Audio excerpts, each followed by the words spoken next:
don't like you. You're scared. And you should be. This is not your company anymore. Leave the cheek of CM Punk.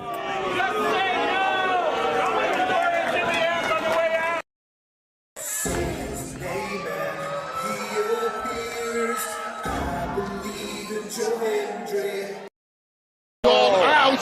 Combo move. This is what they've been doing. Hey, McAfee.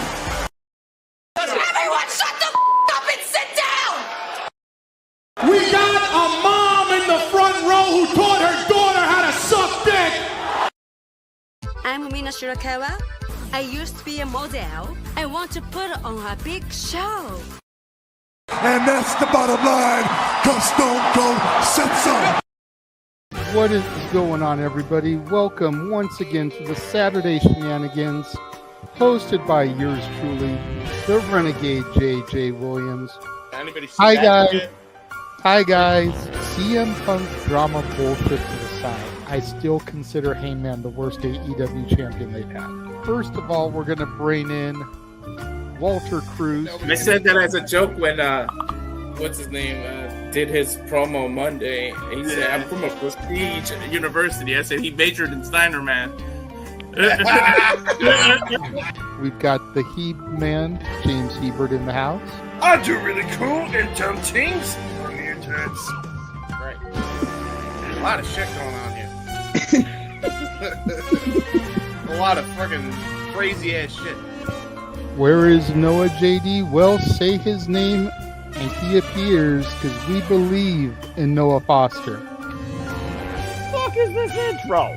It is one of those things where as fans we do have these desires for what we want to see, but sometimes you can't always get what you want, and there are reasons you truly don't get what you want. I wouldn't even listen to this in Grand Theft Auto San Andreas. What the fuck is this shit? God, rapid whack. Like I said, never been a greater time to be a wrestling fan than with more companies in a more lucrative spot, in a more comfortable business spot, in a sense of mind, it seems, than ever.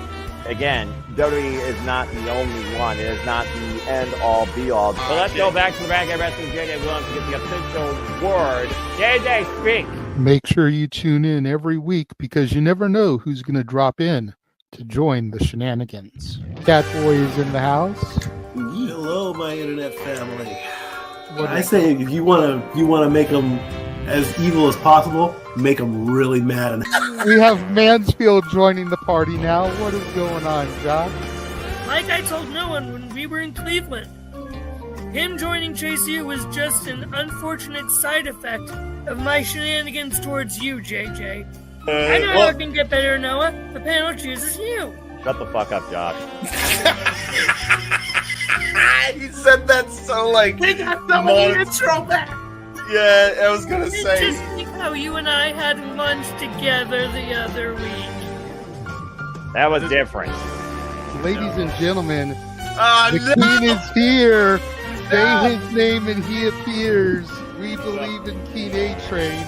There are so many believers in Joe Hendry. The only person on this panel that doesn't believe in Joe Hendry is King A-Train.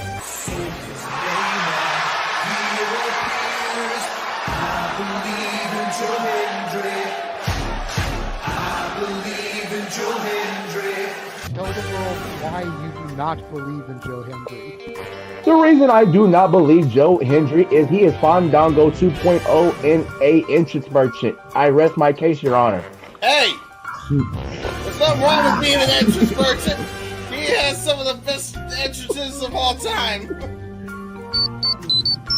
Teleporting into the command center, all the way from Angel Grove High, Datilla. Oh, yeah. I went to the command center on Thursday. I went to Vasquez Rocks, which is where they filmed a lot of episodes. Somebody actually climbed to the very top of those rocks. I made it halfway. I was like, I'm not going up there. Definitely Toni Storm versus Mariah May. That's the one match I probably am looking forward to the most. I really like the story. I'm familiar with all about Eve, so if it plays out that way, I kind of know how this is gonna go. Say goodnight, Datilla. Good night. James, you did say his name. So he shall appear, ladies and gentlemen, the first time on the Shenanigans. Jeff Meacham is in the motherfucking house. All right, we're coming in hard with the botch. All right, fucking hell. It's good to be back. It's good to have an opportunity to talk to the crowd on a Saturday. If you want to have yourself stomach through it, you can go back and watch when the Main Event Mafia took over Impact. That's what James was talking about. So if everybody just joined us, we're talking about people sedating people, attempted murder, boys, and tips. Welcome to Saturday Shenanigans, everybody. Aren't you glad I'm back? Welcome back, Jeff. Cool. Good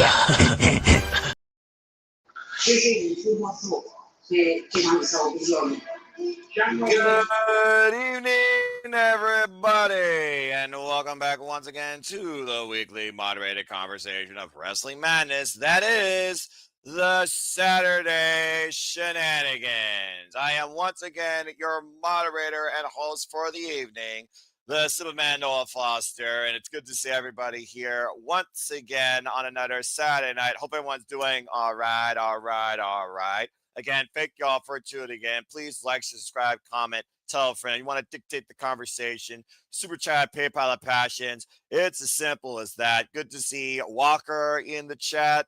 I don't know if he's related to Texas Ranger, as well as Safet. Good to see you. And Daniel, to all the newcomers and the regulars that continue to make it possible and for the passion to progress. And we try to continue to be that super reliable source for you for all wrestling media content, coverage, discussion, and analysis. Matt Helms, it's good to see you as well. We've had a lot this week between the PWI, multiple shows covered, the era we live in with the likes of Zack Ryder, John Cena, Samoa Joe, and so much more.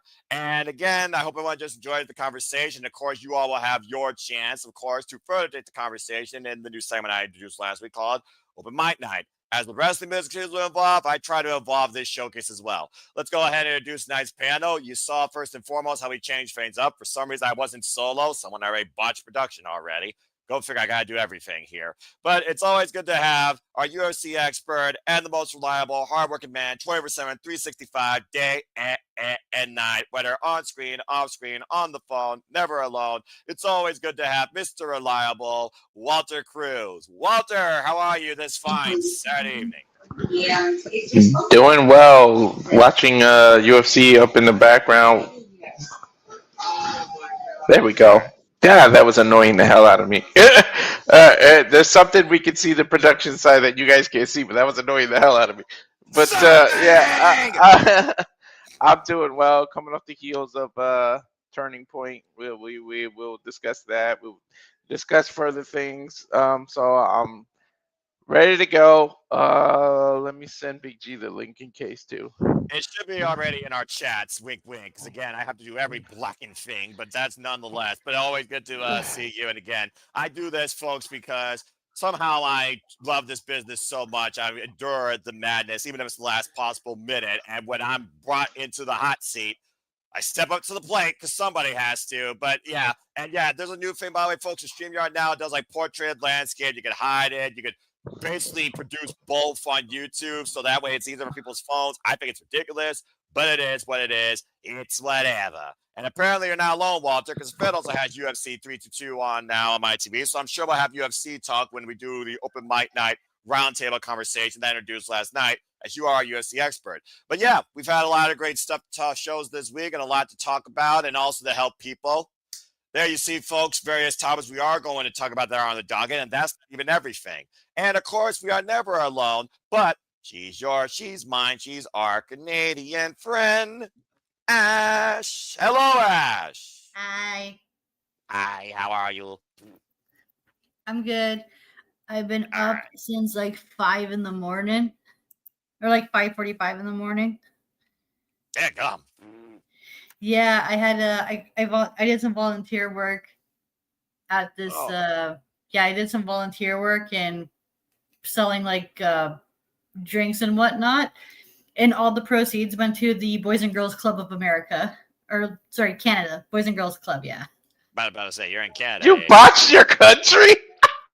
I mean, hey, I'm a sleepy girl. Okay. Botch. No, it's botch, eh? No, it's not. I'm the host.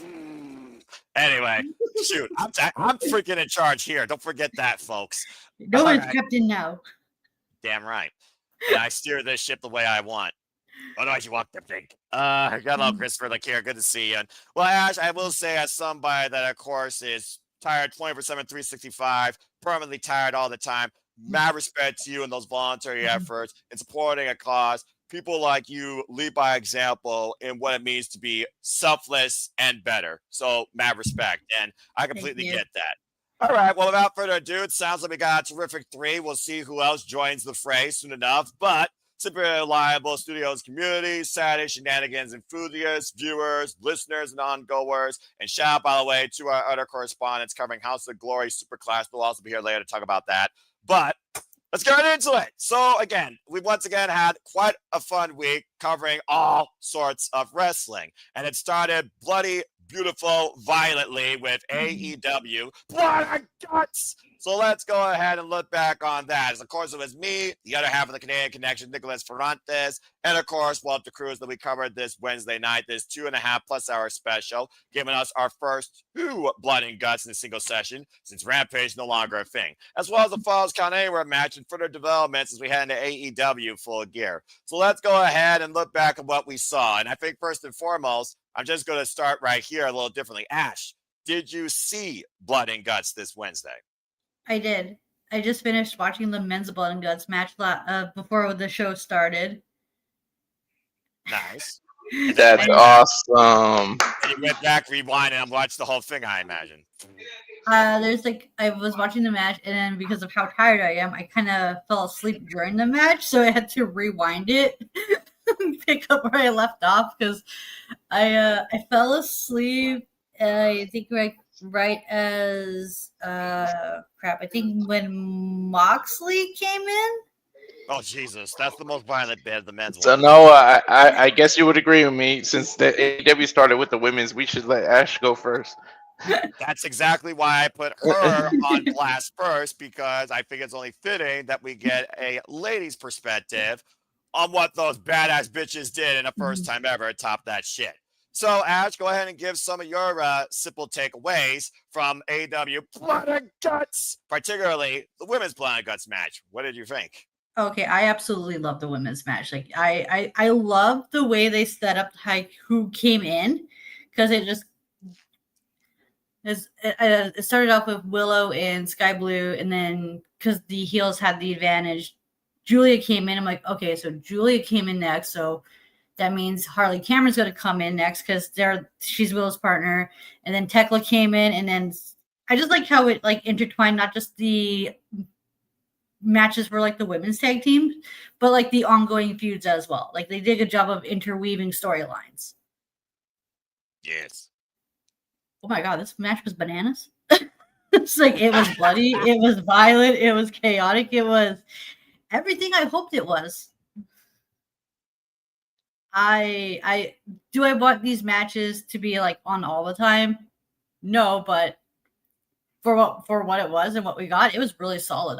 I love this match. It was a fun time. Nice. All right. So let's go ahead and dive a little deeper into it. To Ash's point, again, it also, of course, highlighted the AEW Women's World Championship picture, of course, that match coming in AEW Full Gear. And to Ash's point, it highlighted various matches coming up in the AEW Women's Tag Team Championship Tournament. And also, before I get into things, good to see James Hebert has joined us, Avatar Man. Good to see you once again. How are you? I am doing good. I will be Avatar Man. I will try to make sure I pay attention to the actual video this time, only because I gotta rush to get soda, so I will be on here and I will be contributing and just will be emoticon man for the time being. And let Ryan know that he's more than welcome if he wants to, because he just got off the call with you, didn't he? Yeah, he did just get off the call. I'll let him know. All right, very good. Thank you for that. All right, so let's go ahead and further dive into Blood and Guts. Again, our opener was having static issues right now. There you go. Mute your stuff. Thank you. All right, let's go ahead and get further into Blood and Guts, shall we? So, again, The women's blood and guts match, to Ash's point, it literally was a preview of the AEW Women's Title Championship Tournament and the AEW Women's World Championship picture. Every woman came out ready to bleed, ready to make everyone else bleed, and came with a weapon in hand. Started with Little Nightingale and, of course, Sky Blue. Sky Blue MVP for the Crimson Mask Award. A match that she wanted as a fever dream. That bitch was born hardcore out of the womb. Don't at me. And again, that was just beautifully bloody, beautiful, saying, this is my match. Damn right it freaking was. After being whipped by her hair in and out across the steel cage, including a rebound powerbomb from the top rope into the cage as she was staggered. And, of course, Nightingale was celebrating what she did, the babe with the power. Out came Julia Hart, the Sisters of Sin, who immediately came to Sky Blue's aid. And we had double powerbomb combinations. We had working over Willow Nightingale with a double arm ringer fresca combination that's been their finisher. And then we had feeling the wrath of Harley Cameron, the Babes of Wrath, who will face, of course, the Sisters of Sin in the semifinals of the AEW Women's Tag Championship Tournament. As Harley Cameron and Willow Nightingale came out, they put them in the Tree of Woe. There was a cannonball, of course, respective corners, and a trash can lid, by the way, straight in the face for an extra emphatic strike.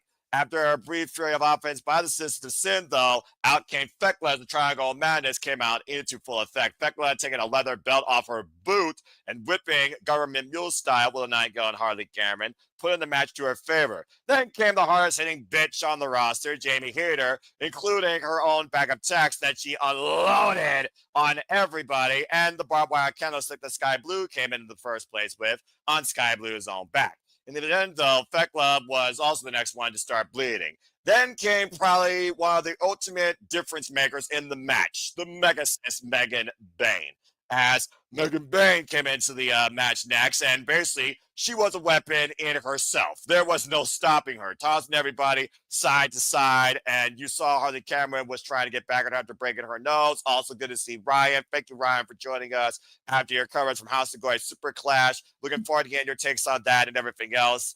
As, of course, after that came out the AEW Women's World Champion Chris Statlander, turning herself into a weapon using the AEW Women's World Championship, including a Vader bomb on some of her adversaries. Want to give a shout out, by the way, Penelope Ford and Queen Aminata, who unfortunately were unable to compete due to injury. I wish both the best of speed recovery. If you've seen Penelope Ford's matches previously in AEW and on the independent scene, this match was made for her. She is a hardcore bitch, so I wish her all the best in her recovery. Eventually, as things continued to unfold, we saw, and I'd never seen anything like this before, Julia Hart and Thekla escape the two rings single steel cage structure in the middle, take over every Mike Posey, and control entrance in and out of this chamber. We also saw the CEO Mercedes Moné come out with every championship possible, giving everybody an Oprah Winfrey style weapon, as everyone had a belt of their own, and started whipping everybody like government mules. Eventually, Mina Shirakawa came out with her own barbed wire baseball bat and immediately took the fight to everybody.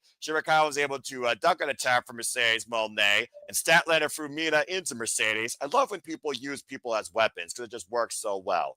And then Urinsboro had a problem. Marina Shafir, who was probably the most lethal combatant in this match, the Death Rider herself, coming in with John Moxley's tack bed of nails from last year and planning the AEW Women's World Champion with her own acupuncture on it as she went back inside and threw some judo throws against the likes of Jamie Hayter. As lights camera action fully ensued as Thomas Tony Storm was the final entrant and all combatants were locked inside, at least for a moment. We knew that was going to last long.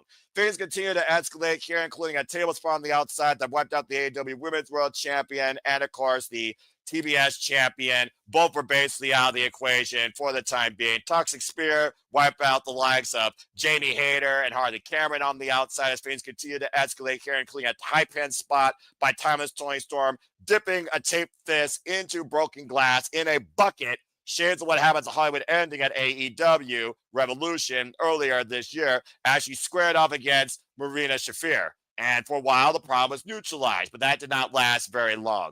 As things continued to escalate all the way down towards the very end, someone was looking to get a close-up of themselves in a mirror, and instead, Thomas Tony Storm got shattered.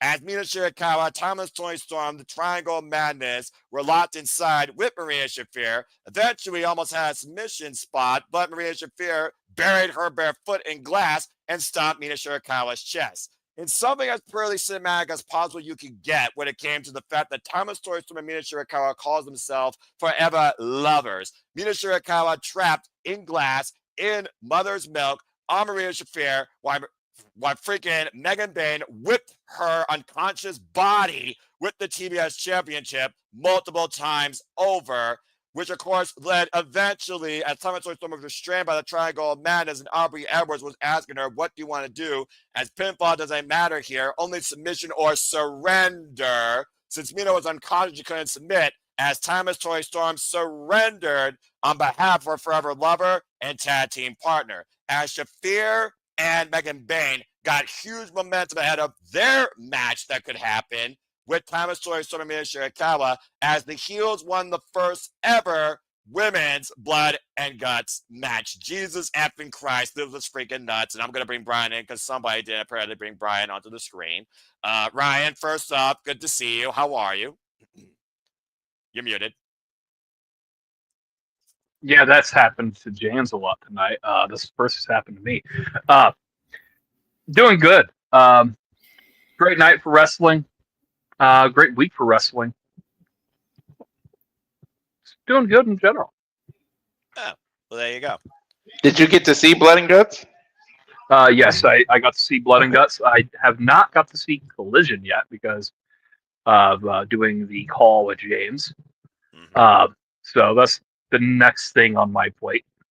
Same. Because, yeah. All right. Did you guys happen to see Tony's promo after the Blood and Guts? I freaking loved it.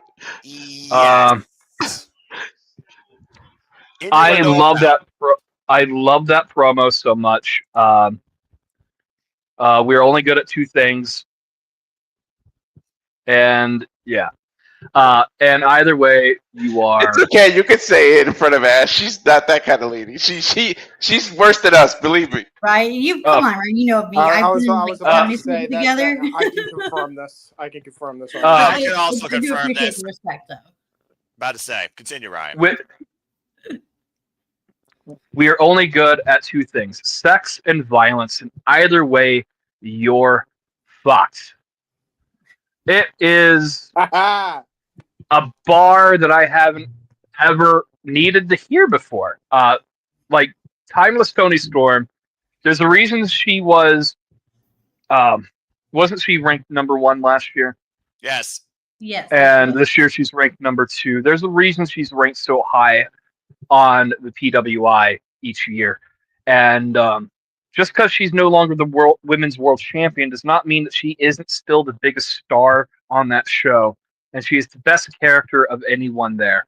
Timeless Tony Storm will continue to reinvent herself as the show requires it. And if we require her to be a tag team in the tag team division for further character development of other talents, that's just how it's going to be from now on. But it was a fun experience hearing that promo. As if she couldn't get even more innuendo, she comes up with that while grasping the hand of the bloody, unconscious Mina Shirakawa in the trainings room. Good God almighty. And that being said, that's your Women's Blood and Guts, mostly as a highlight. I will also add that we also did see Mini Monet, hardcore style, with uncovering a loaded fist by Harley Cara Breast Knuckles as she jacked the job of the CEO as Mercedes Monet proved she is a prima donna, billion-dollar princess that's not violent, can't bleed, but at least Chris Statler may have rearranged her spine. And that was basically the highlights of your Women's Blood and Guts match. Again, an incredible first. Top that shit. That's the only match I need to see with women in a cage that want to finally hurt each other in an endgame war. Top that wrestling business. Does anyone want to add anything towards the Women's Blood and Guts match before I continue? Walter, I'll start with you. Yeah, the way they slipped out of the cage to get out, that was some creative shit. Like, I have never seen somebody do. They literally went out in the space, in the negative space between the cages is how they got out of the cage. That was some creative shit. And my only issue with this match is now the bar is set so high that whoever's in the next Blood and Guts next year, I feel bad for it because they got to follow this shit. They're going to forever be compared to the original Blood and Guts women's cage match. It is now the freaking stepping stone, and it's the bar is up here. If somehow they can do it next year and raise it even higher, it's going to get ridiculous. Well, there's one thing you can say about AEW. They tend to try and top their shit, and 8 out of 10 times they succeed. And Blood and Guts did that emphatically for both. God damn. I just want to say, as somebody who hasn't watched it and will be watching it tomorrow, and I wish I could have watched it live with you guys. Sounds like it was a kick-ass show. I've said, and this is the key to making these matches matter, no matter who's up next, right? Yes. The story matters, right?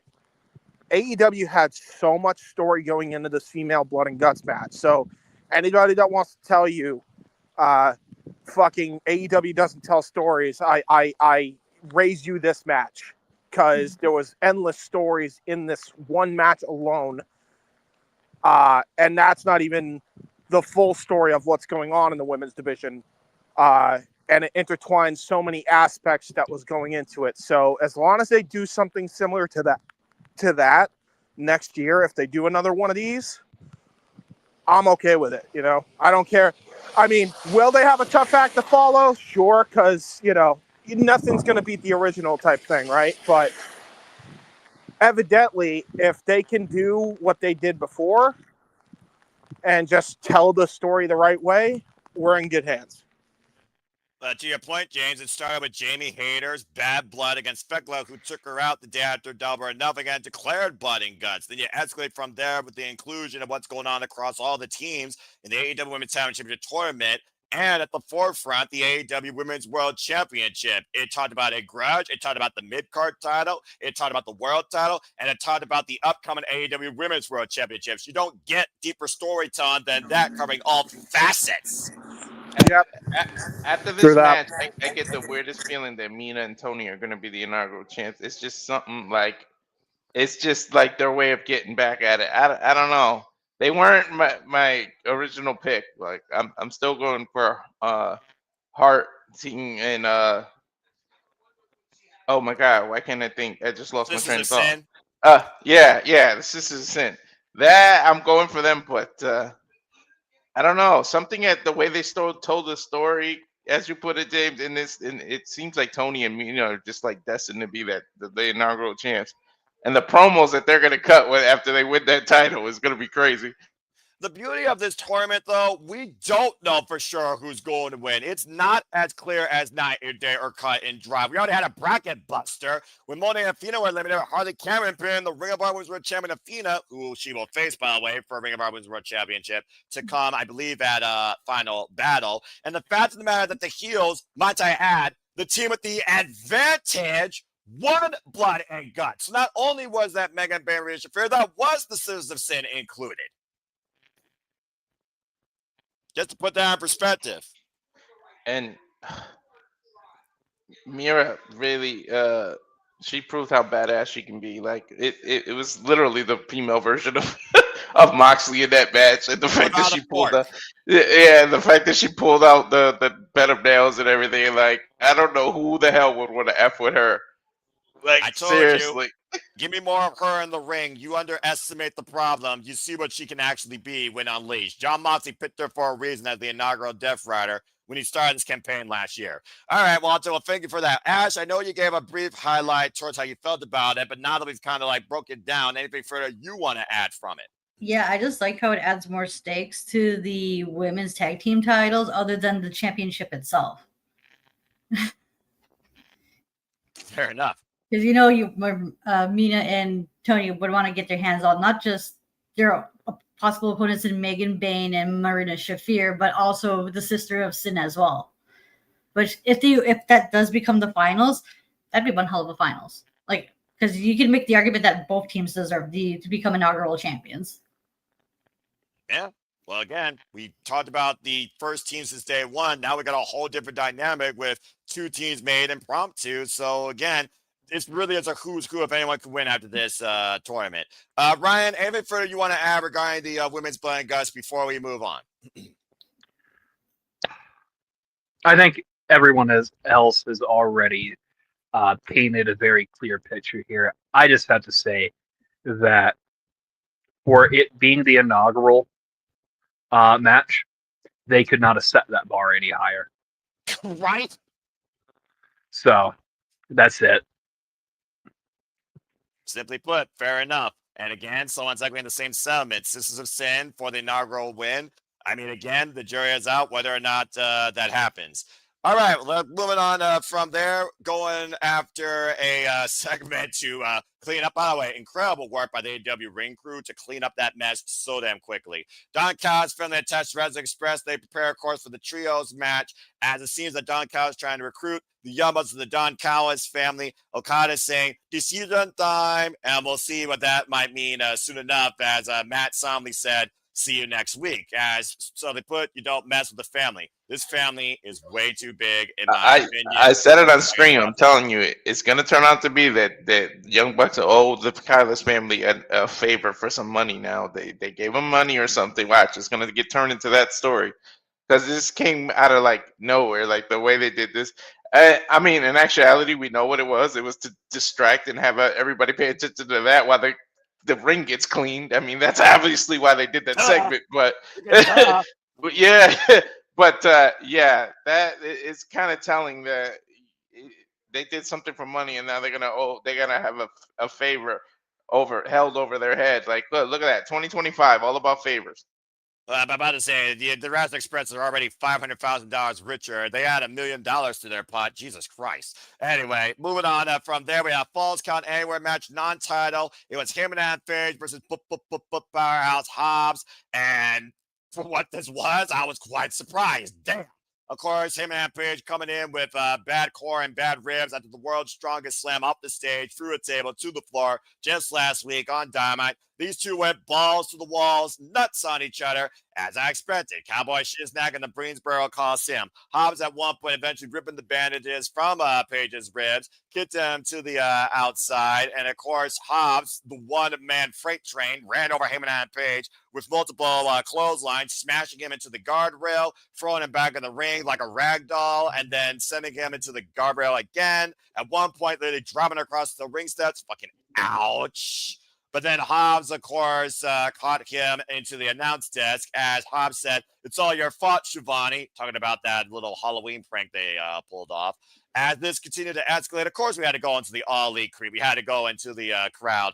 A trash can was thrown at one point, and then we literally saw Hobbs plant Hangman Page with a freaking spine buster, whip for the pins of Falls Count Anywhere, but he was able to kick out. Things escalated as Page went up the stairs and took his boot off, basically, as he could get a head start. As Hobbs was looking to throw him off the balcony, it looked like. But instead, Hobbs was sent free-falling from the balcony through staging equipment and a table and electricity. Got electrocuted in the process. He was left in a freaking heap. As Hangman Page got the win after the lights went out in the Greensboro Coliseum and came back on. As Hangman Page started his way back to sober in the ring, he was attacked by the other member of the Ops, Katsuyori Shibata, who immediately threw Page into the guardrail, shades of Rouge from Los Fashions Ingobernables. As Samoa Joe came in with a chair, and it looked like they were trying to isolate the Cowboy inside Blood and Guts. Before that happened, though, Eddie Kingston and Hook came down to fend off Shibata and Samoa Joe. As they retreated and the cage came all the way down, Hangman Page got a mic and yelled, "Joe, if you want me inside steel cage, all you had to do was ask, you dumbass." So at Full Gear, leave Shibata at home, because at Full Gear, you leave House in the hospital, you're facing me in a steel cage match, as Tony Khan made it official. Before we move on, does anyone have anything to add regarding this Falls Count Anywhere match and this further escalated development in Hangman Page versus Samoa Joe 2? I love that. I'll start with you. James, I'll start with you. I'll just be quick with this, right? Go for it, bro. I love how they did a cage event where they promoted another main event for a steel cage. Cage on cage action. There you go. Cage on cage action. Indeed. All right. Ryan, anything you want to add further regarding this? And then, Walter, I'll get your highlights, and then we'll save the lady for last here. It is a strong way to build to this rematch between Samoa Joe and Hangman Page for the world title that needed something extra at the end of the day. No one expected, I don't believe anyone really expected that Powerhouse Hobbs was going to beat Hangman Page on this road to Full Gear. But it was a great showing of what Powerhouse Hobbs can do. Some, senseless violence, which, who doesn't like? And they had to kill him to beat him. Like, that's something that people don't take or don't appreciate enough. That you can lose strong. And I don't know, being dropped 10 feet to the floor and being electrocuted is a great way to be beaten strong. So, all that said, we moved to Full Gear, steel cage match. Great segment. All right. Walter, anything further you want to add? I mean, you were very impressed with Hobbs' dominance over the Hangman, despite the fact he was compromised. And that spot, you didn't expect something like that. You even said on impact, the freaking crate bounced with his body. Yeah, literally, when he fell, the crate jumped up. But I think he did his job. His job wasn't, let's be honest, it wasn't to get the win out here. Nobody expected it like Ryan here. His job was to weaken Hangman for Samoa Joe. And if you had any doubt that Hangman's nuts, why would you challenge Samoa Joe inside of a steel cage? You really want to be locked across the cage from that man that they call Joe. But then again, we've seen what Hangman can do in a cage. Just ask Swerve, because he can go there. So it takes a man like Joe to bring it out of him. But I like the match. But again, I really think it was just Hobbs' job to soften it up, and that he did. I mean, he removed the band-aids. He threw him through the steel steps. He tried to get him on the announce table when they were on there. And he didn't even clear it. If you know, if he would have hit him, they would have went right on that monitor that was sitting there. That would have hurt like hell. Yeah, he did not clear it. And then that part where they went through the off the balcony or through that table was just ridiculous. I mean, don't piss that cowboy off. Like I said, he can go there. So I'm really looking forward to what this match brings. And don't forget, MJF is still owed a title shot. So this can intertwine. These three have been forever linked because the title has switched between the three of them. So that's the other thing we can't forget. MJF is sitting in the wings and can cash in whenever. And we've seen crazy cash-ins in other companies just recently. So it can happen. So just keep your eye on that MJF. I'd say MJF, he's looming. He's always there. And we know the Diamond Ring will be up for grabs probably at winter as come, which means he's going to probably be back very soon. Also, shout out to Proud Hobbs continuing where I thought he almost fractured his tailbone off that body drop of the announce table to the floor where he literally bounced like a basketball. I'm just glad he's okay. But damn, Ash, anything further you want to add regarding this false camera match? And the ops never lacking, not stopping the work. To Walter's point about Samoa Joe and Hangman Page in the steel cage. Heyman still facing cancellation Shibata next week on the Go Home episode of Dynamite Collision 2 Full Gear. There's no telling how much Shibata could soften up Hangman for Joe as well. Yeah, Ash, you go, and then I'll go. Sorry, what? He said, you go, then he'll go. Oh, So apparently, yeah. You go, then I go. Thank you, James.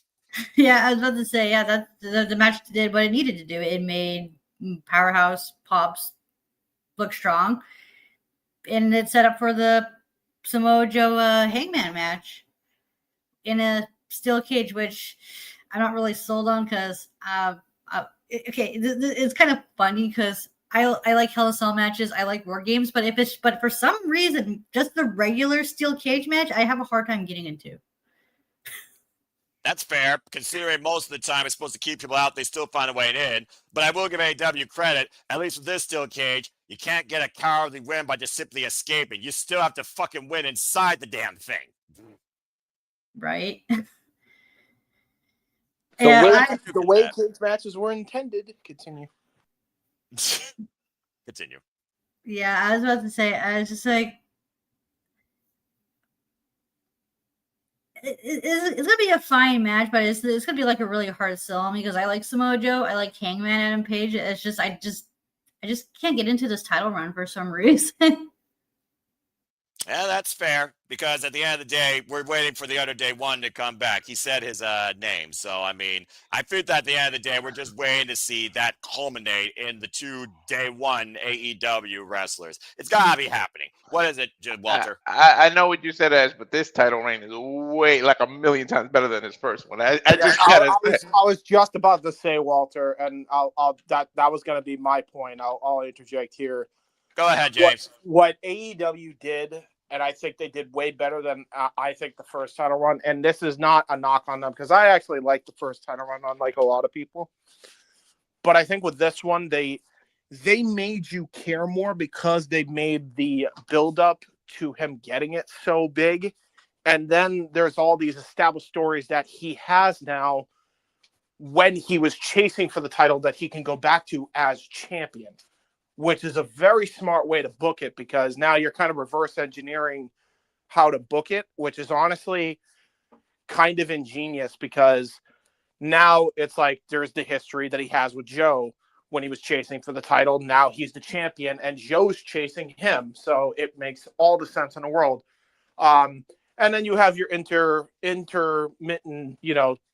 things in the title run, like the Kyle Fletcher match, which I say may be, genuinely speaking, the best Hangman Championship match I've ever seen, because he made Kyle Fletcher look like a fucking stud.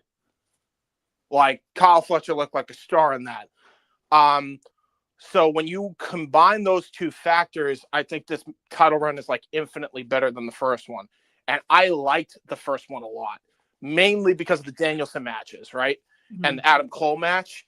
But this is a million times better. Like, you care more, you're invested more. There's way more story this time around with Hangman as champion than there was during the first reign, Yeah, because that was my first issue. Because that was my issue with the Hangman's first title run, was that the chase was much better than the capture. Because once he got that title off Omega, it got to the point where we're just like, okay, Hangman's the champion. What do we do now? Throw this person at him, throw this person at him, throw this person at him in a Texas death match, throw this person at him, and then watch him descend the match. And part of it is not on Hangman or Tony's fault. I'm not blaming Hangman at all. Yeah, I'm just saying. Well, it's not. You got to remember, it's also not Tony's fault, right? No. You got to remember, the roster changed so fucking much by the time that Hangman became champion. They kind of had to put those guys in that top spot. They didn't really have much of a choice because of the drawing power they had. Yeah, right. Hangman just happened to be the fucking champion at the time. Now they don't have that pressure anymore, right? Mm-hmm. Like, they don't have that pressure to have to deliver that, because people know what AEW is now. So now they can kind of just establish feuds around Hangman this time around for the second run, which they've done very good, And not only that, but they also built up like potential possible main eventers in, like you mentioned, with the Kyle Fletcher match.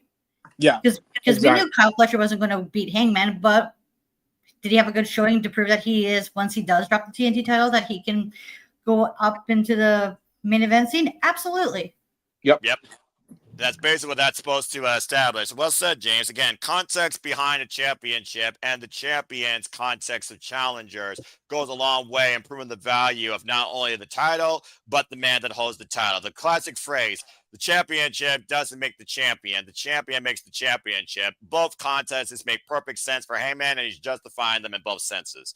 Anyway, moving on from there, speaking of champions, integrity, we go to Ricky the Dragon Steamboat being celebrated here in the Greensboro Coliseum, being interrupted by FTR and that Nat Stokely halfway. Of course, we were talking about, legacies, Crockett Promotions, Ric Flair, Ricky the Dragon Steamboat, of course.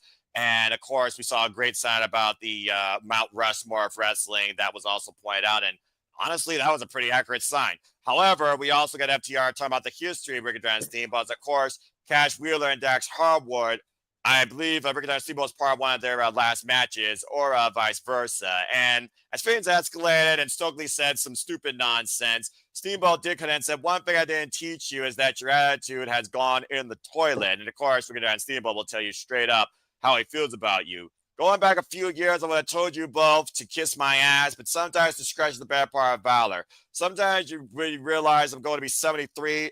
I'm not asking or begging for any kind of sorrow or forgiveness. I'm just going to be the smarter man today. And as he was going to leave, they were looking for that stuffed pile driver before Brodito bolted their way to the ring. Clearly, this was another message towards the tag team champions and FTR trying to prove once again they're the living legend killers. Of course, FTR are also coming off that loss this past Collision to Jet Speed after Brodito and freaking his brother Gravity and the other tag teams, and Jet Speed got involved. So again, FTR right now, they're on the lower end of momentum. So we'll see what this leads to comes AEW Full Gear.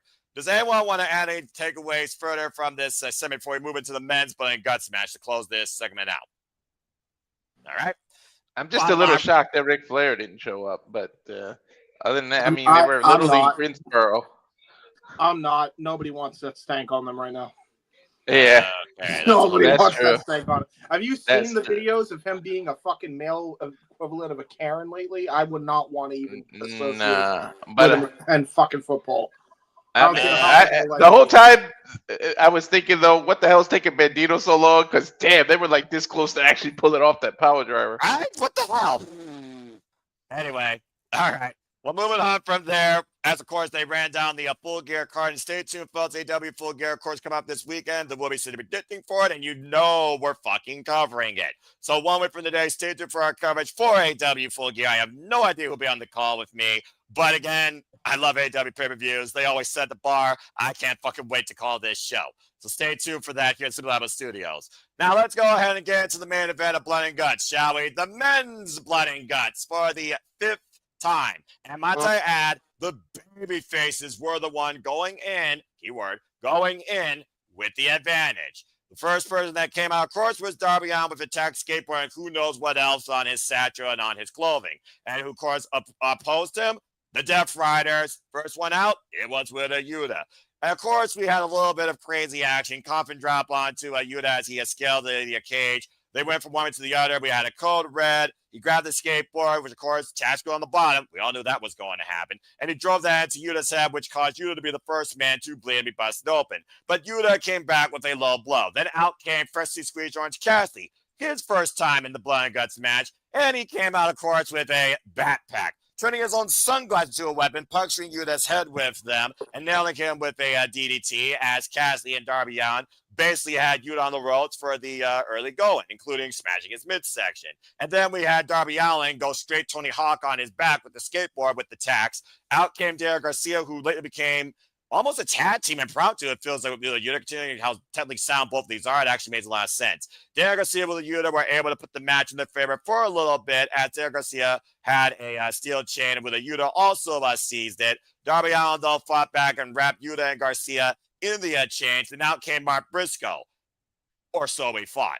After go backstage, Renee Paquette finds out that Briscoe has been assaulted. Conglomeration members Kyle Riley and Roderick Strong, they basically saw Briscoe out there in pain as he's being checked by medical staff, unable to go for the time being, if at all. Roderick Strong then came into play, and basically, once again, it was in favor of the babyfaces as the Messiah of the Backbreaker honed his crap. Multiple backbreakers, double underhook, draping backbreaker on Derek Garcia, which was fucking ridiculous. And then he left the ring to grab a steel chair before Claudio Castagnoli came in and basically turned this match complete 360. Pound for pound, the strongest man ROH represent. Locking in a chokehold, grabbing Darby Allin and sending him flying with frequent flyer miles to the opposite side of the ring. And Roderick Strong was busted open, apparently, had the Death Riders gain control. And then Swiss Death from Claudio Castagnoli basically almost broke Darby Allin's nose, I believe, as he was catapulted off, I believe, with a Yuta's knees. Out came the Violent Itis, Kyle O'Reilly, the other half of the Paragon, who, again, you talk about Undisputed Era. Kyle O'Reilly, rather strong, some of the strongest history in multiple ring, single cage structures. As this match continued to escalate, O'Reilly swapped rings with Claudio Castagnoli, caught him in a choke. Strong O'Reilly double team Claudio Castagnoli, took him down, and basically Orange Cassidy was also able to bounce back, and Darby Allin somehow was still able to fight, despite that he had busted nose. But a power driver from Yuta and Darby Allin basically took him out, played by Claudio Castagnoli, tossed Kyle O'Reilly away, and the Death Riders gained control. And here's where Ash fell asleep for the most violent bit, but probably went back to see Jon Moxley come with a fork and literally stab everybody possible. As Jon Moxley came in and literally feasts on everyone's blood. Go figure, this crazy son of a bitch. By the way, I know where he got. By the way, I know where he got that from. Now it was from fucking Matt Tremont. Yeah, you're probably right. But again, what else is freaking new when it comes In to all that? fairness, Moxley has always used the fork as a weapon when he was in Combat Zone Wrestling. Oh, okay. Then Tremont got it from him. My apologies. To put this to rest, Abdullah the Butcher used forks. Yes. Okay, so thank you. Which Moxley got the inspiration from, which he said so in an interview. As I think he mentioned it. I can't remember which interview, but but he did briefly mention that was an inspiration. I never like stabbies. I never do. Oh, get over yourself, James. I never expected it. You call it GCW, so at this point, you must be getting used to it. Anyway, as he left the ring, get barbed wire and also other weapons, including a modified, I think Walter called it like a glass axe. We eventually saw Mark Briscoe did come into play, as Renee Paquette said that update, he may not be able to compete, and it will be a 5-on-4 advantage for the Death Riders. Of course, Pac was the last one to enter the fray, as Darby Allin was covering his body with that glass axe that Walter so eloquently called, and the Death Riders were running roughshod as they only can. Darby Allin, though, climbed across the inside, though, on the ceiling, and dropped to the Death Riders with a coffin drop before Pac finally entered the match, and Blood and Guts technically was underway. Everything basically went to hell at this point. We saw broken glass. We saw Jon Moxley once again go to that zone where even the Death Riders wonder, who the fuck am I working with? Eventually, we also saw a toolbox come into play by Orange Cassidy. Orange Cassidy's hands were stapled into his pockets. I've never seen a shit like that in my life. That had to be fucking brutal. Just saying. And eventually, Mark Briscoe with, again, can't keep a Briscoe down, did come into play and then literally went for a J Driller, but Yuta escaped with a low blow. We also, of course, saw Pac come into play again on the outside. Again, we all knew this was not going to stay inside. We all know how this freaking shit works, all right? And then I couldn't think this could get any fucking crazier, but I fucking called it. Hired mercenary Gabe Kidd comes into play, dressed like a security member with a stun gun, tasing Darby Allin. Darby Allin and Gabe Kidd finding all the way up to the stage, and freaking Pac followed them, I believe. And eventually, Gabe Kidd setting two tables on fire with lighter fluid, the damnedest way to say go to hell or burn to hell I've ever seen in my life, as overhead military press above the tunnel said Darby Allin crashing off it through the flaming tables down below, literally caught on fire. He was a non-factor for the rest of the match, as medical immediately attended to him. This is when I woke up. I woke up during that spot. What a spot to wake up to, Ash. I know, right? That sounds like a nightmare spot to wake up to. Yeah, that's about right. I mean, you know, Darby Allin, he survived a mountain. I guess he could survive literally going for his own personal inferno. So now, so what you're saying is he's literally fought freezing hell and fire hell? Yes, that's absolutely correct. So he now controls the power as Heat Miser and what's the other one? Ice Miser? Snow Miser. Snow Miser. He's got Heat Miser and Snow Miser powers. It's great. Yes, Darby Allin's he is the avatar. Darby Allin's the avatar. Yeah, about to say, the Airbender. That's accurate. I remember that show. Good one, Ash. Anyway, we also saw on the top eventually Mark Briscoe. That was an interesting garner they got by with the steel chairs to raise up. As Mark Briscoe did neutralize Willa Yuta on the top of the Blood and Guts structure. We go inside, though, find Kyle O'Reilly, though, trapping Jon Moxley in a bulldog choke with a chain. But again, Jon Moxley trapped Kyle O'Reilly with a bulldog choke with a chain. And while Kyle O'Reilly, ever defiant, with a middle finger, fuck you, flipped off Jon Moxley. They then put a chair on Kyle O'Reilly's neck, looking to break his neck, similar to what they did to Samoa Joe and Will Ospreay. But Cassidy ripped his hands out of his stable pockets and hit Claudio Castagnoli with a orange punch, and Jon Moxley as well. Then a pop-up knee strike on Claudio, out of the twist step uppercut. Daniel Garcia came into play. Briscoe hit Pac with a fisherman suplex from the steps. threw another table on the floor, and Pot was basically rendered useless. Cassidy then hit 2 more orange punches on Jon Moxley, while Strong put Yuta through a table. All the tables being broken here by all the Death Riders. Went for another orange punch, but Claudio stopped it. He launched him in for an uppercut, but Cassidy came down with an orange punch, and then Strong speared Claudio through a table. So every Death Rider basically was put through a table except Jon Moxley. As we went for another orange punch on Jon Moxley, who was sent to the other ring. Colorado was waiting for him, locked Jon Moxley in an ankle lock, seeing if Jon Moxley would quit again. But Moxley countered to the Bulldog choke, but Colorado rolled him back into an ankle lock, into a knee bar, across the broken glass, and Jon Moxley tapped out to Kyle O'Reilly, giving the team of the advantage, the baby faces the win, and Jon Moxley quit once again. And Kyle O'Reilly, third time the charm, just submitted the most defiant AEW World Champion in this company's history as Blood and Guts goes off the air. Jesus Christ, when I think the men can escalate what they do each year, they somehow went up themselves. Fucking Fire and Jon Moxley, Glass Axe, and, man, third time the charm, Kyle O'Reilly. If this was the match to prove that Kyle O'Reilly should be AEW champion at some point, I don't know what the fuck will at this point. That made Kyle O'Reilly, in my opinion. He was my MVP. Let's go around the horn and get y'all's thoughts toward the men's Blood and Guts match. James, I will start with you.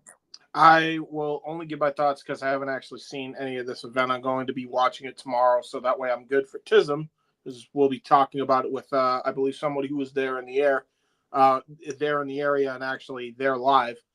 But I'll say this. I'm happy that Kyle O'Reilly got shine. If you followed his story, I think he's more than earned his way to a world championship match, considering he fought back from freaking, what was it, like a major seizure recently and a concussion seizure, like back to back, is crazy.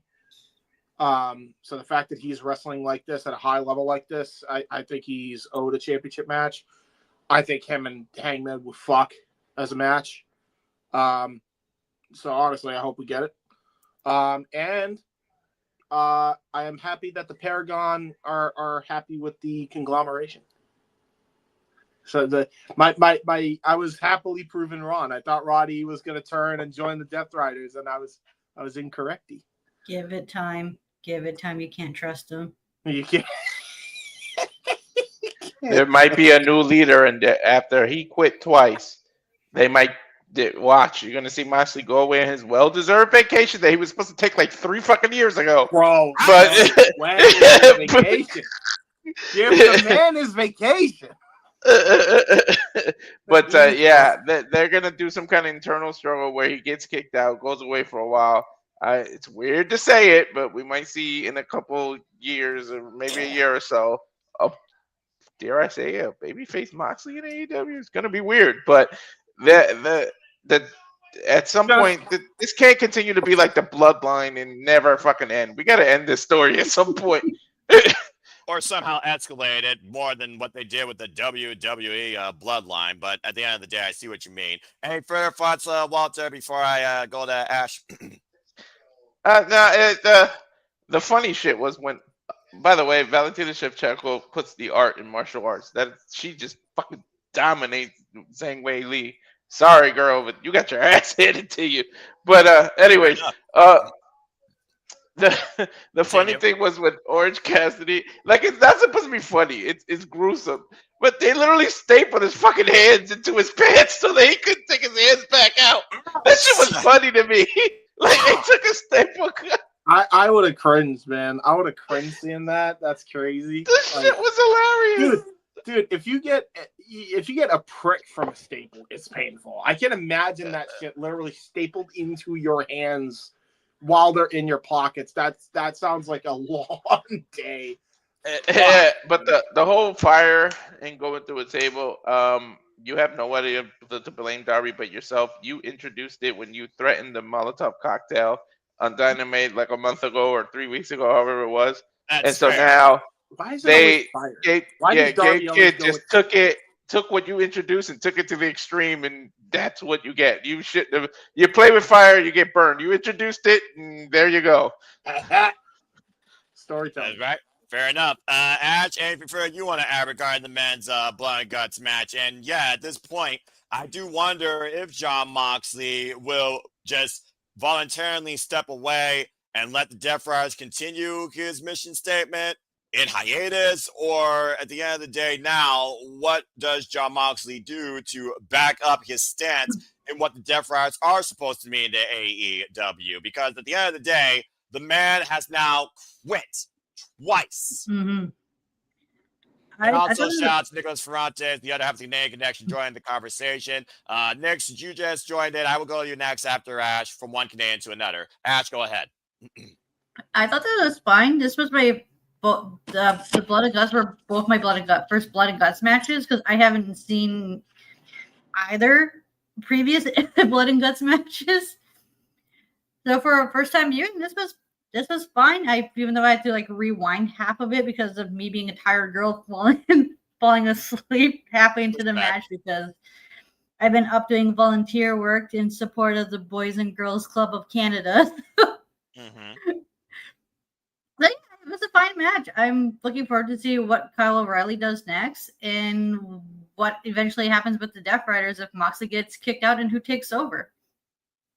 Fair enough. Looks like you're just waiting for that light point count to go to 0 as far as Jon Moxley's stance goes. Speaking of which, Nick, let's go to you. You also were part of the call as your own form of analyst and analysis. Appreciate you as always. So let's go ahead and get your thoughts on the men's Blood and Guts match. Anything further you want to add regarding what we watched on Wednesday night, and what do you think it means for Jon Moxley's future as far as leading the Death Riders going forward in AEW? Go ahead. It looks like right now he stepped away. I don't know what he's doing besides showing a Yu-Gi-Oh card, so I will move on unless he speaks right now. No, I'm here. Then speak, because I'm not going to deal with any nonsense tonight. God Speak. fucking damn it, they're doing. No, I'm here. James, I'm warning you all right now. I'm not going to deal with your nonsense. So, Nick, you best speak or I'm cutting you off now. You can't hear me? I can hear you. Yeah, we can hear you. Oh, okay. I was on mute before. That's why. All right. He wasn't. Hi, everybody. Hello. How's everybody doing? I thought it was actually a really good show. I was thoroughly entertained. Could you say you were sports entertained? No, I was not sports entertained. But it's a sport. I was bleeding assholes entertained. Okay, so that's all level in itself. Anything further? The women's Blood and Guts I thought was better than the men. Okay, I don't know. The way I looked at it was the women's Blood and Guts was. I would say for me at least that was more spectacle than story, and the men's was more story than spectacle. Interesting. Sounds like the opposite to me. That's what I get, but again, it's his take. Let him continue. Well, no, because really, there was more story going into the men's than there was the women. I feel. I feel just because there's, we've been following this Death Rider story for months now, right? So it's something that we're kind of like we've been going through. MVPs for the women, I think we said it multiple times on commentary. Sky Blue was my MVP. Love her. She was so good. Especially when she was like Crimson Mask bloodied. Yeah. I know that some people out there in the world of the IWC had a problem with it. Blah.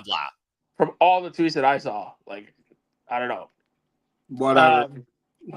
Hey man. They have the right to their opinion, guys. Exactly. Yeah, exactly. And that's where you leave it at. Continue. Yeah. Now, the Hobbs and Hangman match, it was good. I wish they kind of did a different stipulation for what's going to go on next Saturday, but it is what it is. I thought it was a good match. And then the men's Blood and Guts. That was very, I thought, and I looked at it as very story-driven because we've been on this Death Rider story, right? And we said it so many times on commentary. It's like a book. They got to turn the page now.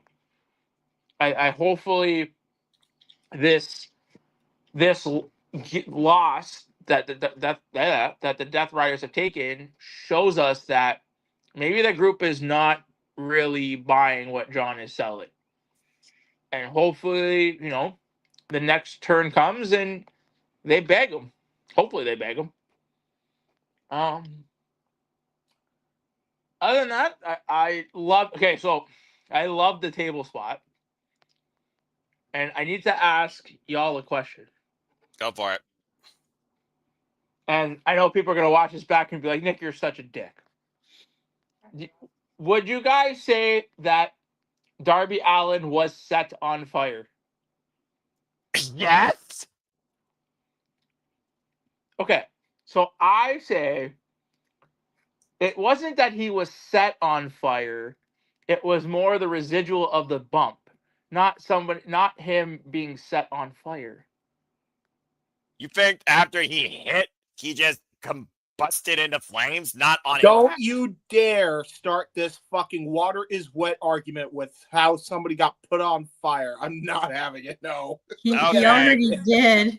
Nick already did No. in his Twitter space. I refuse. All right. Calm down here. This is not science class. It's just a question in context. Like, if a tree falls in the forest and no one's there, it doesn't make a sound. The world may never know. But I can kind of understand where he's coming from, because when you look at the shot, bottom line, we saw a man fall in his own inferno, and his ass was on fire after the debris was cleared and the fire dissipated from the tables first versus his ass. So But never was set on fire. We might not be able to agree on this, but I bet we can all agree that the women's was better than the men's. The women's won it. 110%. Dude, best spot in the women's Blood and Guts was, in my opinion, Toni Storm getting whacked with that pane of like the mirror. That mirror? Yeah. That was like my Jesus. favorite spot. And again, you say Sky Blue MVP. I'm just going to make honorable mentions. Marina Shafir and Megan Bain were forces to be fucking reckoned with. Dude, Marina looked like such a badass. And I love how everybody came out. See, I thought this was a nice little tidbit. Everybody came out with weapons. Exactly. She was the only person who never came out with a weapon. She was the weapon. Because that bitch was the weapon. So I kind of like how they did that. I thought it was really clever. Well, Sorry, Josh Alexander, but she really is a walking weapon. I agree. At the blade, I have to agree. All right. Well, thank you for that outlook, Nick. And to close things out on the Men's Blood and Guts and Blood and Guts Final Thoughts, let's go to Ryan before we go to our first commercial break. Ryan, Men's Blood and Guts, you've been on this Death Rider outlook since the get-go. Besides being one of the strongest supporters in what was supposed to do for AEW. And at this point now, Jon Moxley has quit twice. So have we reached the final ride in this Death Rider saga for a time, at least in what it is now? Please give your thoughts, Men's Blood and Guts, what do you think's next, and your closing remarks towards the show overall. Go ahead. Destruction can be beautiful. That is the quote. It was a symphony of violence that very few could ever top. Okay, the women certainly tried their best at it, right, and arguably did. They got the privilege of setting the stage much earlier in the show. But Men's Blood and Guts certainly had a lot more story that I was personally invested in, because I have been following the Death Riders for such a long time.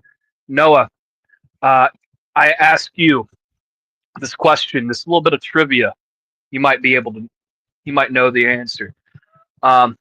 Who actually facilitated the dismantling of Bryan Danielson?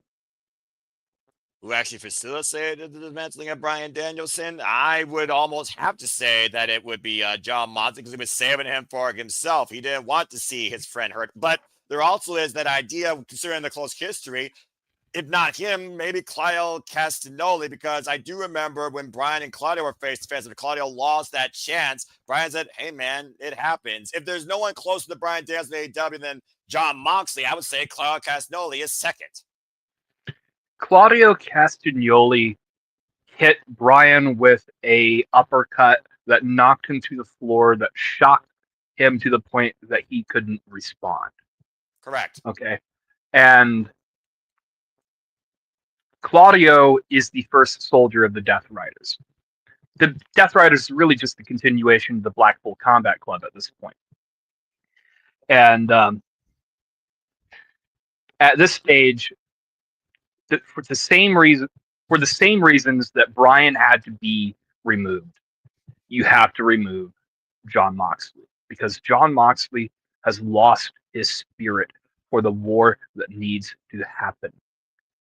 He couldn't defend the championship on his own the entire run. He relied on the Death Riders to the point to where his fighting spirit probably died well within the championship title run. Okay? He won each defense through luck, happenstance, and outside interference. And now, since losing the championship, he has been submitted twice. And the Death Riders, everybody else, have been winning their matches. Now, a loss here and there doesn't really do much. Doesn't mean that you are just going to be kicked out, because ultimately being a member of the Death Riders is that you ultimately still win at the end of the day. True. The NCAA proclaimed that. So, Moxley hasn't been winning for a long time. He lost the championship. He lost his rematch. He lost to Darby. And now he's lost to Kyle O'Reilly, someone who he very well should have been able to beat. If you take a Jon Moxley from a 2023 and drop him into the ring with Kyle O'Reilly doesn't have a chance in the world to beat Jon Moxley. But this Jon Moxley has lost it. And he has to rediscover that fighting spirit. And sooner rather than later, it might be at Full Gear, it might be on Dynamite, it might be post Full Gear. But we are approaching the finale of Jon Moxley's era of the Death Riders and Claudio taking up the reign. So that's my thoughts on that one. Overall, Blood and Guts. Again, destruction can be beautiful, and they left pieces of themselves in that ring. And Kyle O'Reilly, I don't know if you saw the before and after pictures of everybody going into Blood and Guts. Yes. But Kyle O'Reilly, that man is a diabetic, and he spilled so much blood in that ring. I hope he didn't have a rough night trying to rebalance that blood sugar. Right. But it is what it is. Fair enough. I completely forgot. I always completely forgot anytime you see Kyle O'Reilly, he's a type 1 diabetic. Until somebody brings it up, and then I remember, oh yeah, shit. And then he goes out and bleeds. I'm actually shocked. Yeah. He is allowed to wrestle because of that. And considering his history with seizures and injuries and getting a second chance in this business, when you think about how he returned at Revolution last year, it really is a miraculous thing to see him still fighting this hard and enjoying it and going this level in this environment of what's expected to happen to you and really going through that and being the victor in it. That's got to speak values towards Kyle O'Reilly. Not only his value to AEW and wrestling, but I also think is a value and something that he proved to himself. To your point, again, 2023 versus 2025, Kyle O'Reilly just submitted the friggin' most notorious AEW world champion in this company's history, and who many people have called Mr. AEW, whether you want to or not. Yeah. And ultimately, I don't know if you give him a shot at the championship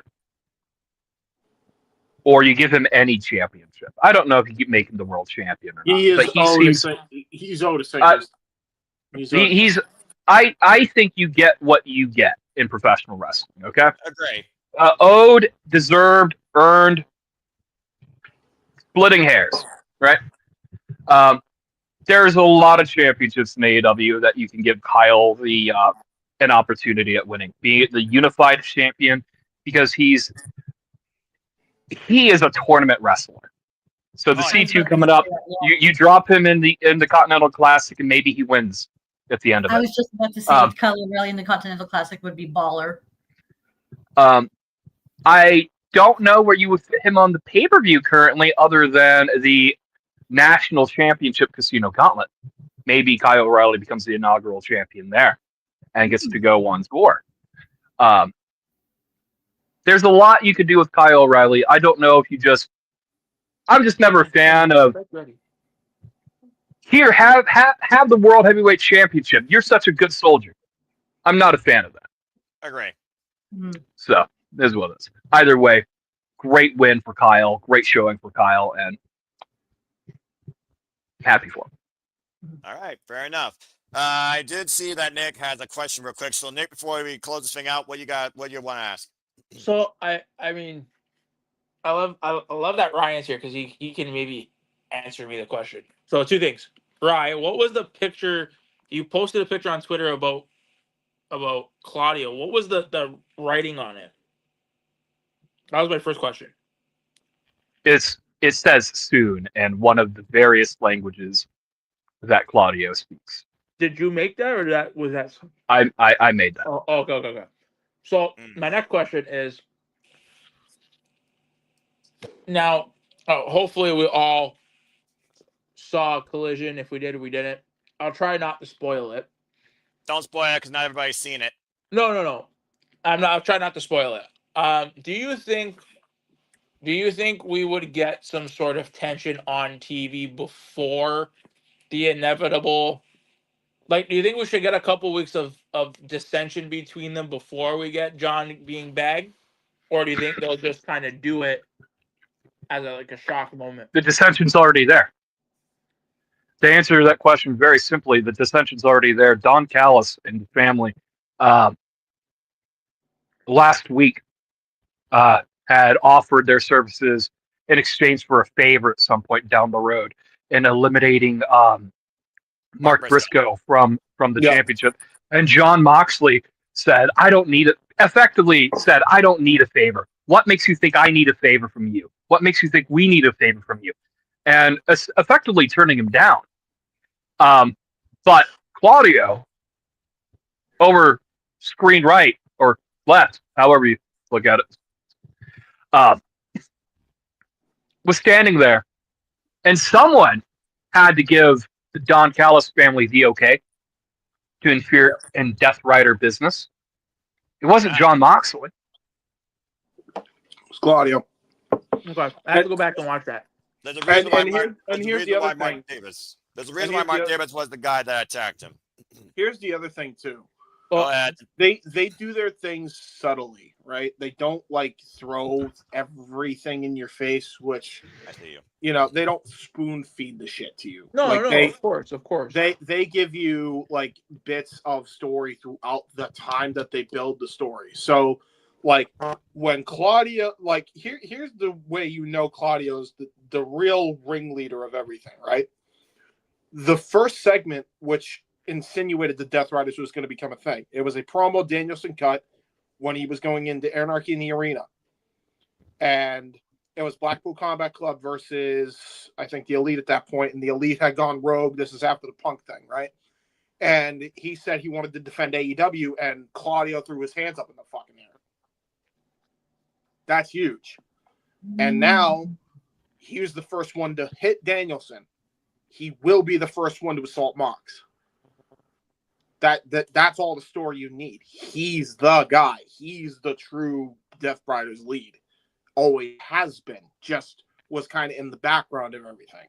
It comes down now to what Marina Shafir also thinks about this too. If anyone else will turn against John Moxley, he'll be the ride or die partner of John Moxley in this escapade, and that's Marina Shafir, who was victorious, might I add, in her women's blood and guts match. But I do love the fact that we are adding so much context to the future of the Death Riders, and it actually makes sense. But anyway, Walt, you got something to say real quick before we close this thing out?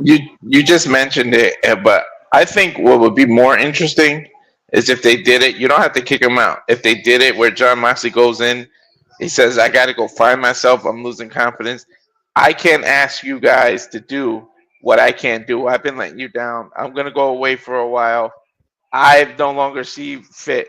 And I think it'll be unprecedented. I think Marina Shafir should be the default leader. It shouldn't go to Claudio because she is the badass that can run him. And how often have you ever seen a group like that be led by a woman? Like AEW has the chance to do something unprecedented and do something that was totally set them apart from everybody else. A woman-led faction that's not all women. She leads men in the battle, and she be that badass. I think they got a chance to do something I don't think we've ever seen it. Like, I know China was a big part of DX, but she was never the leader. She was just there to be the bodyguard for them. If you make Marina the actual leader and Moxley comes out of his mouth and gives it to her, then you can also run a jealousy angle in there later because somebody de facto want to leave. Like, that could be Claudio's. Like, how are you going to give it to her and not give it to me? And then that can implode them later. It's almost like you plant a seed in there later, but you don't kill it right away. Like, I feel like that'll be something way different. I actually feel really like they should go for that. Yeah, But I actually really like that because if you do that, you're setting up layers of story that can go for a while. And it's not like they have to be in the singles division anymore. Like, you can have the heel Death Riders at that point that Claudio would lead, go for the trios titles and win them. You know, they're the ones that could easily beat the Hurt Syndicate. I don't know who else can beat the Hurt Syndicate if they're Okay, that's a bold claim. That's a whole different level. That's the perfect play, and it's all set up perfectly to do so. So I'm with Walter on this. I know we've seen, especially in the Fed, like the Civil War angle done to fucking death at this point, but there's a lot of story here when it comes to the Death Riders that needs to be told in order to properly conclude. And I think the way he kind of laid that out makes everything nice and ties it up in a bow. But I think that's how you do it. Yeah, but I feel like you need to do it with Walter's idea. While it's a good idea, it's prolonging it. I think we are at the point with it where we need to turn that page and we need to get to that next chapter. I don't think we can wait anymore because the longer we wait, I feel like it's just going to be like people are not going to care. Well, think of it like this, though. What Walter's suggesting, the page would turn. It just would turn in an unprecedented way. The next page would then turn, like, say, a month and a half, 2 months from now, where we can't wait that long. You know, yes, we can.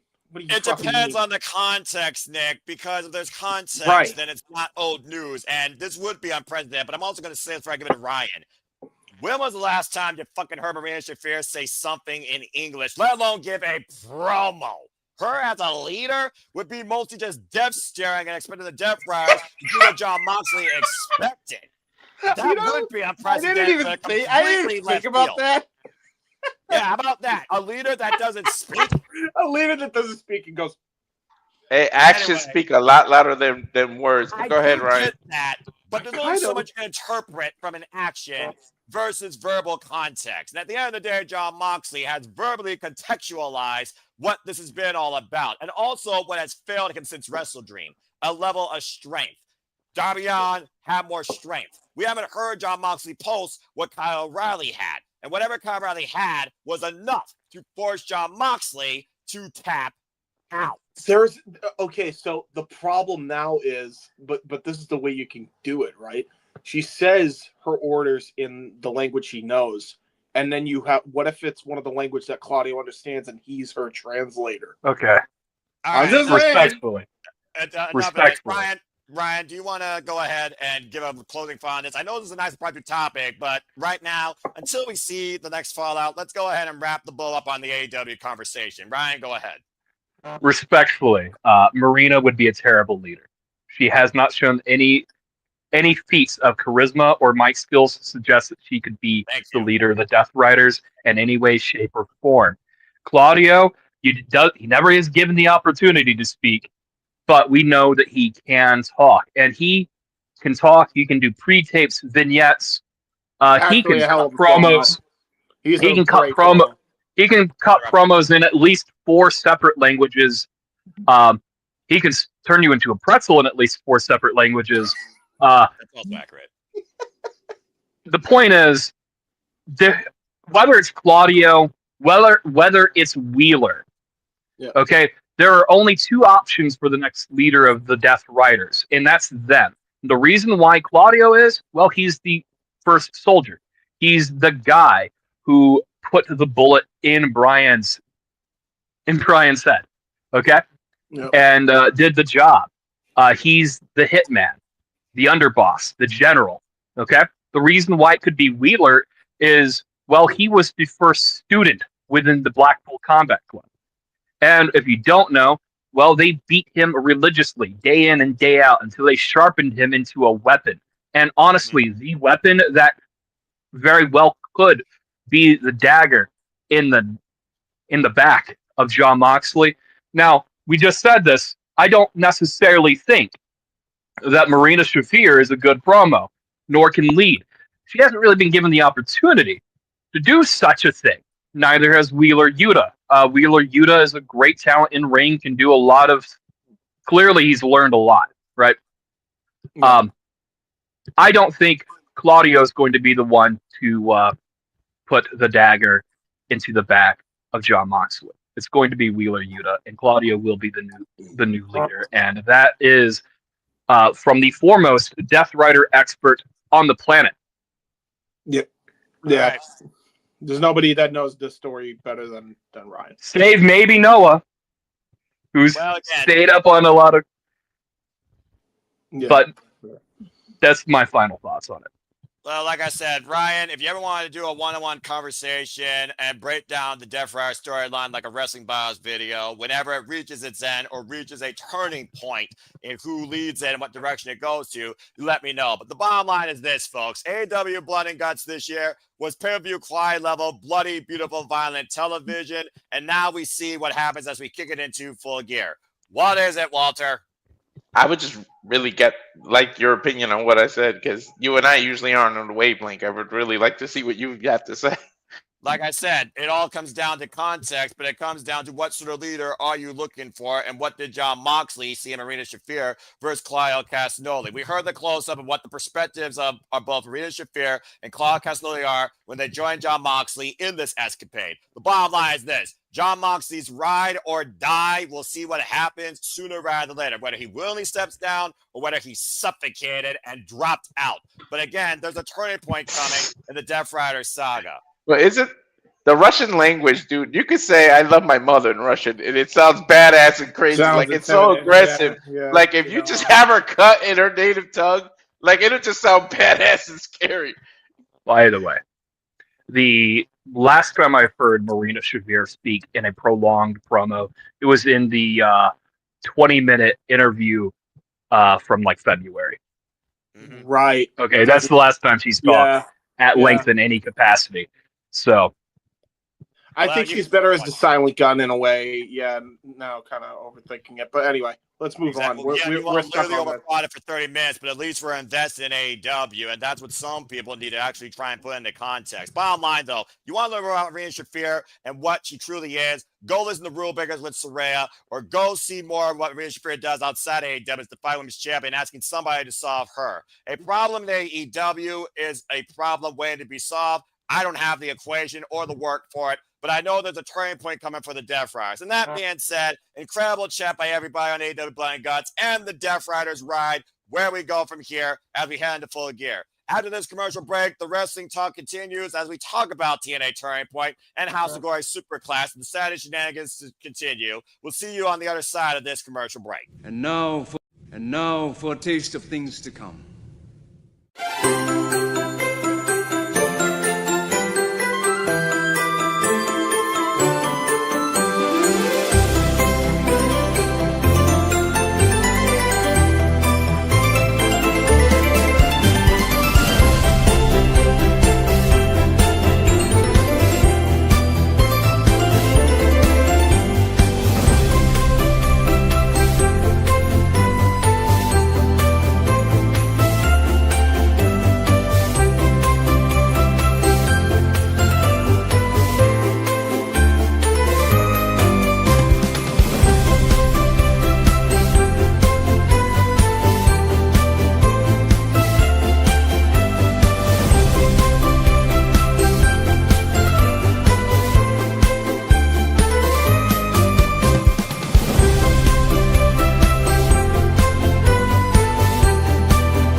And as we truly try to encompass here at the Superchatted Studios, we celebrate, embrace, engage, analyze, criticize, pontificate on truly all the wrestling and so much more to come as well. And welcome back here once again to the Saturday Shenanigans as the weekly barber conversation of Wrestling Madness continues. I am your host for leaving Noah Foster with Walter Cruz, Hebert, the Canadian Connection, our Canadian friend Ash Nicholas Ferrantes, and now joining in the fray, Jeff Mudder from Meacham. Before we move into our next topic, Jeff, first and foremost, good to see you. How are you? It's rare having you here. And what's on your mind as of late, my friend, as we just got done talking about AEW Blood and Guts? Okay, well, good. I can offer nothing on that because I didn't watch, and what the hell was I doing Wednesday night? I don't even remember what I was doing Wednesday. I think I was working, so yay. I did briefly hear the diabetic comment. You gotta love the logic of a diabetic bleeding out on freaking worldwide television. Good stuff. Great job, AEW. Well, to be fair, he wanted to. It seems like wild fucker. That's a whole different conversation. Context aside, continue, Jeff. No one ever accused Mark Briscoe of being a logical, rational human being. We love Mark Briscoe, but let's be real. I am doing very well. I actually just got back from yet another Ariel Belvalere concert out at the Penga Mall, and always good to see my friend. She just got back in town from a month in the Orient on her first ever solo tour. We're so, how are we on the show? So fucking proud of her. She'll be back there on the 23rd, and then she's going to New York for a few weeks. So yeah, it's just no rest for the wicked or the weary, as we say here in the business. Things are, kind of good overall. Disney is what it is. My personal life is what it is. Good to see Charles and everybody in the chat, everybody here in the room. And yeah, things are good. So other than AEW, what did I miss? That's literally it for right now as we move into our next topic, which is TNA Wrestling. As we're talking about TNA Turning Point, that me and Walter Cruz covered last night. Now, since I spearheaded the AEW conversation, I'll let Walter read the highlights and the follow-up to TNA Turning Point. So, Walter, you and I covered TNA Turning Point, also known as NXT Invasion 3.0. Fuck that brand. But go ahead, let's talk about... I said what I said. Like I said, I boycott this NXT. Not my NXT! Anyway, Walter, let's go ahead and talk about TNA. Starting with the countdown. We had a triple threat match and also Frank Kazarian's King's speech. Go ahead, Walter. Yeah, he came in, did his little speech, was interrupted by the nemesis of fucking annoying Ryan. They said, we're going to do what we got to do, work together tonight. But after the match, I am calling my shot. So Nick Nemeth warned Kazarian right off the rip. After this match is done, it's going to be me and you. I'm calling my shot. Then we moved on from there. The pay-per-view opened up. It was the women's opened up, right? Yes, the NXT Women's Championship. Kalani Jordan versus M by Elegance. Maggie Lee. Knockout title, not NXT. For M not being as experienced as Kalani, and Kalani had to carry her, this match was fucking awesome. And M freaking she really impressed me. Like, she put it out there she got a title shot out of nowhere, but damn it, it set the precedent for this pay-per-view, and it was an awesome match. Nice back and forth. We knew they both each had a moonsault as their finisher, so it was just about who did it, but they did do dives. They went outside of the ring. A lot of back and forth action. There were times, Noah, I actually got nervous and thought M was going to pull it off. There were times where she got these covers and hit these moves that it was like, holy shit, she might actually do it. But in the end, we got a retention by Kalani Jordan. But that's how you set off a pay-per-view. That being said, if I'm being all honest with everything, and I know we're going to go through each match one-on-one, TNA usually does things right. But for some reason, I feel kind of meh about it. Like, I feel like it was mid for what it was. I don't know if it was just because it was Friday. You were under the weather. I was kind of tired. I don't think it was our reaction, but no, I'll get your opinion after. But TNA, I just feel like some matches hit, some matches missed. Overall, like right in the middle, like thumbs in the middle, not up or down. So I don't know how you feel, but I'll let you take over some of the rest of it. I definitely share that context, but I also will add on the King's speech on kind of a turning point for Kazarian.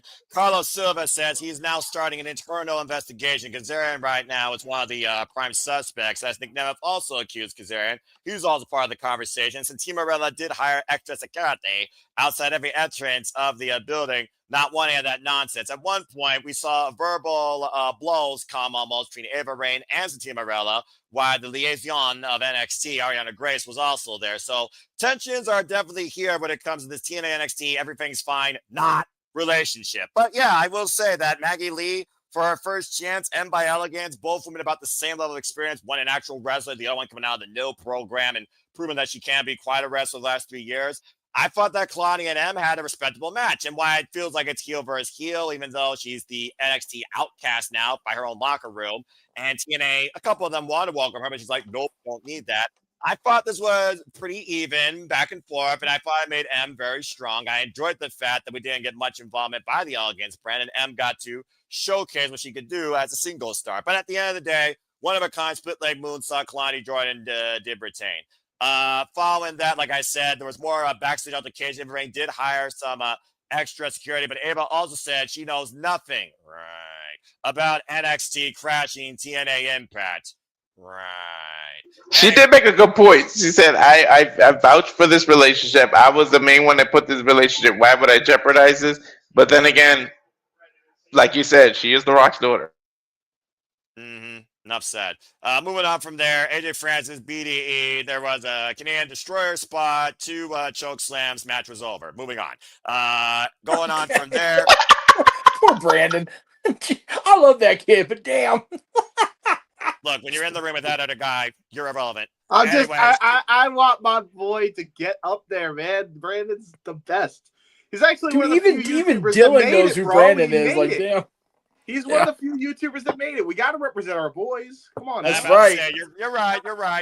To be fair, I mean, again, and he first faced Flop Dollar in his very first match in Wrestling Revolver, so there's that history there. And again, I thought BDE, pretty impressive showing. He tried to bring it, but at the end of the day, that guy chokeslammed in Oblivion twice. Double down, pay down, And listen, the sooner we get him and Chris Danker as a team, the better. Okay, now that I agree with. It's like a wave shit here. Context. I'm just saying. Hey, listen. Yeah. I mean, the context aside. Anyway, again, as tensions are still very strong backstage. Injury report: Mike Santana, who by the way has been MIA since Frank Kazarian called his shot after the NXT freaking Renegades, freaking ran roughshod with Robert Stone and set up that situation for Kazarian. Elijah also definitely after a guitar shot to the arm. And Nick Nemeth cleared to being backstage assaulted mysteriously also. Backstage, though, Giamilla, though, Steve Macklin says it doesn't matter. He hasn't heard from him, but he's willing to go alone as, again, tag him, bag him, former serviceman. No problem taking on an army, all of his own as he holds the line.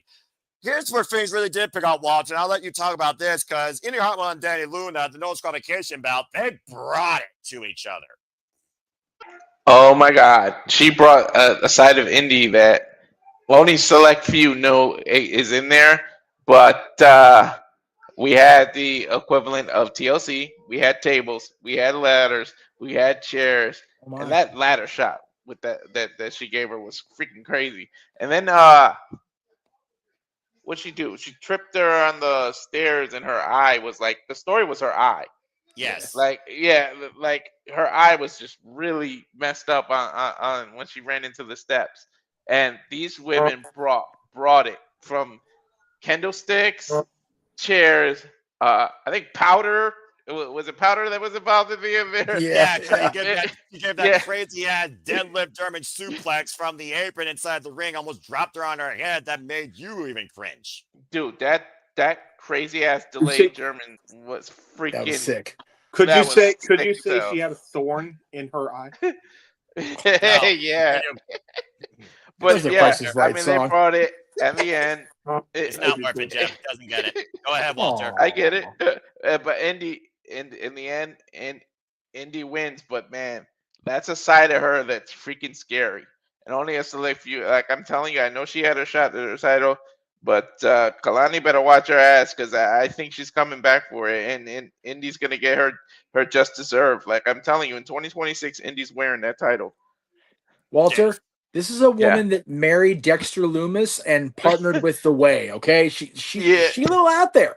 Well, yeah, but also to Jeff's point, the Hertz donut was passed down by Johnny Gargano to Indy Hartwell, and it was the Hertz donut on a chair, jaw first, might I add, that allowed Indy Hartwell to get the win over Danny Luna. But Danny Luna is a force to be reckoned with, and I'm so glad to see her in this spotlight. Absolute powerhouse. She took it and brought it. That's a weird. You can't claim she's just a tag. Yeah, it is. You can't just say she's a tag team wrestler anymore. She showcased herself. Yeah. A modified Blue Thunder Bomb into chairs for a 2 count. That deadlift German spot. She's got one of the most meanest deadlift Germans I've ever seen. Taking that spine buster onto a damn ladder. Still was able to keep fighting. Indy tried one good slam deserves another. She tried to do the same damn suplex, but the opposite way into the ring, but she just couldn't get it. But I was like, holy shit, if she pulls this off. About to say, and the contest to pull it off. Anyway, going backstage, Ava says she hired more security, and Steve Morella went to Costco, got a camera system, doesn't know how to set it up. God damn it, Santino. Jeff wants to say something, by the way. Go ahead, Jeff. I just wanted to ask that even with freaking chairs involved, the Blue Thunder Bomb still couldn't get a win. No, don't start, Sky. I was just asking. Not only with the chairs, but she bounced her off the rope when she did it. There was some oomph in that Blue Thunder Bomb. I start to realize more and more the only person that ever did the Blue Thunder Bomb right is John Cena, because he never went for a pin after. Goddamn right. Proto Bomb, but still Proto Bomb, different move. And to be completely fair to the move, El Generico won many a match with the Blue Thunder Bomb, except once he retired and went to his orphanage, Sami Zayn for some reason can't pull it off. So except like twice. So. I'm about to say Kevin Steen hasn't forgotten about that. Don't Kevin Owens get well soon. All right. Takeshita does a good Blue Thunder Bomb. He does a good Blue Thunder Bomb. Yeah, I am telling you, some of the Blue Thunder Bombs that Steen sustained did definitely contributed to Owens' current neck problems. Like, God, probably a little bit. Yeah, Jesus Christ. All right. Moving on from there, more knockouts on action as we have the TNA Knockouts World Tag Team Champion Triple Threat, the Inspiration, Cassidy, Justin McKay, the Angel Warriors, Layling Lee and Zaya Brookside, and Tessa Blanchard. Oh, wait, wasn't medically clear to compete. So the newest knockout signing, Mila Moore, teamed up with Victoria Crawford. And we had a Triple Threat for the TNA Knockouts for Tag Team Championships. Not a whole lot of context out this match besides the fact Mila Moore probably has bad an attitude as Tessa Blanchard, but at least she's not being called the R word, as people can't forget the past. It is what it is with this society. Again, I move on. I live in the present. And I knew she wasn't dressed for compete. As soon as I saw that dress, I was like, she's in high heel. She's not competing. Something's happening. You know what I mean? Yeah, I knew it. And was it before this or after that we had that weird Ryan Nemeth backstage thing with Marisade? Yeah, it was before this. Talking about that was before this. So yeah, I just mention that because it plays into the end. So true, but he's still the most obnoxious voice since Fran Drescher from The Nanny. Anyway, I know. Moving on from there. The Angel Warriors, though, I thought would look very good here. And again, the Inspiration, the only legitimate women's tag team right now in the wrestling business. They proved again what chemistry and history really bring as they were able to isolate, I believe it was Layling Lee, and able to pin her with the, or it was Zaya, I forget which one, and pin her with the idolizer for the, no, it was Zaya Brookside, pin her with the idolizer for the, yeah, I was going to say it was Zaya. I was just going to correct. Yeah, it was Zaya. And then, and then freaking, she does the pin. Cassie got the pin. But counted along with it. Yeah, Jessica counts with it. It's the funniest shit ever. They knew they won. Shoot, they knew they won. They're on match right now. They knew they won. They did have referee tops, so fit. And, well, the black and white context aside, the referee didn't know who the fuck was legal after the first 5 minutes. I'm just saying. All right. No one ever knows who's legal in a multi-person or multi-team match anymore. Jesus Christ. Anyway, multiple matches I lost who was legal. That's fair because there was multiple matches with multiple people in action, including this one. Trios action. Sid Alexander, the Hardy taking on Mustafa Ali and the Grey Hands. Go ahead, Walter. I mean, this match, it was all right, but at the end of the day, we're just looking at the fact that the Grey Hands might be going up to the TNA Tag Team Championships. Agent Zero is still a force to be reckoned with, and Tasha Steelz, again, seems to be the indelible factor to Mustafa Ali's continued forward momentum to try and prove that he should be the great leader TNA needs. If it wasn't for her, they wouldn't have won. Who's Agent Zero? We have no damn clue. This giant guy that apparently is Mustafa Ali's secret weapon, part of his secret service. Bro, so Omos. Got it. Okay. Yeah, dude is like 7'2", yo. Whoever he is, he's a big giant of a man, dude. He's scary. Omos is 7'2", isn't he? Okay, James, I'm just gonna say this real quick. Agent Zero's white. Anyway, Come on, James, figure it out, buddy. I didn't know. I haven't been keeping up. Well, start keeping up. That's what we do here, damn it. Anyway, I'll try. Go ahead, Walter. Continue. Jesus. Yeah, but if it wasn't for Tasha, and we got a new champion. Damn, he just out wrestled him. But anyways, yeah, if it wasn't for Tasha Steele, I don't know. The decision hasn't been made, but I know Makacha just fucking dominated all 5 rounds. But anyways, yeah. I mean, people that don't like wrestling and boo and shit and more action, fucking stop it, and it won't happen. Otherwise, shut the fuck up. Anyway, back to TNA, back to our scheduled programming. I mean, again, a low blow, and we all knew who was going to eat the fall here at the end of the day. Cedric Alexander. Ali got the low blow on Alexander and got the roll-up freaking win. After the Hardys fended up Agent Zero to the back with steel chairs. Yeah, that's pretty much what happened.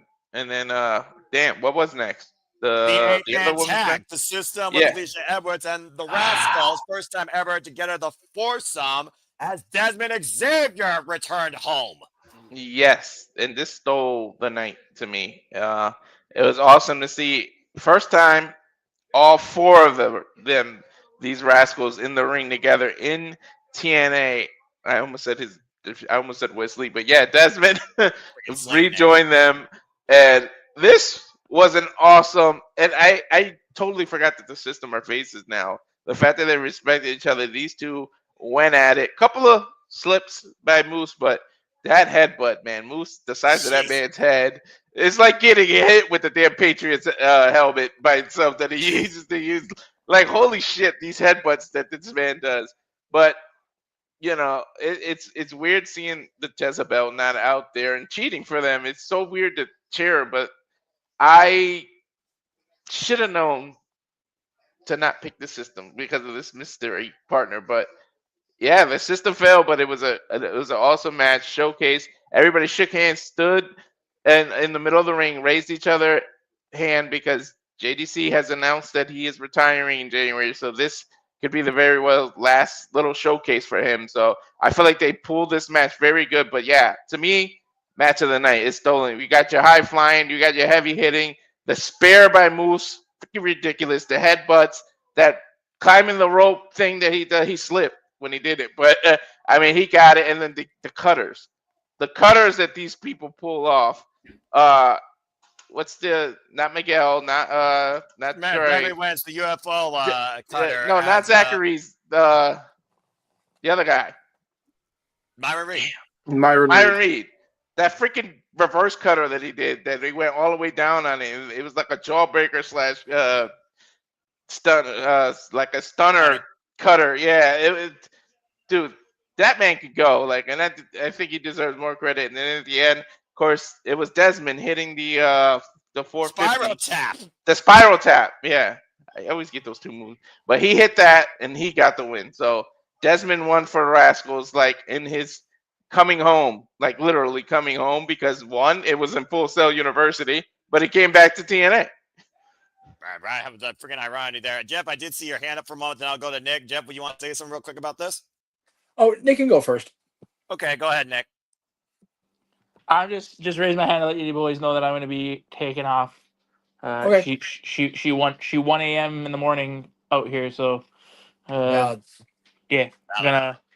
we're gonna head to bed. All right. Okay. Well, appreciate you, and we'll see you either on AEW calls or the next Shenanigans. You and Miss Ferrantes, take it easy. Appreciate you both always. I'll see you guys on the net. Yeah, I'll see you guys on Simply Predicted. Just keep me in the loop. All right. See you, brother. All right, I'll keep you posted on it. All right. Good night, Nick. Guys. Jeff Meacham for senator. No, God, no. Hey, God, especially help after us. tonight, because the Kings whooped the Senators' ass tonight in hockey. So there you go. All right, well, now we're not trying to get a debate going here. No, so let's I know, go I ahead know. and continue. Anyway, Jeff, go ahead. Did the moment with JDC and Breezy make TV, or was that like off air? Off air.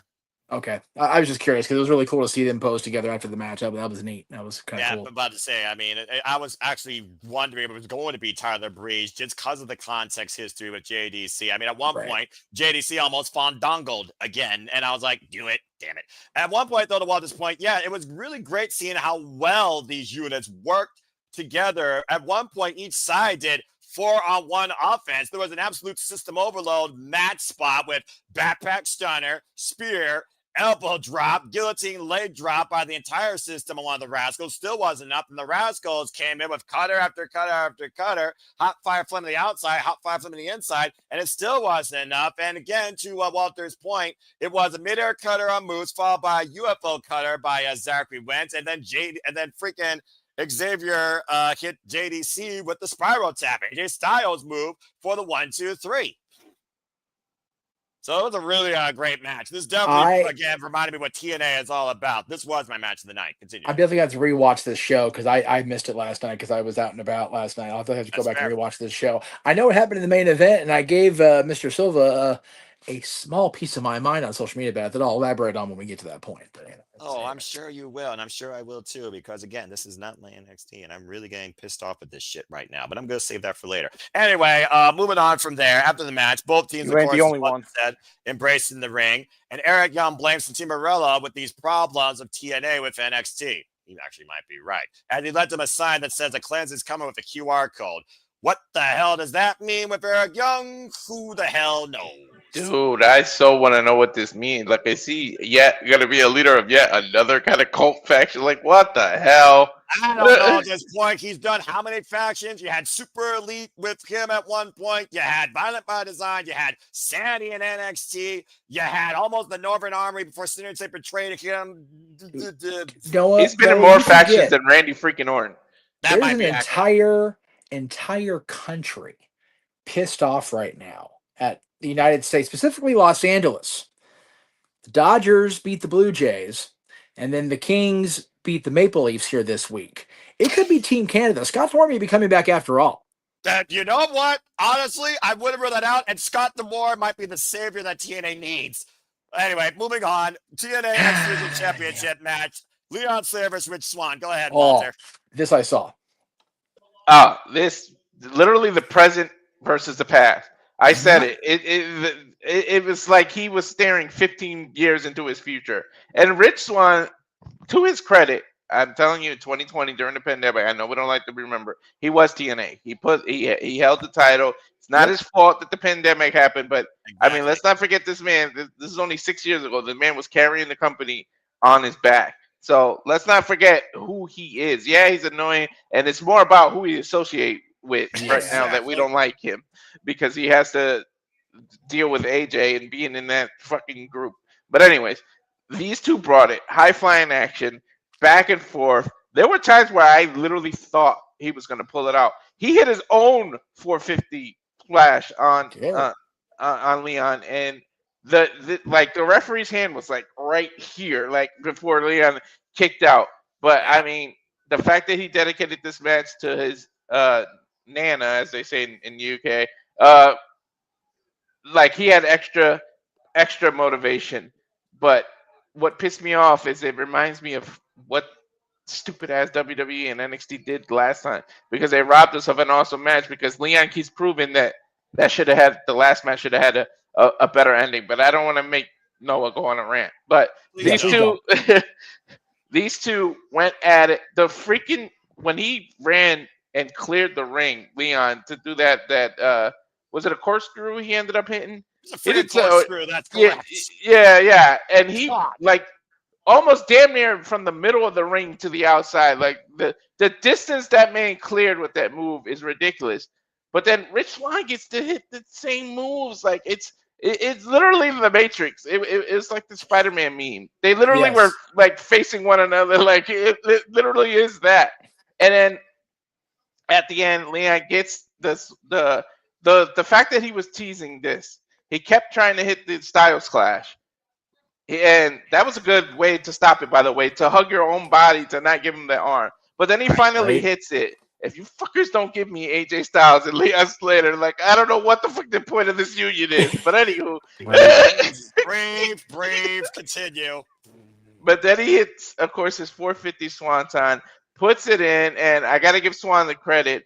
He reached out his hand, but he kicked his hand like a heel would, but then he hugged him, and he pretty much endorsed him. You don't need to put him up or do a face switch or anything, but he literally endorsed him, much like everybody is. And I said this is what Leon Slater needs to do. He needs to go against all the X Division vets to put this title on. And so he already did it going against Amazing Red. I'm telling you, he needs to go against AJ Styles.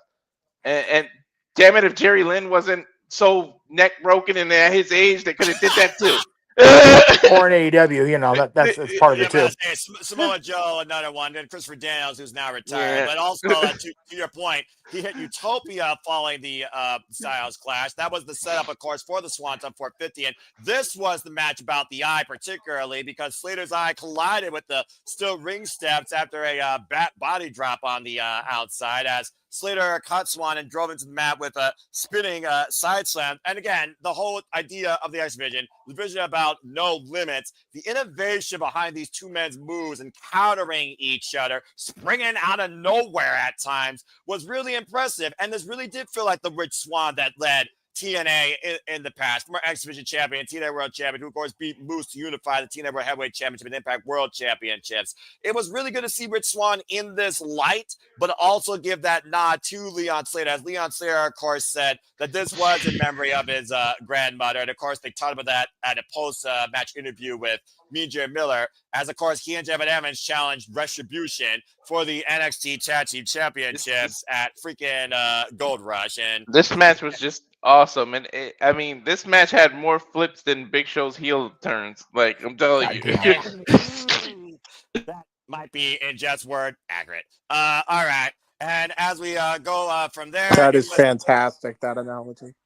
About to say the Scott Stat Boy would approve, and you can follow Stat Boy, of course, for continuing covering Monday Night Football. Anyway, Walter, let's go ahead and get to our main event: Mike Santana and Steve Maclin versus Nick Nemeth and Frank Kazarian. Go ahead. Well, it started as a handicap match because Santana was nowhere to be found because 24 hours before he got his freaking arm pretty much ripped out of his socket, or his elbow dislocation. Steve Maclin said. He said it in the ring. He put the mic. He said, well, looks like it's going to be a handicap match. Well, screw it. And he threw the mic at Frank and then started attacking Nick. So pretty much. That both men. He scud both of them. Yeah, and then he started doing his own kind of dives, trying to take it to him. Nick, surprisingly, and Frank, with how much ego each of them has. Sorry, Jeff. I'm shocked they actually worked well together at the beginning. They worked well. Midway through the match, we cut to a Mercedes SUV in the back, and I said it. No, I knew it. You literally have to stop this man from breathing for him not to show up. Mike Santana pops up through security. Santino with the funniest fucking thing to let him through security. Like, let him through. Get out of here. Because the security was there. And by the way, Marisol, to your point, came into play also when she took out Ryan Nemeth with a super kick, much to my yeah. Something about stupid about wet hair. Even Ryan's such an ass and dumb that even the fucking stories he's involved in are stupid. Like, what the hell does her having wet hair have to do with anything? Anyway. Why does he exist in TNA is a different conversation as well. I don't know. But, I mean, his biggest accolade is that he holds someone else's trophy for him. But anyways. They all my damn friends in one match. Jesus, I guess.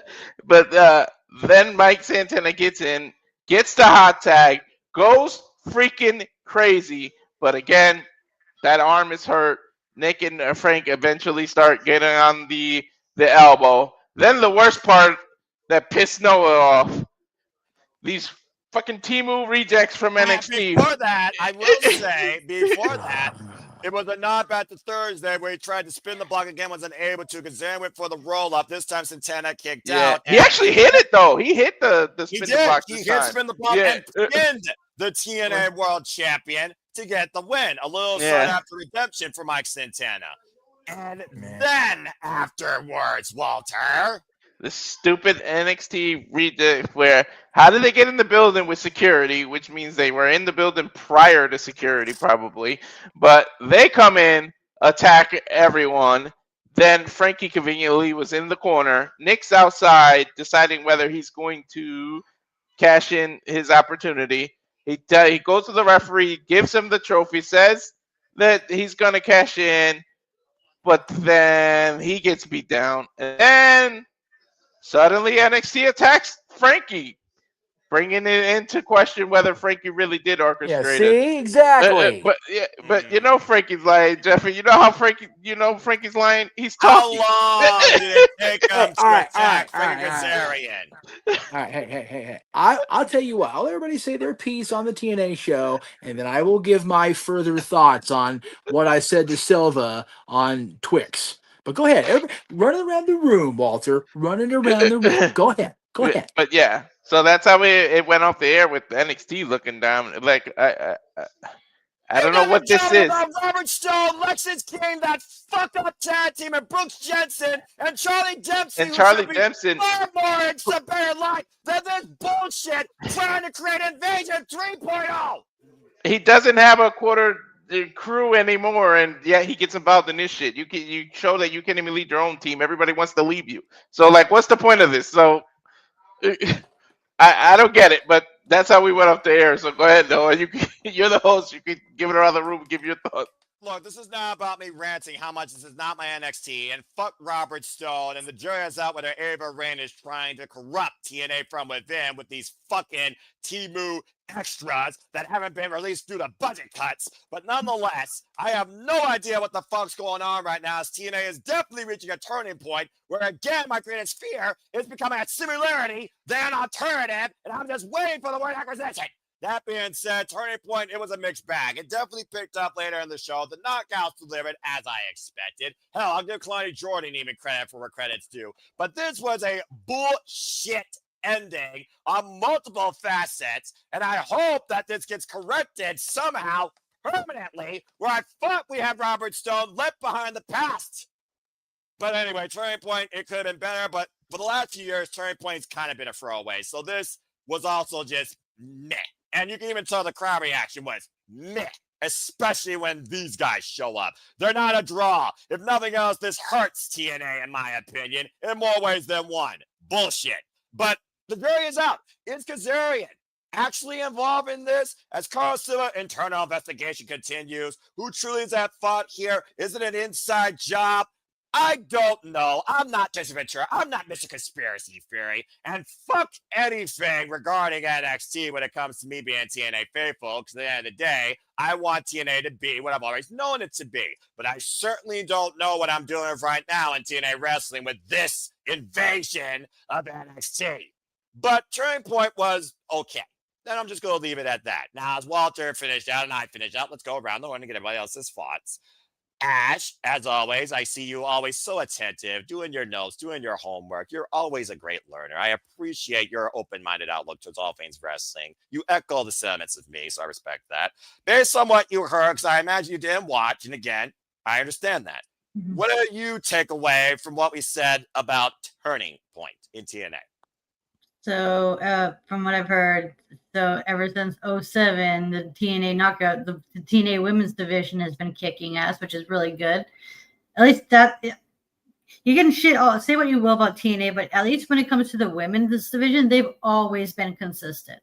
Damn fucking right, all 3 matches. And yeah, System versus Wrestle sounds like it'd be a fun match. And same with the X Division title, which is one of the, and that was when I started watching TNA. Those were the 3 things that kept me watching in 2010 was the tag division, the X division, and the women. All right. Very good. Anything else? No, that's it. It looks like those are going to be matches I'm going to be checking out when. No, that's another thing because, yeah, I got a lot of catching up to do on wrestling because, goddamn. Work's been kicking my ass. Ways of the Superman Ash. Find the dedicated time. Watch as you can. And if you can, avoid streaming services and fuck television. James, you heard all this. What is your takeaway regarding what we said regarding TNA Wrestling and TNA Turning Point? If you have anything, go ahead. Oh, man. Look, I've been saying it. It's getting out of hand with this TNA NXT stuff.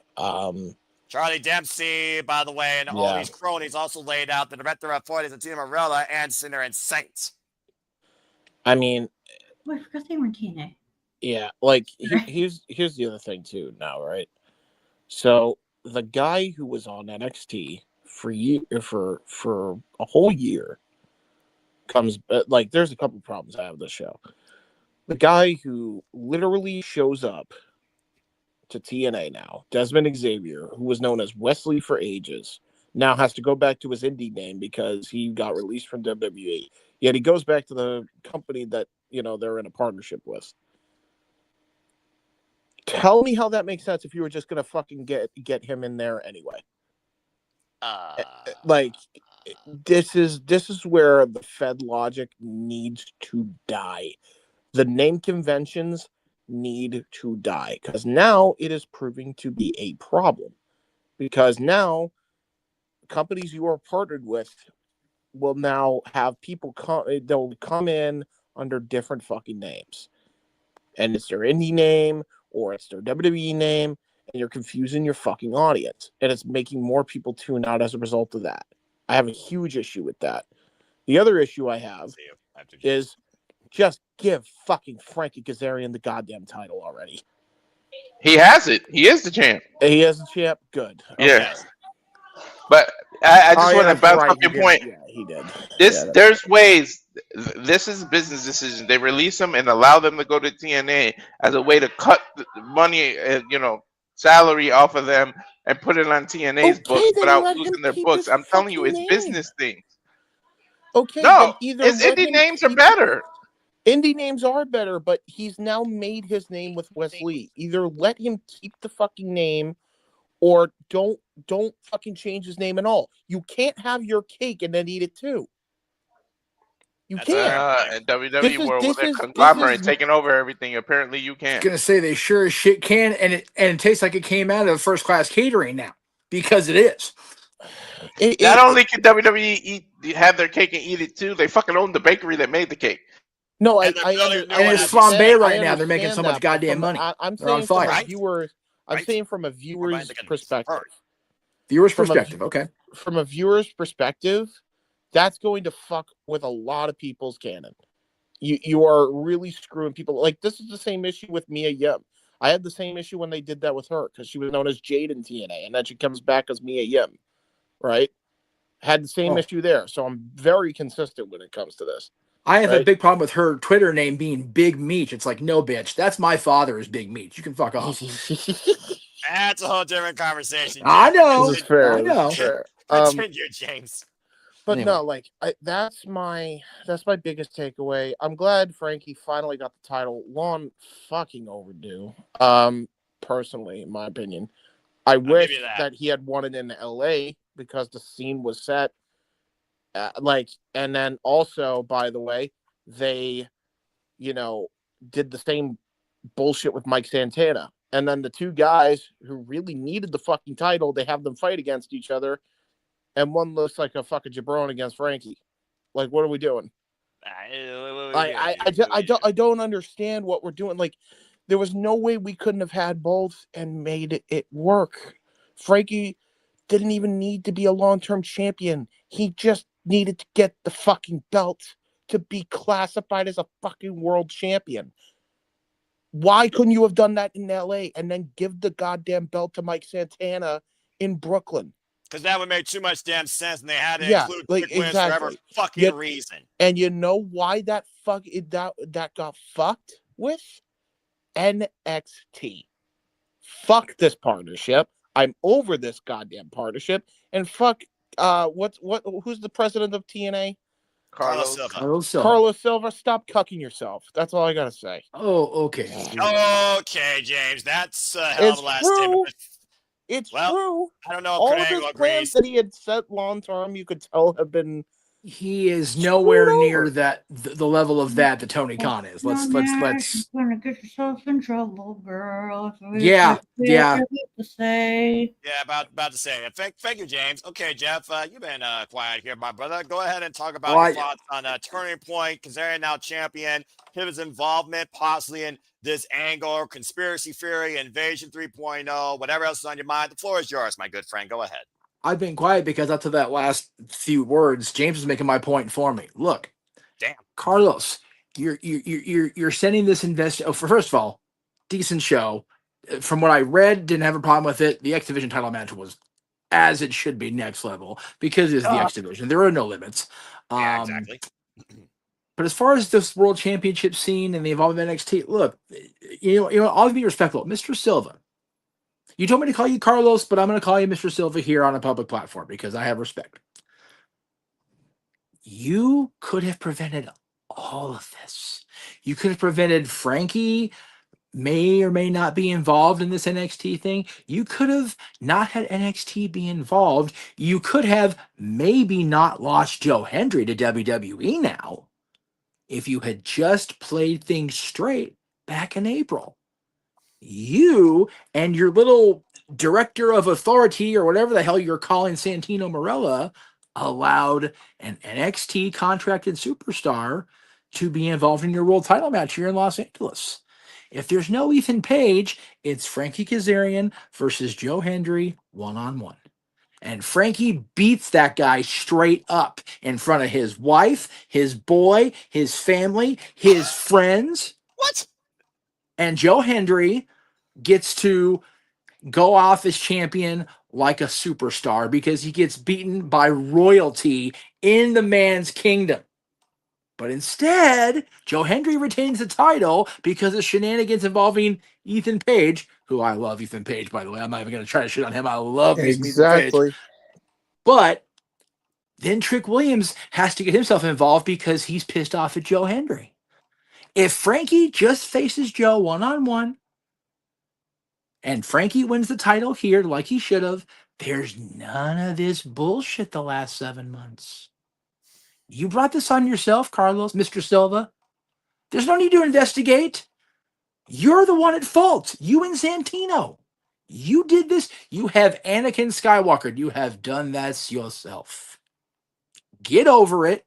The king can wear his crown, and he shall reign until he decides he will no longer reign. And you know what? Let's give the man a little credit here, shall we? This man's poor wife had to sit through multiple extra innings of baseball only to see her precious Toronto Blue Jays come up short against the superior Los Angeles Dodgers. Frankie went out there and won this for his wife to make her feel better. She has been so dejected since the Blue Jays got beat, as they should have, by the Dodgers. This man is doing his wife a good service. Happy wife, happy life, muckerfuthers. Don't tell that. And you're shitting on him for winning the world title for his woman? Shame on all of you for that, first of all. Shame, I say.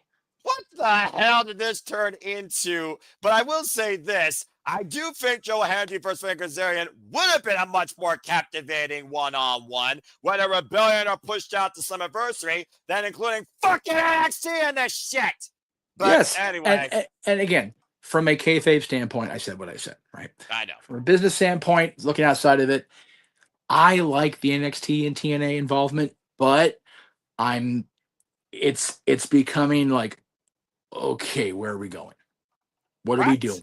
Why is it we're having a WCW 2001 moment where the people that can't get over on Tuesday nights are being thrust into our faces on Thursdays and pay-per-views?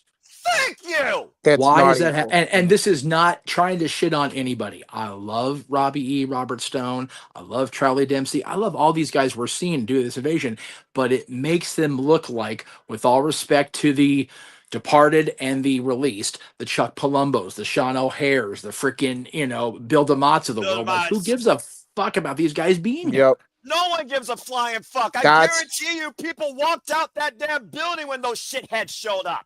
I know what I said was harsh, but there was a reason I ended it with that, because that what you guys said precisely proves my point. But that's why. my you whole thing know? is I don't necessarily believe that, and again, I am not trying to compare the mindset of Carlos Silva and those that are running TNA to the mindset of Vince McMahon and his minions in 2001, because I can't make myself believe that Paul Levesque, Nick Khan, and those that are currently running WWE NXT, Shawn Michaels, actually perceive TNA as they ever had a chance to beat us and now they didn't, so we're going to make them our bitch. That was very much the mindset in 2001. Exactly. As much as, Vince is all about making money, they put that crazy old man on his ass for 83 weeks plus. Right. Okay?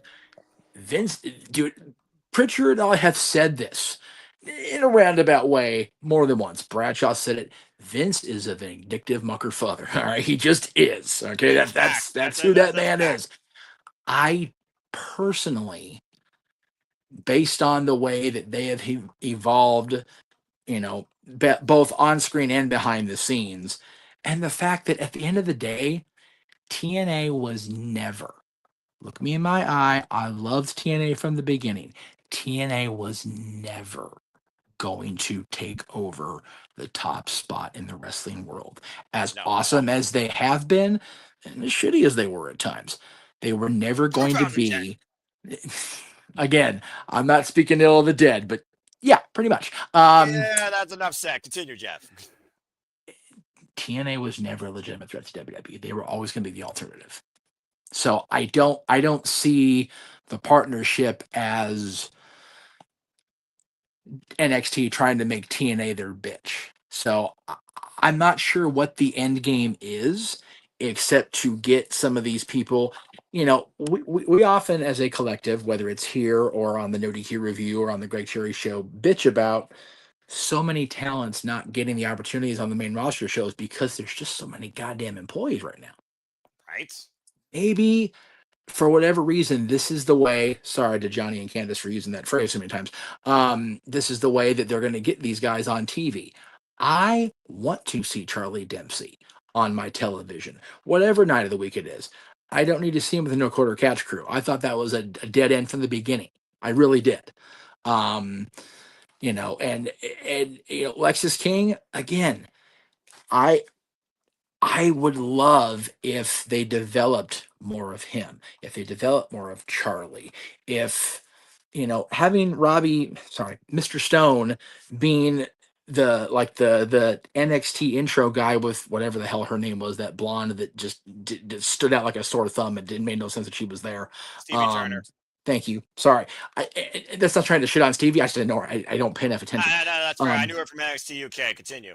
Yeah, there was so much going on, and I feel like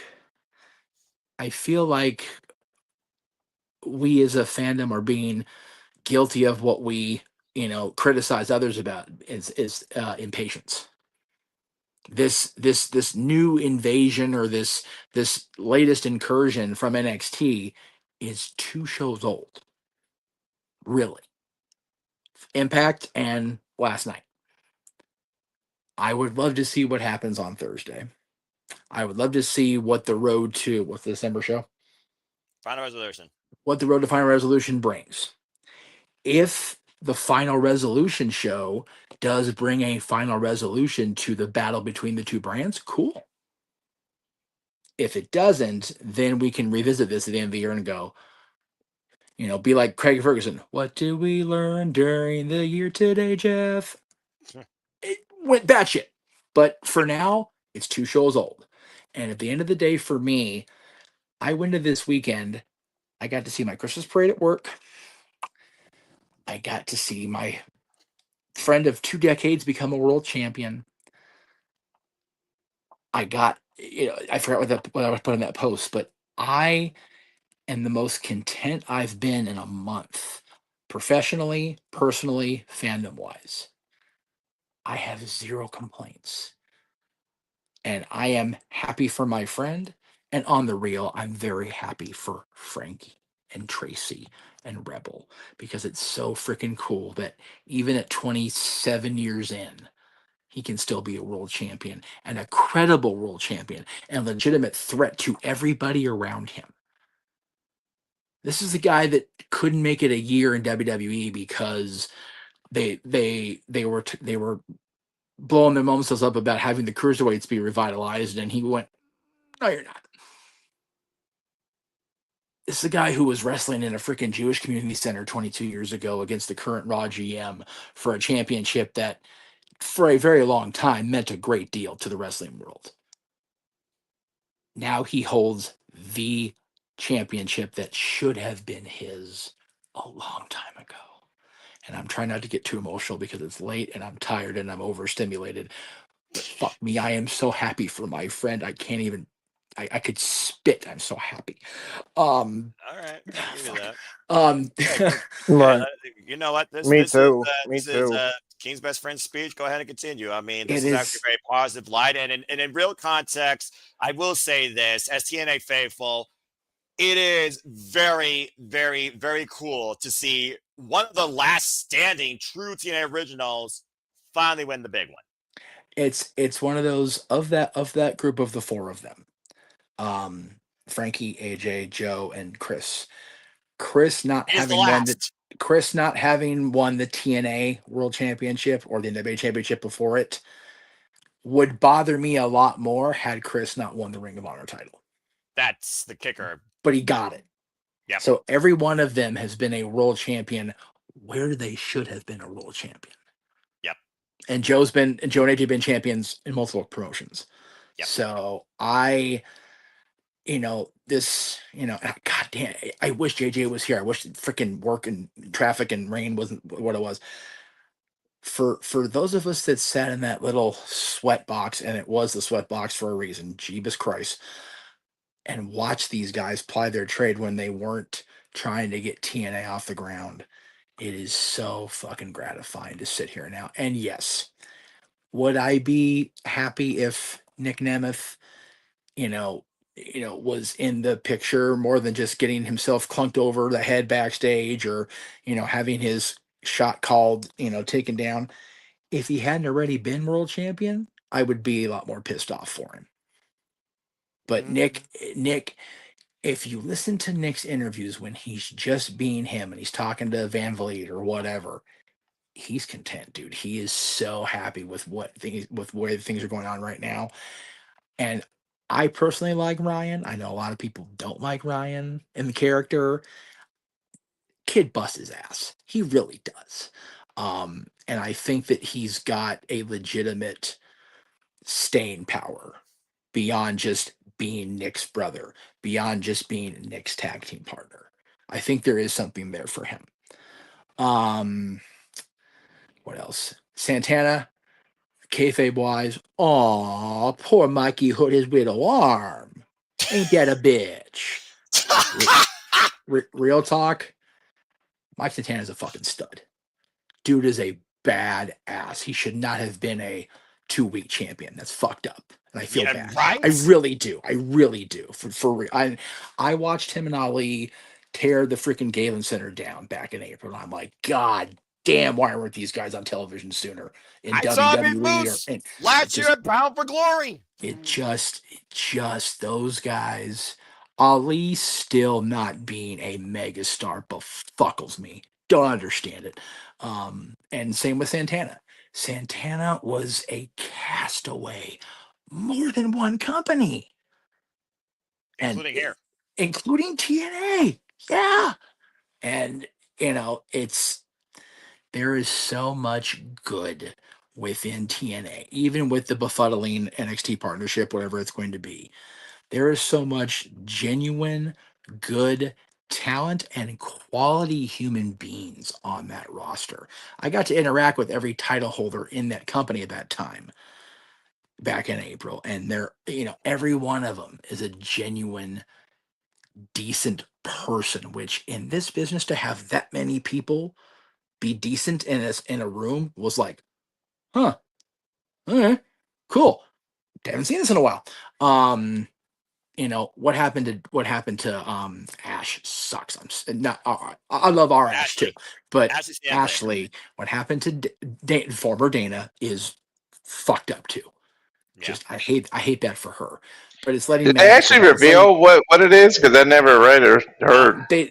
I don't remember what was said. I don't even think it has been said yet. It has not. But whatever did cause her retirement, it's very much like what happened with Balor when he finally won a world WWE title. It's like, I had handed over.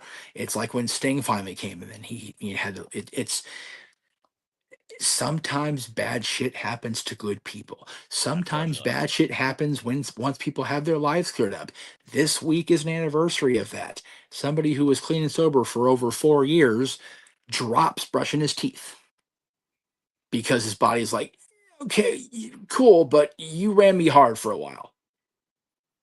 It's the world is what it is, and Noah is our most prolific pontificator of positivity, keeping things in perspective.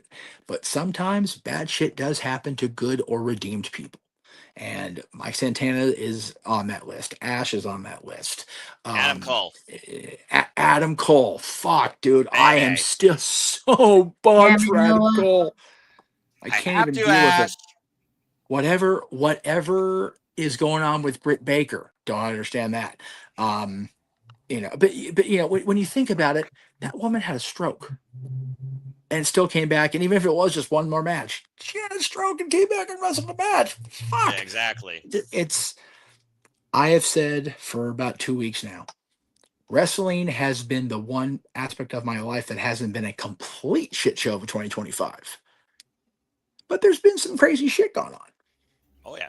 Right now, as we sit here on November 15th, 16th for some of you. Yes. It's about as good as it's been in a little bit. And I look forward to Monday. Well, I look forward to it, but I'm also like, we're just one more day closer to the end of John Cena's career, and I'm not dealing with it very well. Less than a month away. Yeah, we've got 3 dates on television, one of which I'll be there for, which we have plugs later, kids. I am very excited to be a wrestling fan again, and I'm glad that I have a schedule where my schedule regained that I can watch more regularly. Anyway, that was a really long rant. I didn't mean to. I just haven't been on the air with anybody in a while that I've been able to just kind of let loose. So damn it, Mike Tyson. That's one of those things, Jeff, where in context, again, you've always taught wrestling as I've come to know you as, simply as a friend, but also you also give people the rightful glory, and justifiably so, considering how many people you've seen grow in this business. And that means even more. I mean, I look at my friend Amara Jade, who continues to fight for up to 2 years on the shelf, starting her young career across the pond. I look at people that have really risen to the occasion of business, like Brooke Havoc, Chris Statlander, Sky Blue. So Ruka has become a hidden gem, in my opinion, who Damon Stars, superstars, and nil athlete. It is a beautiful thing to look at how the business has evolved. And while we did see a turning point last night, there is no stopping the evolution that is professional wrestling business and the continued passion we have for it. So I really appreciate your dissertation, not only towards your friend, but towards what I try to encompass, a positive outlook in protecting your mentality and just your life enjoying wrestling. But always know, with good comes bad. With good, there is evil, but it's what you choose to associate yourself with or choose to affect you that truly helps you and destroys you at the end of the day, fan-wise or personal-wise. Walter, I see your hand real quick before we take a commercial break. What do you guys say? Well, one, damn you, Mike Tyson. I forgot how hard it is to beat him. Okay. But what was I gonna say? Oh, I'm really curious to see this whole Eric Young angle because it feels like it's gonna be their answer to the NXT. Like, are they gonna have a bunch of TNA, whether it's heel or face, work together to get rid of NXT? I'm really curious to do that. And then the positive spins on this, you don't know. Iron Deadline's gonna come up and that Iron Survivor. What if there's TNA superstars involved in that Iron Survivor? And if they win, are they going to challenge NXT titles? Do they come back and challenge their own champion? Like, we got some I know people are complaining, but there's some ways to go with this conglomeration, if you will. This combined. I don't know if it's a takeover. I don't know what the hell is it. Is it There's not a takeover. Takeover is one noteworthy only for 2016 to 2020. NXT. Just working together or anything. I mean, we can get some shit out of it, but we don't know what if Santana does go over and gets the NXT title and runs that for a little while better than so. There's some things that might still can happen, so it's not all negative. I will allocate my TV time to watching Mike Santana wrestle Ricky Saints. They can take my money for that. That's fine. I'd be for it. Put him in triple threat with Femi, with Boba Femi back now. No more triple threats. That's what got us in the situation with Frankie in the first place. Yeah, but here's the difference. There's 3 people I can actually trust. Anyway, moving on from there as we bask in the glory of TNA's goodness versus NXT's fuckery. After this commercial break, we will rebound to a different company in wrestling, House of Glory, as we look at House of Glory Super Clash and talk about what the fuck is this year in 2025 with John Cena, Kazarian, and Samoa Joe all holding championships. And so much more to come on Saturday Shenanigans after this commercial break. Stay tuned. And now for a taste of things to come.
Boy, and truly here at the Simple Liable Studios, we truly encompass, embrace, celebrate, engage, analyze, criticize, pontificate to all the wrestling and so much more to come on that schedule yet to be announced, including Gobble Gobble, Thanksgiving, AEW Diamond. I'm sure there'll be other Thanksgiving and holiday specials to come in and out of that as well as Wrestle Kingdom 20 with Ash. As we return back to the Saturday Shenanigans. Welcome back here once again, folks. Again, I'm your host for the evening with Walter Cruz, James Hebert, our Canadian friend Ash, Jeff, Mother Evan Meacham, and of course, we also have Ryan, who of course called House of Glory, and of course, you all there are part of the conversation.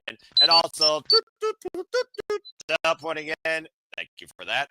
Teleporting in from the command center is my fellow TNA faithful friend, Dattila. Hello, Dattila. How are you? Disappointed that you didn't become Noah by elegance.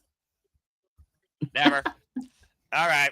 Well, that being said, as we continue the conversation, I did see also a message. So, Walter, it sounds like you have reached the deadline. As long as you're willing to stay here, no extra coins to continue. So go ahead and plug your stuff and get some Z's. Where can You people can find me at YouTube at Rage Wrestling, on Instagram Walter.Cruz.940, and of course the X at Walter Alex Cruz. Thanks for tuning in, and I'll see you guys Monday. All right, sounds good. As always, reliable. Get some rest. Happy gaming. Don't rage on Punch Out. Good luck beating Mike Catch Tyson. you later, alligator. Have a good night. All right. All right. Well, that being said, then there were 5, but apparently we just got 6 joining in. Whether transportation be damned, the Renegade Wrestling JJ Williams is finally here. So let's go ahead and bring him into the screen. JJ, how are you this evening? Before we get into the House of Glory with James and Ryan, who's waiting backstage, go ahead and give your thoughts. Good evening to everybody. Good morning to those of you on the East Coast. It's been one of those days, people. Like, it just is what it is. But at least I'm here now. I wouldn't want you any other way because, again, you are the flagship host usually of this charade. But, again, I'm always happy to help out a friend. Well, let the wrestling continue. But before we actually get into House of Glory, because the Dominguez have decided to dictate the conversation for a little bit longer on TNA Wrestling. Emmanuel Dominguez with $2 super chat. Who wins in the match, Carlos Silva or Tony Khan? Neither. They're both not pro wrestlers. Anyone else have to say before we move on? Accurate. Definitely not the fans.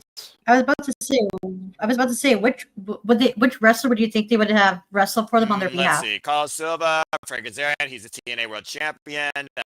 Tony Khan, either Hangman Adam Page or Kenny Omega. And I'm always going to go with Hangman or Kenny in any situation. Okay. Anyone else to say before we move on? Yeah, Emmanuel is going down. It's a very serious. Sound a little salty there, Noah. No, I'm also just the guy that's trying to keep this ball rolling because House of Glory, Ryan's been waiting to talk about that because it's probably the only other thing he has left to talk about before he bids us to do. So let's go ahead and get James and Ryan their spotlight. So that being said, James, Ryan, you just got done calling House of Glory. We've already talked about this, JJ, and Jeff pontificated very eloquently, or should I say elegantly, on the fact that your boy finally won the big one in his career where he rightfully should have. And I've already given respect to that. James, Ryan, talk House of Glory. Let's move on. Get going. Damn. All right. Hey, Ryan. So, hello. James wanted me to get the cage messed up. Yeah. So we had the cage messed up. The show. I was dealing with technical difficulties for the first match, so I didn't really get to see Amazing Red and Nick Nemeth wrestle. So I watched that through the Discord before just saying, F it, and switched over to my phone and joined back up from the computer, which I don't have a webcam for some reason. This is what it is. But Amazing Red and Nick Nemeth had a really good back and forth match, which resulted. Do we want spoilers? Do you guys want spoilers? Are you guys actually going to watch the show? Probably not. I'd rather not. I'd rather not spoil it. You're here for a but we're here to spoil it basically. But this is the time where we can. They can watch it on TV. This is always an exception. Continue. Yeah. Well, Amazing Red. We don't have the times here. I did not time them myself, but Amazing Red did pull up a big win over Nick Nemeth, and he came out in traditional Amazing Red garb instead of his, suit he wears, the other attire. Yeah. But James, I have to throw this back to you. For you may have the better memory than I do when watching this, because I was struggling to even watch this match. Yeah, I mean, really, as far as the stuff that was done, they had a really good opener. I think out of respect, and you could tell that this is veteran instinct on both of their parts. They had a good match, but they left you wanting more, and also had a good enough match that starts things off in the open. So that way they didn't take away or return the later matches on the card. In particular, the world title match and the main event. But yeah, overall, I thought the match was very good. I want to see another match between the two. I don't know if we'll ever get one, but I just think it's cool that we actually got to see these two touch here. There was a lot of dives by Red. A lot of TRSs, a lot of Hurricane Ranas. There was great arm drag sequences between the two. There was great mat wrestling with Nick Nemeth involved, of course. There was great counters between everybody. Red had a couple of great frog splashes. One, he hit one after the other at one point, and they looked really good. Shout out Eddie Guerrero. And in the end, Amazing Red actually got a win for with the frog splash. I was actually very shocked. He actually won a match in House of Glory in the first time, and I don't even know how long. So, yeah, I thought the match was great. I thought it was a great open to the show, but they left you wanting more, and they also did good not taking away from all the other matches on the card. Now, I can tell you what certainly did take away from the other matches on the card is the immediate follow-up to that. With the yeah, I don't remember half of everybody's names in here, but the unadvertised person in here, I guess it's all unadvertised, but it was a bonus match, everybody. Card subject to change. For some reason, infamous Darren Richardson. Yes. Just was there. Came out, posed with his belt, and just Fortnite emoted the entire time, basically distracting everybody from the actual action in the ring. And I'm like, since I've been calling House of Glory, there have been like 3 or 4, maybe even 5 scramble matches to determine number 1 contenders for this supposed 6-way scramble cruiserweight championship. That hasn't been defended once since I've been watching. I'm like, just add him into the match. Like, this match is meaningless, it's heatless, and it was to determine a new number 1 contender, which Joey Silver, Sweet Cheeks Joey Silver was the one who won this match.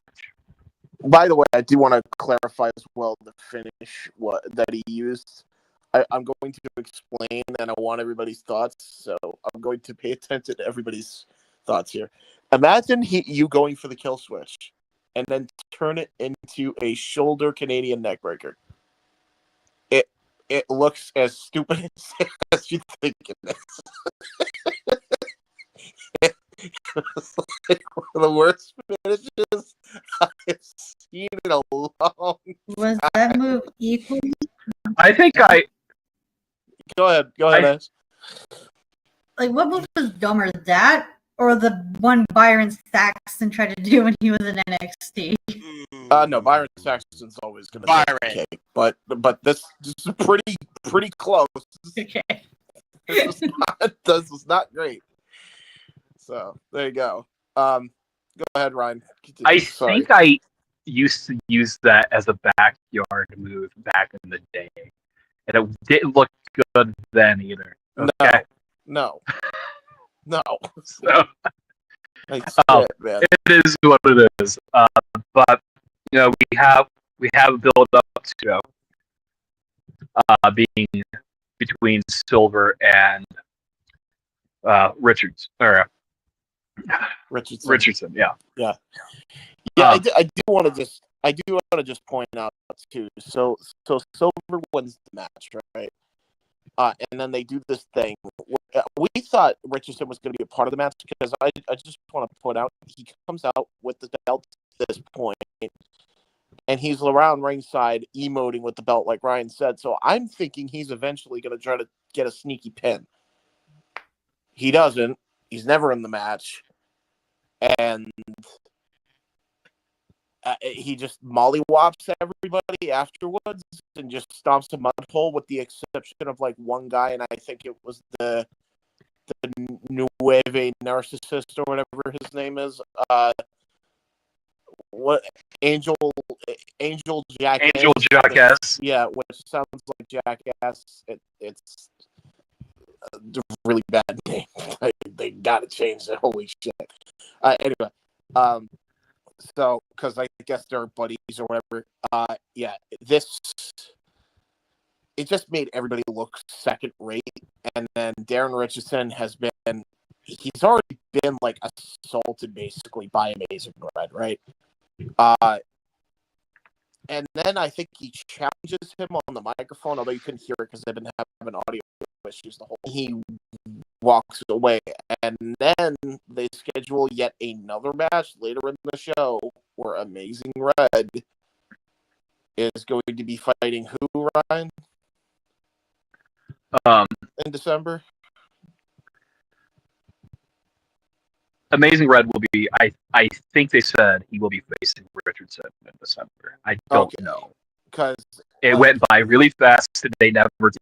No. They said he was fighting like another like superstar, like some other talent. Like I don't know if it was AEW or TNA, one of the two. Just fucking do the match with Richardson already. I'm sick of the interference. I'm sick of the run-ins. And like I understand they're an indie, but like when you have Jason Solomon on your commentary team, and he has criticized AEW and WWE for inconsistent booking in the past, and you are now doing inconsistent fucking booking. I'm sorry, you don't get to play that excuse card with me at this point. There's only so many times I can go and say, well, they're an indie, and let the shit slide. After the 6th scramble match that ends in some wonky ass interference, nah, something's got to be said here. Like, it's ridiculous. So, to be quite honest, and it's not like the 6-way scramble was bad. It was good. It's just the booking made it okay. And with the talent involved, it should have been more than just okay. I personally feel that Richardson's involvement in this match, or him being here and me not actually being in the match, took away from the match, made it really distracting. Made it very difficult to keep up with the actual action. A Scooby-Doo goof. Like, people were chasing him around. Yeah, it was, and it was ridiculous. This is what it is. Like, either way, At any point did he yell zoinks? Very well. He very well could have. The audio was rough. Yeah, What about honestly, Jinkies? no way anybody will know if he did or What not. about Jinkies? Jinkies? Yeah, maybe. I was saying Jinkies. Jeff had his hand up real quick for a moment. Jeff, go ahead and speak. Scooby-Doo groove, greatest analogy ever. Continue. Continue.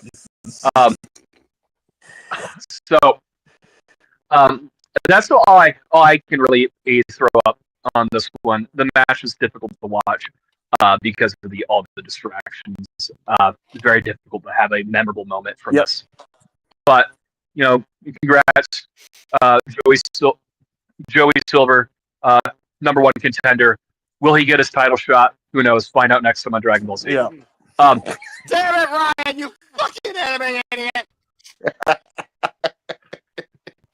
There you Seriously, well, the only reason I say it because the only reason I say this is because Amazing Red won this #1 contention 2 months ago, and still hasn't got his title shot, and he's already beat the bricks off of Richardson. Like, are we going to come back to this? Sounds like they should. And they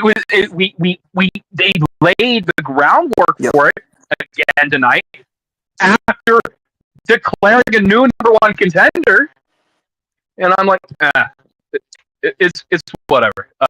I'm not the booker of this. I'm just trying to enjoy and call the action where I can.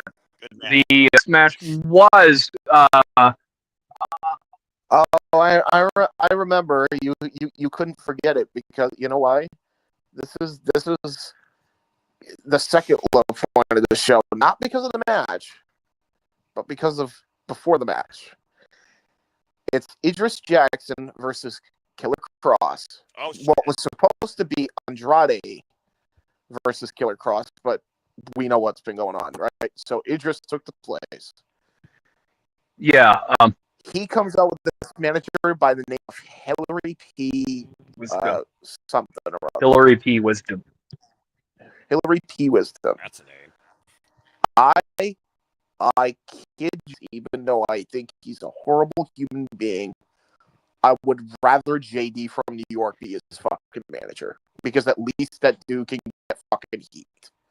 This dude is the most heatless fucking manager I've ever seen in the history of pro wrestling. We got Timu goddamn Brother Love coming out here with this guy, and he is not even half as good as Pritchard. And if I'm saying Pritchard's good at something, you know I've lost my mind. That's something to hear from you, James.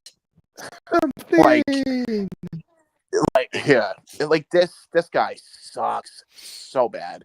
Ryan and I were both clowning on this dude the whole time. He was cutting a promo. It was so bad to the point where we actually ran an ad during this thing because we didn't even want to hear him anymore. Then you know what's the most insulting thing? Then Idris Jackson talks, and he's fine. What is the fucking point of the manager then? What's the point of the manager? Why are you putting a manager with a guy who can talk fine?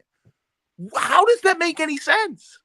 Even from a local indie perspective, I've known independent companies in my location that know if a guy can talk, don't put him with a fucking manager. Why are you putting a manager on a guy who can talk? And then that's 2 promos. Then Killer Cross comes out, and then he gets a fucking mic, and he cuts a promo. For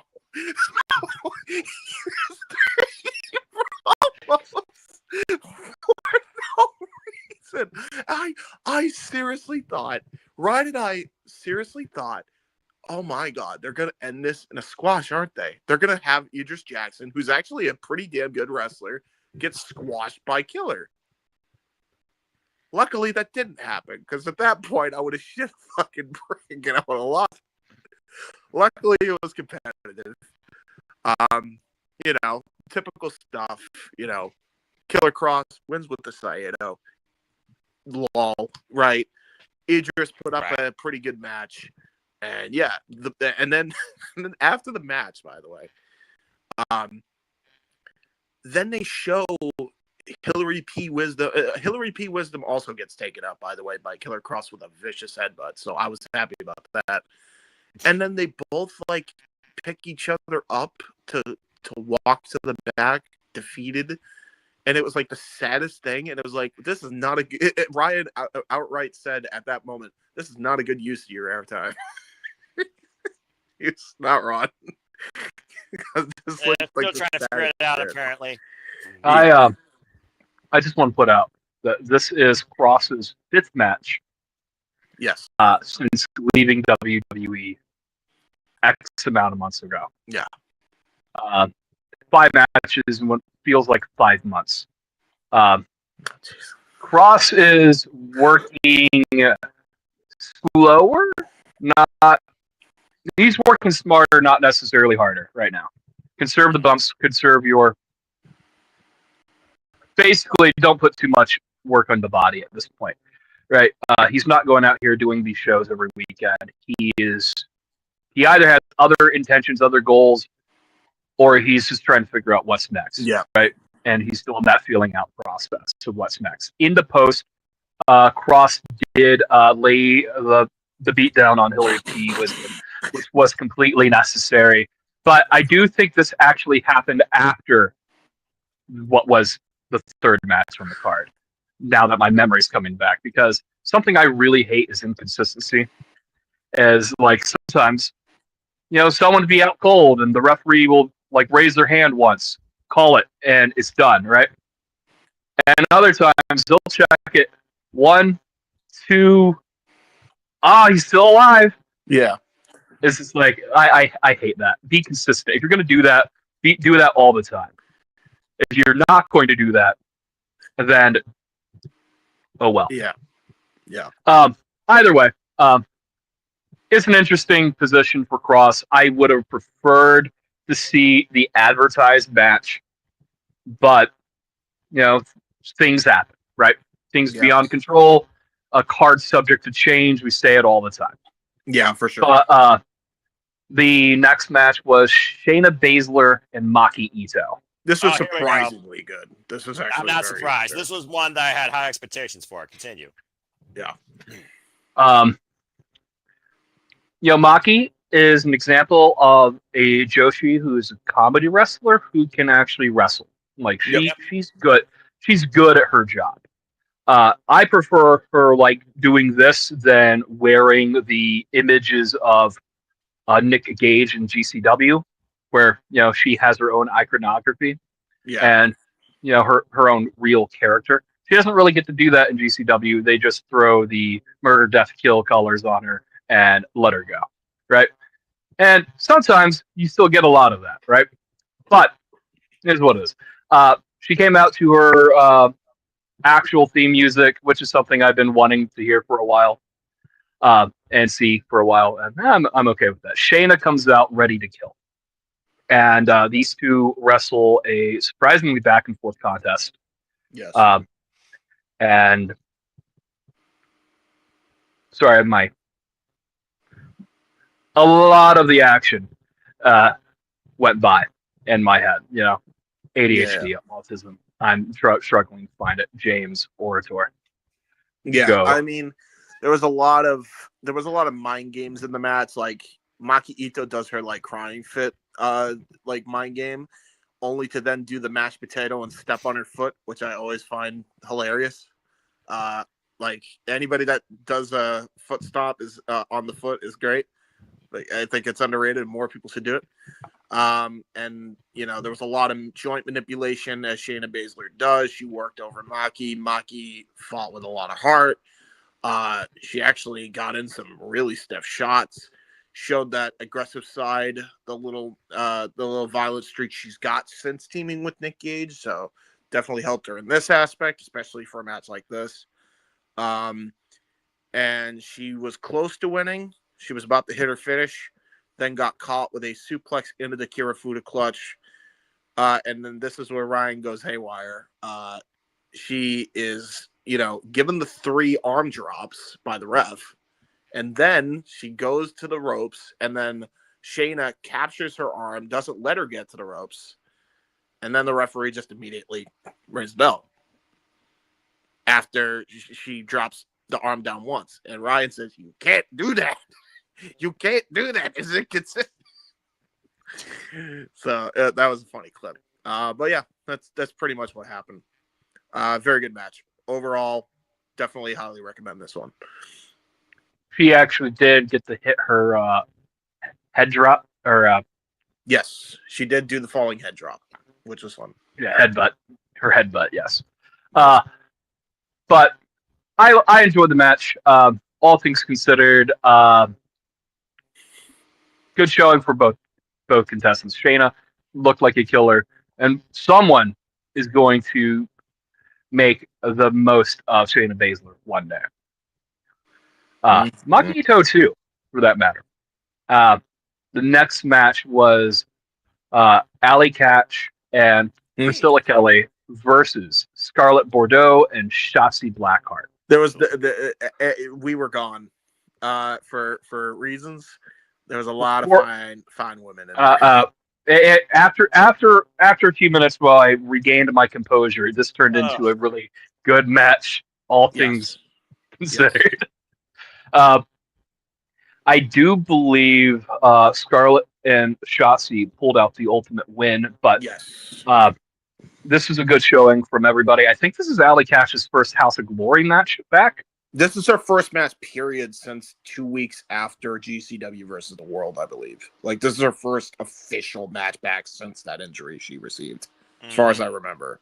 Unless she wrestled prior. Like, I've seen her on a GCW show. Okay, then yeah. It might have. Yeah, this is her first. But you're right. but no, she just came out and made a save. At the last time I saw her. So as far as I'm aware, this is her first match. Yep. But her, Priscilla Kelly, Scarlett Bordeaux, and Shotzi Blackheart, who evidently only wears one type of wrestling gear at a time. Yes. Like, I've been seeing her wear these skeleton bones since the front of October. Spooky, scary skeletons. And not copyright. And Shotzi is absolutely ripping off Bob Orton Sr. Or Jr., sorry. Cowboy Bob Orton with the cast. She has something that still resembles her cast on her arm. Yes. Not to trigger anything. Almost did. But great showing from all the women involved. Back and forth, a lot of antics. Scarlett Bordeaux can wrestle, which is something that she doesn't really get to showcase a lot. But there was a lot of gooning because of this match, like spots to inspire gooning. They were willingly sexualizing themselves, which is good. At least they're the ones that are like trading stink faces. Alley Catch hit a seated senton on, I think, Shotzi. You can call it that. That's the most PG thing I can call it. Pretty much. But this match was just exactly what we're describing. It was a lot of dirty tactics and two different ways. And and the baby faces tried to fight back. Somehow the baby faces were a demon from hell in Priscilla Kelly and Alley Catch, who I don't quite remember the final pinning combination, but I don't either. Shotzi and Scarlett. Shotzi. I think it was Shotzi pinning Priscilla. I think it was it was the staple gun to the head and then schoolboy roll up or something. I think something like that. Yeah. Or They it may have been a pile. Shotzi at a point in the match tried to use a staple gun as a weapon, right? And the referee pulls it away, distracts them, and at some interval of time later, another staple gun has been interjected into the match while the referee is still distracted. And cheating to win. It is what it is. Certain GCW tactics are coming into play at a House of Glory show. Is what it is. No surprise. But the two matches, and we hit intermission at this point. So there's nothing else that happened in the intermission that I'm aware of, but it lasted a while. Yep. The next match we come back from is the House of Glory heavyweight title match between Charles Mason and Desmond Xavier, the former West Elite. And this was a really, really fun contest. Yes. Charles Mason is an interesting character. I every time I see him wrestle, I am more intrigued with how he. I want to know how he gets into the mindset of just trying to be a serial killer without actually being a serial killer, right? Yep. Like we're method acting, obviously, at this point. Like, I don't know if he's going around strangling hobos and practicing on squirrels, but what the fuck? Ryan, for all we know, he is the literal living embodiment of Sid from Toy Story. Jesus. There was a tweet. There was a tweet that he posted a few days ago that I tried to go back and find. It's gone. About him talking about his in-character childhood and trauma, and I maybe where did it go? Maybe he is Sid from Toy Story reincarnated as Charles. Like he absolutely picks wings off flies in so many other capacities. Okay, Getting back to wrestling, but these two have a really strong contest, ultimately ending with Mason pulling out the win. But the story to this match was whether or not this is a pretty big challenger for Mason, not some random jobber It is a former NXT talent. It is a Yes. former TNA or current TNA. TNA wrestler. Yes.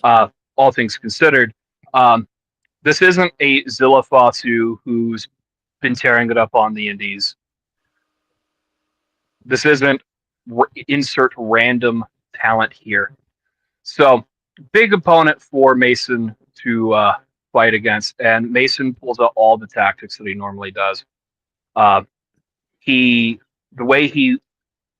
There's a method to his madness in that ring, and when he starts laying the hurt on you, he will use every part of that ring as a weapon. Like if you're, for example, several points of the match, Xavier was tied up in the ropes, his head, mouth on the ropes, and Mason would kick the ropes. Those are not ropes; those are steel cables through a rubber hose. Yep. And he maximizes so many different capacities to inflict pain on an opponent. Very punishing offense, and it's great. Like he is if Randy Orton were to go full psycho, basically. Well, imagine if he was the size of Randy Orton. He's still young in his career. Yeah. Right? There's a lot more to gain there, but I've been glazing Mason for a while now. Xavier, this is the point in the night where I've been up all day and I have no memory. Yeah, I got you. So Mason then comes in. He starts attacking Desmond Xavier. Out comes Zachary Wentz to run in for the save. Him and Desmond Xavier celebrating at the House of Glory show after chasing off Mason, and then comes in the main event. They challenge the Rascals to a tag match. So it seems like the next tag contest is going to be those two. I think whoever wins this will get a shot at the Hardys in December. I believe this match is taking place in Chicago. So whoever wins this match, they're going to fight the Hardys in Chicago for the House of Glory tag team titles. I don't know because, again, the audio was so funky, I could barely hear it. The Chicago show is next week. This December show is wherever. From wherever. Whatever. Yeah. So, yeah. So then that's pretty much that. I'm looking forward to that match because those two teams are great. So really looking forward to that. Well, at this point, I was trying to find the card for next week too, and this is now shaping up to be a pretty interesting show in Chicago. The main event of the evening, we have Mercedes Moné, the challenger,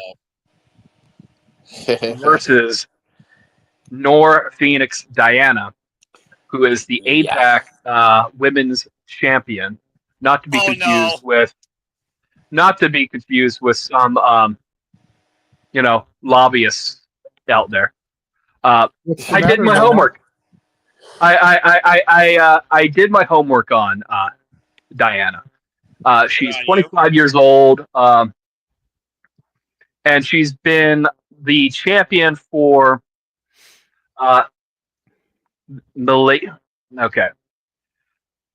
APAC Wrestling. She's been the champion for in some capacity 1,000 days over the course of the last 5 years. Okay, this is a young promotion that is out of Malaysia, Puchong, Malaysia. I'm probably mispronouncing this. Okay, but she was a two-time champion, and this current title run was 763 days. Okay, she's been wrestling since she was 15 years old. Okay, so by all accounts, it was not a bad match. I just don't think she's used to wrestling in an American ring. That and you could tell, even regardless of that, there is very crazy things that she could barely run in that ring. She's greener than goose shit. All things. I'm not going to, but this much. I'm willing. This is the only time I've ever seen her wrestle, and who knows if I'll ever see her wrestle again. Okay, this experience made me wanting more, and the fact that Mercedes ultimately ends up winning the title after a pretty hard-fought match from both parties. At least the title is going to, get some national exposure, global exposure. I just don't know when the title will be brought back around, right? Yeah. Just is what it is. But again, she's been doing this for 15 years. Not 15 years. She's been doing this since she was 15. She's been doing this for 10 years. And she's been wrestling for this promotion for the last 5. And she's been champion for effectively 1,000 days because the one champion between the two title runs held it for less than a day. So this was not a bad match. They just didn't really get out of second gear for a long time. Yeah. There was. This is where it comes down to Mercedes Diana. had to carry. Like, that's essentially what happened. Like, she tried her ass off to get a decent match, and she did ultimately. But it was not a bad match because of Mercedes. I'll say that right. Exactly. Like, it was decent because of the work Mercedes we know she could put in. It wasn't like the worst match I've ever seen, but fun lore for this match though. As Mercedes begins to make her entrance, all of her guys, she gets male strippers in the same way that wrestlers used to get strippers. Yeah. Back in the day for their entrances. Yeah. And they're all carrying out her gold, and I'm shocked that she shipped all of her belts to House of Glory. Yes. And that she actually has all her gear on her. Basically, she has to have the biggest of bags. But as the 10 belts coming out the back, the 10 people carrying her 10 belts walk out, they actually tear down the curtain that was behind the screen, which was hilarious, actually. She has so much aura. She has so much aura. She literally started tearing the house down because of the aura that she has. Yes, and like all jokes aside, as much as I know people are like sick of the whole Mercedes thing, like it is what it is. I know some people aren't the biggest fans for. This was absolutely the right call after the match I saw. Like she had to win, especially if they're gonna try to get publicity for this promotion. That woman needs more. I don't know how long she was wrestling. You said she was 15, something like that. She started trading it at 15. She's been doing this since she was 15 years old. Right. Okay. Well, she definitely needs the forgivingness of this. The forgivingness of this is she's probably used to wrestling in smaller rings. I've never heard of this promotion before this match was advertised. Okay, so I wish I could have did more homework, but you try finding tape from an international wrestling promotion that virtually doesn't exist. Yeah. All right. So all I know is she's held its belt for like 1,000 days, as I said. This could have been language barrier issues. This could have been a myriad of other issues. Maybe she is just bad at wrestling. Right. And that's okay. That's okay. For what she's expected to do, she did her job. Yeah. But Mercedes got... If I'm giving it star ratings here, she got at least 3 out of Phoenix. Yeah. Okay? Out of 5. Because, I don't think anyone should be throwing out exorbitant star ratings. I will say this match, and this has nothing to do with Mercedes, definitely should not have main evented. But Mercedes hit... Mercedes hit all of her classics. But come on. Mercedes hit all of her spots. and I think that Phoenix hit all of hers. Yeah, I think based on what they said, she had her. I forget what it was. They called it the Eye of the Phoenix, but I don't remember what the move. it was the elbow. It was a really shitty WMD elbow strike. Yeah, Like, yeah. I'm gonna be real. It was. See, that was when I determined, okay, Mercedes actually has to win here because like this is gonna look bad. This 103 pound, 5'1" Malaysian wrestler, using the WMD as a finish. No. It wasn't and again, I get what they're doing anyway. Like, I get the whole idea is Mercedes is collecting all these belts so that way she downfalls, whatever. Her downfall's coming because she can't win the big one, the one that matters. That's all well and dandy. And at the end of the day, whether you like it or not, or you think it's dragged or not, is up to interpretation. But regardless, if you actually see the match we saw, Mercedes was absolutely the fucking right call because, like, there's no way they can go back now. They can't just have her lose when you see how this, like, I don't know how many years, like, considering Mercedes' experience, and granted, there's a huge experience level, right? Because Mercedes has competed in arenas all over the world as opposed to this Malaysian wrestler. So with what she knows, she did fine. It just was not main event worthy. And the only way it works to be in the main event is if Mercedes wins. In this case, she had to win. There was no other way now after the match I saw. So it is what it is. Probably the third low point of the night, if I'm being real, because the match was just fine. Thanks to Mercedes in large part. But yeah, kind of a mixed bag show. I think that's safe to say. More good than bad, but mixed bag. Fair enough. Ryan, closing remark, and then I guess we'll move on. James said everything I could at that point. Like, this was an okay match. It was not a bad match. It was not a great match. It was a passable match that, for this crowd who's probably been sitting here all day at this whatever arena that we've been sitting at, or convention center, or I don't even know what it was actually. Come think about it. I know that they were in part. I know that Hog was in partnership with some kind of expo for this show. Yes. And wrestling convention, which is probably why it was so big, because a lot of people were there. Like, this was a pretty sizable crowd for Hog. This is the biggest show. This is the biggest crowd I've seen for Hog since I started watching. So good.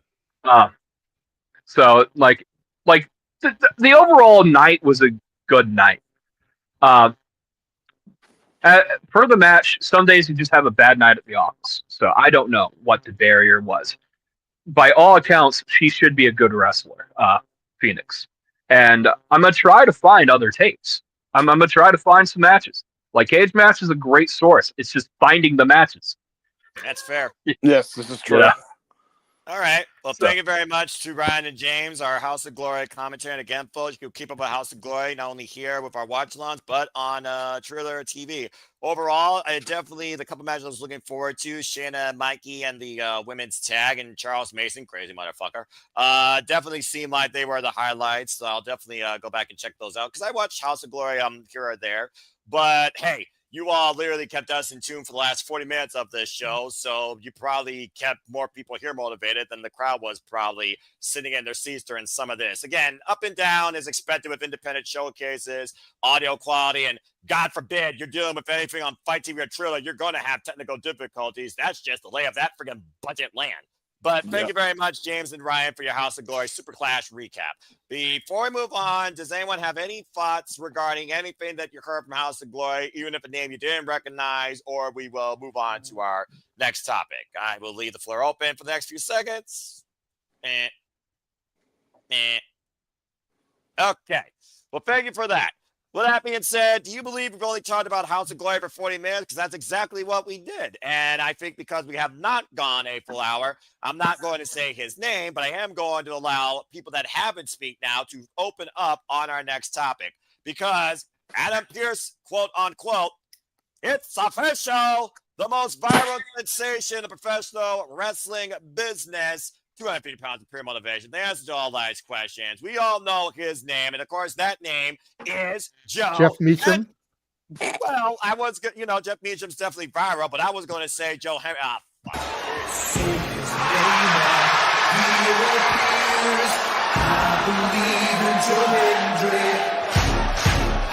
believe in Joe Hendry. Damn it! Walked right into that shit, but again, but apparently Joe Hendry has officially signed with WWE. So let's go ahead and get everybody's thoughts towards that. And because JJ and Attila have not spoken quite literally at all, it seems, and she is TNA faithful and she's about to go to sleep. Attila, kick things off here. Give your thoughts on Joe Hendry officially being part of WWE. What did you think of its run in TNA? What does the future hold for the most viral sensation of professional wrestling business? Go ahead, Attila. And if you want to bounce, you're more than welcome to, because I know you're ready to power down. Go ahead. If she unmutes in the next 3 seconds. Otherwise, I'm going to skip her because she may have gone to sleep, because I don't blame her, because she probably works as hard as Ash, not harder. Again, stay tuned to Attila and Ash. We'll probably start their own podcast here soon on Pop Culture. Okay, sorry, not sorry. At the end of the day, we got to keep going. JJ, hello, brother. And then we're going to go to Jeff, and then we'll go from there. Your thoughts on Joe Hendry officially part of WWE, and do you believe he will be involved in the Last Time Is Now tournament, or could we even see him in Madison Square Garden? Go ahead. The floor is yours. Well, just to mess with you, I'm not sure anymore how much I believe in Joe Hendry, but I do believe in the king of TNA. Long may he fucking reign. Well, that was spoken verbatim, by the way, by Jeff motherfucking Meacham, who, of course, is in his glorious pride like you. But please continue. But now that JJ is here, the dads need to speak on this. Yo, let me speak on this. We'll come back to it. We'll come back to it. By the way, you had your 40 minutes of glory on that alone, brother. I know. I know you're happy, though. Go ahead, though, JJ. Go ahead. Just go back and watch Simply Predicting Jeff, because I fuck with him so hard on that. Okay, I will. But anyway, so Joe Hendry, it was just a matter of time. At the end of the day, I mean, I almost hate to be one to beat a gimmick to death, but roll that video one more time and watch the way that crowd erupted and the camera shook on his first appearance in NXT. Fine.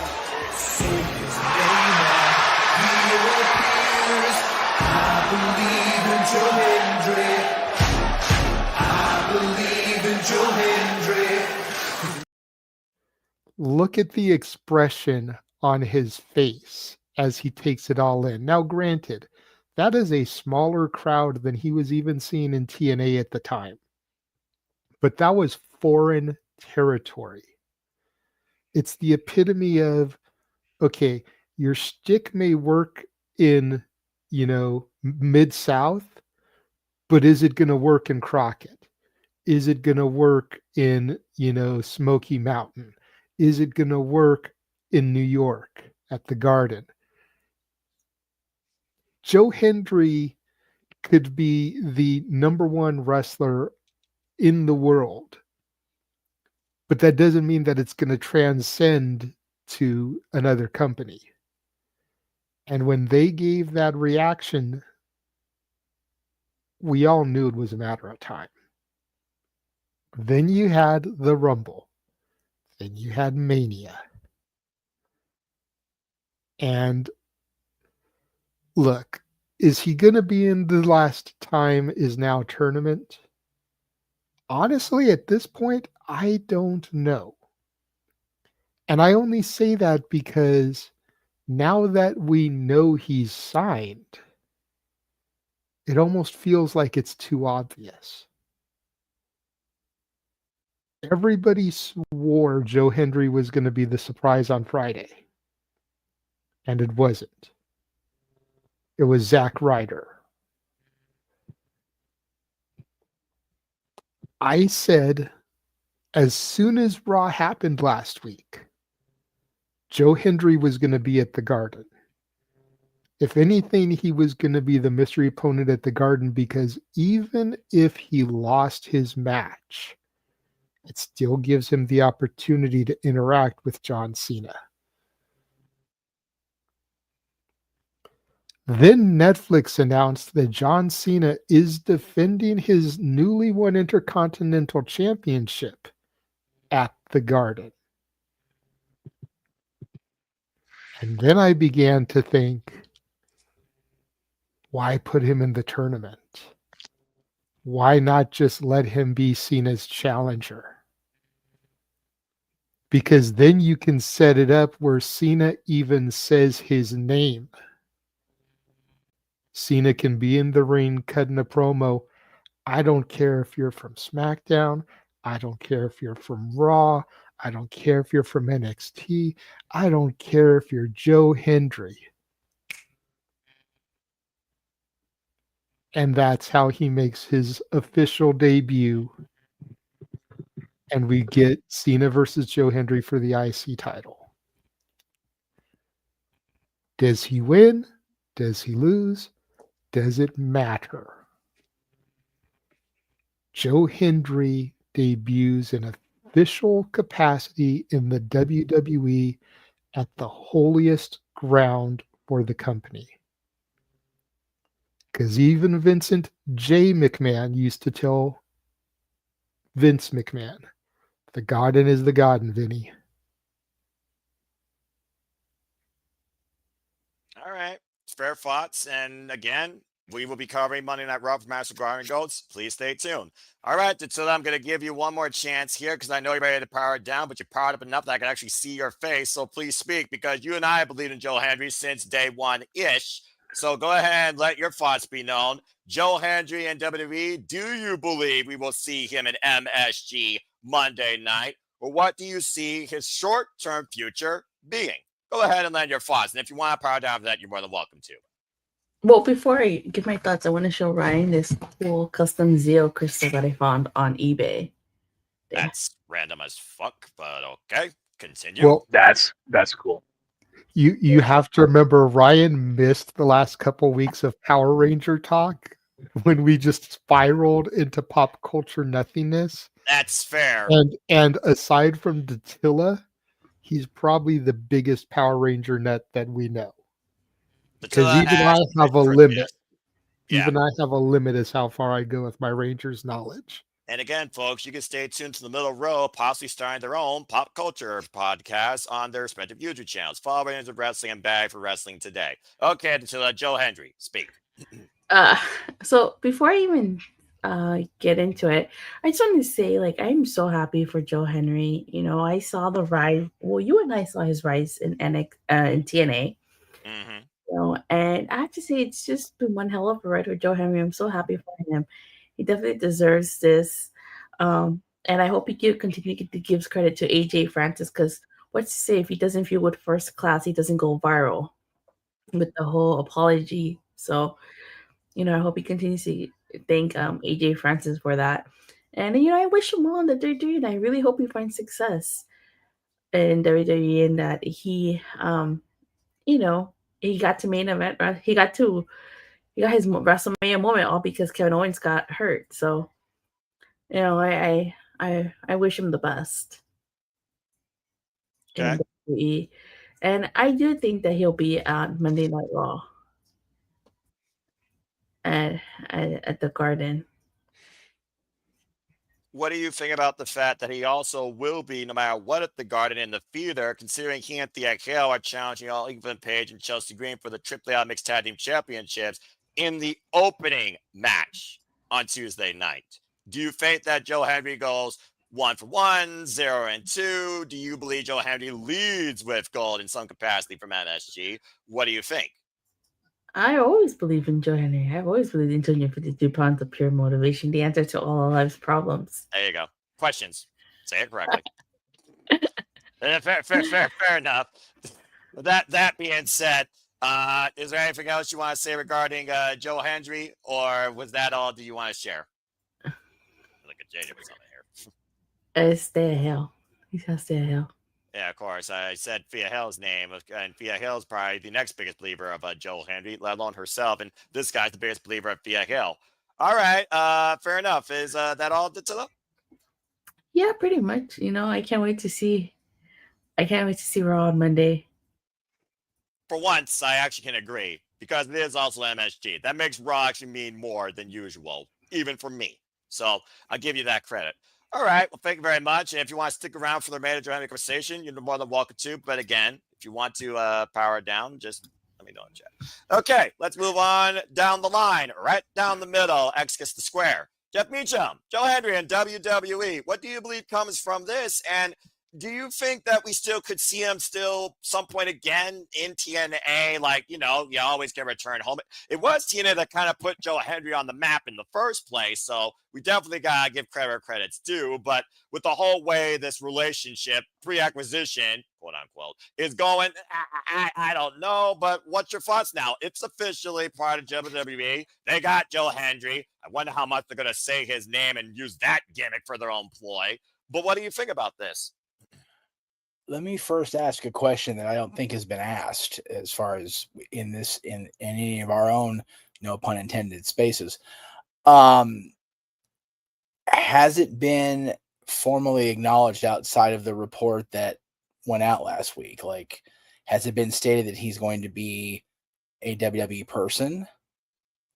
As far as no website, no, but there was a tidbit that Matthew Waywat kind of spilled the beans at one point. So it almost felt like it was. Oh, that's right. I forgot about that. It was like a foregone conclusion. And now everybody's saying, as reported by No DQ, it's official. But as far as seeing him with Paul Levesque signing on the dotted line in a little mid short like AJ Lee, who's done deck diddly since her return, no. Hey, AJ Lee had an appearance out here in California that family got to go see her. So that was, she's doing stuff just on WWE television. No, part-time. Whoop-de-doo. Continue. Hopefully Joe Hendry's full-time. Yeah. I like to tell her I'm happy for Joe Hendry. Very happy for him. Like I said, I had a hard time getting into the belief of Joe Hendry. It was Nola that got me to that point. And then seeing it in person at Rebellion was, much like the Judas effect with JJ and I, when he got to experience it live after I had experienced it live a couple of times. It's seeing is believing, right, Tim Allen? So being part of that was so cool. But yeah, seeing it in the clip we play almost every week now, seeing it at the Rumble, seeing it at Mania, it was fait accompli. It was a matter of when, not if. I'm glad it went down the way it went down. It doesn't look does not make TNA look, Jesus Christ, say that 5 times fast while I'm drunk. Bush League, like I feared it would when he did sign, and just said, okay, I got my exposure. See you, bye. But if you're speaking in kayfabe, it wouldn't have happened if you just let him and Frankie be one-on-one in April. Anyway, here we go. I'm just saying. Yeah. You gotta give the king subjects what they want, Noah. His family was there, and stupid Ethan Page with his damn smile. Anyway. By the way, I hope to God that Ethan and Chelsea do not lose the titles. I need every bit of that shtick on my TV as long as it possibly can be. I love Joe. I love Thea. But I need Ethan and Chelsea together as a team for as long as humanly possible. Because Thea with gold. I want Thea with gold too, dude. I do. I want that, but I don't want it to be as with a mixed tag, and with all respect, in a promotion I don't even watch. I want her to be the NXT women's something. Sorry, guys. North American. I just want that for her. If it ends up being this, I'm not going to be mad. Don't get me wrong. I would love it if Joe and Thea won, but I really want Ethan and Chelsea to just be a partnership and to just stick it up everybody's rear, especially now that Matt finally got his one off, because Chelsea's going to be even more obnoxious now. And I want every bit of that for all of us. We all need more Chelsea in our lives. Forever. That's fair. The hot mess I trust. But continue on the Joe Anyway, Hendry thought. with Joe, And yes, then I saw you had a thought, so I'll go back to you after, I Jeff. want it so bad to be him and John in DC. I want it more to be him and John in San Diego, but I ain't getting that. I'm not that damn lucky. Whatever Joe Hendry gets to do, as long as he has a match or some sort of legitimate interaction with John Cena on camera before John is gone, just keep saying his name and he'll appear, and I'm good for it. Fair enough. Say his name every week. You may not even have to say his name. He's signed with WWE. It just might become a regular thing because, again, this global gimmick that has taken the world by storm, WWE don't fucking screw it up. And don't Jeff Rebel him! Anyway, moving on. Oh, no. They can't get rid of this theme. Jesus Christ. They can't do that. They better not, or fuck WWE. I've already They said change his theme and they kill him right out the instantly. gate. Instantly. Yep. Game over. Dead. 100%. Period. Not the first time WWE's fucking. As James said, there's nothing wrong with being an entrance merchant. Damn it, Joe No, Hendry there's is the nothing. entrance merchant, by God. Here's the other thing. Like, he's the next Jim Johnson of that company too. Fuck me, right? If they explore him for that musical town and fire Def Rebel, I will believe that. Yeah, like I want, like I'll get to it later, but like I'd be shocked if they don't make him like a music producer of some kind in that company. That'd be a fucking crying shame. Well, it's not the first time WWE missed an opportunity, let alone didn't hone in on someone else's talents within their own company. Mm-hmm. Anyway, that's neither here nor there. Anyway, Ash, you're next. Let's go ahead and talk about Joe Hendry. What do you believe comes from this now that he's in WWE? Go ahead and let your thoughts. All I can say for like Joe Hendry is I hope his run in WWE works out for him because I'm not too familiar with Joe Hendry's work. Okay, that's fair because again, she has not watched TNA wrestling, folks, and probably just recently seen clips of Joe Hendry in NXT. I need to show her all the clips. So you and her got homework to do together besides pop culture, but you can figure that out later. Continue, Ash. I was about to say, I think the last show I watched of TNA was the Slammiversary show, and that was it. I haven't been keeping up with NXT since. Or not Fair NXT, enough. TNA, sorry. About to say, might as well just say them both in the same sentence. All right. Fair enough. Fair enough. All right. Fair enough. Hey, you know what? Maybe, your girl might eventually get gold. I can see her going after the North American Championship. You still believe in Thea. Hold out, JJ. All right. It will happen. I do believe Thea, not associated with that freaking unaccredited school that I'm not going to name. Watch it. Watch it. Don't care. Watch don't care. it. I'm the host. I will trash it all I want, unaccredited. Don't start with me. You're not going to win. You never will change my mind. Shut it. Anyway, I'm trying Hey, to he got you to respect Frankie Kazarian, the king of TNA. We also got him to say something positive about the Elegance brand. Yeah, I'm so sad that he didn't go Elegance. Never will. Anyway, Thank you, Ash. James, Never say go to never. James, go to Simply Predicting from yesterday and right around the 40-minute mark. Noah says something positive about the Elegance brand. Yeah, the Tiller already let me know. Snippet, that needs to be part of the highlight reel. He's got a whole year of work ahead of him and last year's work. He's never going to freaking do that. All right. Like I told you, Frankie Kazarian became TNA World Champion before we got James's documentary finished. Well, that's fair. And also before GTA 6 came out. That being said, Datilda also got her thoughts out. So we're going to let Datilda give her closing remarks and tell her where she can find you for Power Rangers, wrestling, and further pop culture references too. Datilda, always appreciate you. Stay mighty. Go ahead and tell where the people can find you. She'll be in San Diego. Besides there. Okay. Go ahead. You're Oh, sorry. muted. I forgot. I was muted. Sorry. But Jeff is right. I will be in San Diego. You can follow me on Twitter @the_. You can subscribe to my YouTube channel, Rangers of Wrestling. I will be uploading clips from Survivor Series. So make sure you check that out. Ash and I are starting a podcast called Tag Team Talks. And I don't know about you fellas, but as we all know, Thursday was the 20th anniversary of Eddie Guerrero's passing. The city of El Paso, Texas is doing a celebration of Eddie Guerrero's behalf. So we might just watch, me and Ash may just watch that. We might see, I don't know, depending on how the celebration is. It won't be live though. Won't be live. Yeah. Because it's like at 9. Fair. All right. And then JJ and I will be doing a watch along of Power Rangers Alpha's Christmas and Dreaming of a White Ranger. And for the first time ever, he will be watching Zio's A Season to Remember. Should be fun. Nice. So make sure you subscribe, and I will officially power down. Bye. Appreciate it, Attila. See you next time, and I'll see you soon for our next session. Stay tuned, folks. She will be the next guest in episode 4. Appreciate you always. Stay Wait, mighty. I'm a New Hope? I'm a New Hope? You know what? We'll go with that too. Why not? And in the meantime, go get some rest. Return to Attila. All right. Good night, Attila. And then there were 6. I just want to say, by the way, Noah, you underestimate my abilities. The rough draft is finished. You will be seeing that in the highlight reel. It will be happening.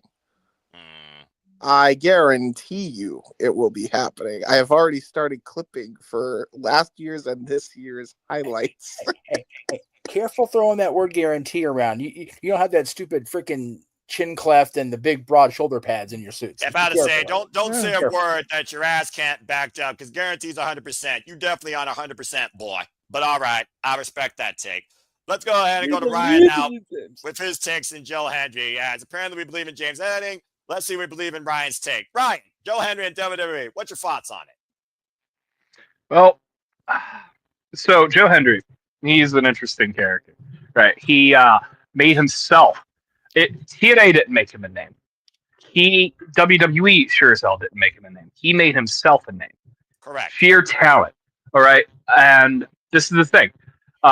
You have someone who can connect with the people in such a mesmerizing way, right? His song hits. That clap is infectious. Okay. That song went viral on TikTok before it charted, and then it charted. And I think the success at it going viral on TikTok helped him get over. And all in all, he's a self-made man. I've seen WWE break people like this a lot, and I don't want to get too negative in this. I really hope WWE don't whiff the ball here, and I agree with JJ. You change his theme music, you kill the character on the spot. This is that first signing, second signing really, since this partnership has begun from TNA. And this one's going to amount to, respectively, a lot more than Jordan Grace, because I think that Joe Hendry is going to be the guy in the next few years that we decide to strap this ship to. Maybe not necessarily the entirety of the brand, but, you know, with John Cena dipping out, Roman Reigns dipping out, Seth Rollins only has so many years left. We got to start looking at people and wondering, who's the star of tomorrow? Who's the next 5 years of WrestleMania? 10 years of WrestleMania? You know, we need to start looking at the future. And Joe Hendry is a talent. And I don't know when say his name and he appears gets stale, but it's not stale yet. And he wrestles a style that is very complimentary of the WWE style. So I think he's going to have a great run. And I don't talk very positively about WWE anymore. Not a lot, anyways. I've been trying to stay optimistic about the last few months of John Cena's run. I've been trying to watch and entertain myself the best I can, because John Cena was my Hulk Hogan, right? Brother. And I want to see him go out on his own terms and wrestle someone. And if it's the last match was against Joe Hendry of all people, right? That's you're making him, you're putting him over, you're making a new champion, a new IC champion off rip. He is already TV ready. He does not need NXT. He is ready to go. All right. He has a character. You can say at the end of the day, you can have all of the gifts in professional wrestling, but if you have no character, no one's gonna fucking remember you. Accurate. And he has that. So I'm here for Joe Hendry. Well said. Before we go to James, JJ, I do see your hand up. What do you want to add towards what you just heard? Something Ryan said triggered something in my brain, and not in a bad way of triggering. Good tell. Joe Hendry has the opportunity to be everything they fucked up in R-Truth. Yeah. Comedic character, over with the fans, does his own music, can do parodies to taunt other people a la the old Cena freestyles. But once that switch gets flipped, he can work, and he's a hell of an in-ring talent. Joe Hendry is their do-over for R-Truth, because R-Truth should have been world champion at least once. Yep. And as horrid of a pay-per-view as it was, as horrid of a heel turn as it was, it should have been capital punishment. It's the only opportunity. Exactly. Literally, his only ever opportunity. Put that in mind, by the way, for the former TNA world champion, folks. First black one. NWA. NWA world NWA TNA, they were merged together. Continue. NWA champion under the TNA umbrella. Yes. Thank you. R-Truth is if you look up the definition of utility player, be it in sports, wrestling, whatever, Ron Killings is that guy. You have him do anything. Not only do it, he'll make you go, fuck, why didn't we do this with him sooner? That's Ron. And he always has been. And K-Quick's debut was 25 years ago, like a couple of days ago. Yeah. To the day. Isn't that crazy? That's crazy. So that I think having seen that post and then hearing Ryan say what he said is part of what put two and two together in my brain. Different era, different world, different superstar, global, multi-dynamic sensation and personality altogether. It really is interesting to think, does history repeat or do we correct the mistakes of the past? To be determined. But still, very interesting thoughts to think on, Brian and JJ. All right, JJ, you wanted to be last, so let's go ahead and close you out. So Joe Henry now at WWE. Well, did Ash go? Yeah, Ash won. Thank you, Okay. JJ. It's okay. Again, we're making sure everyone gets their words here, and some people may not have as much to say because maybe they don't necessarily know. That's right. She hasn't really seen that much of his work. That's what she said. My bad.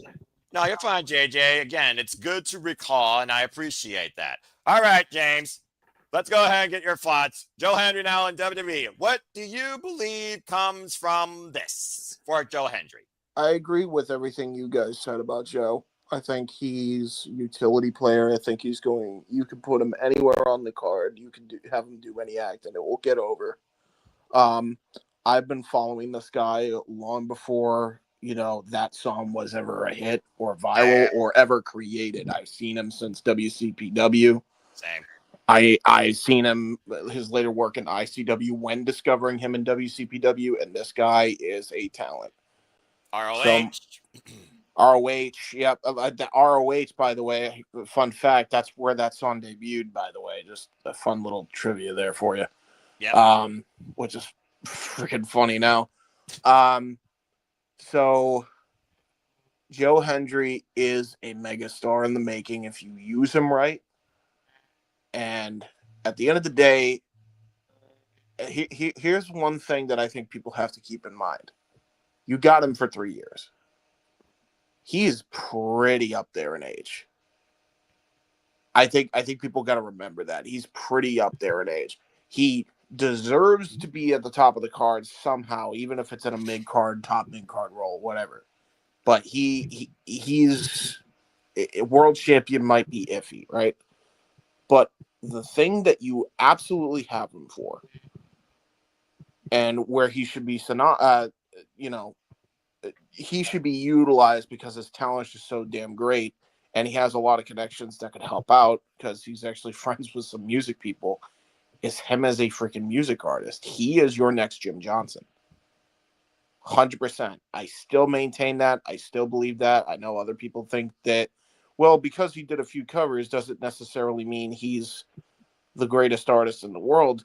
I'll tell you right now, anything that Joe Hendry creates has charted way more than Def Rebel has.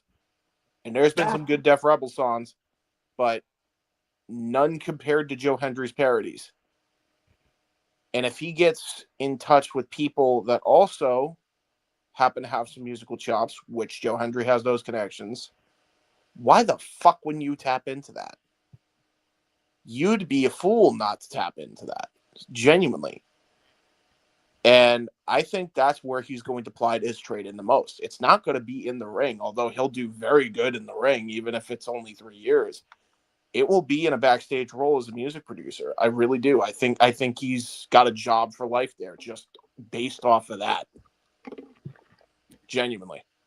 So I would hope to God that they aren't the same company that screwed up R-Truth, because R-Truth should have been in this role as well. You know what I mean? Like, I didn't even think about that comparison until JJ brought it up, but it's so accurate. He deserved way more than he got. And I don't want to see that happen for Joe Hendry. I think he's way too talented to be squandered like that. And I think you have a guy who's got so many multi-talented assets to him that you'd be a fool not to tap into that creativity and knowledge and overall charisma that he exudes. So I hope the best for Hendry. I've been a Hendry guy since day one. When WCPW got off the ground, I've been following him ever since.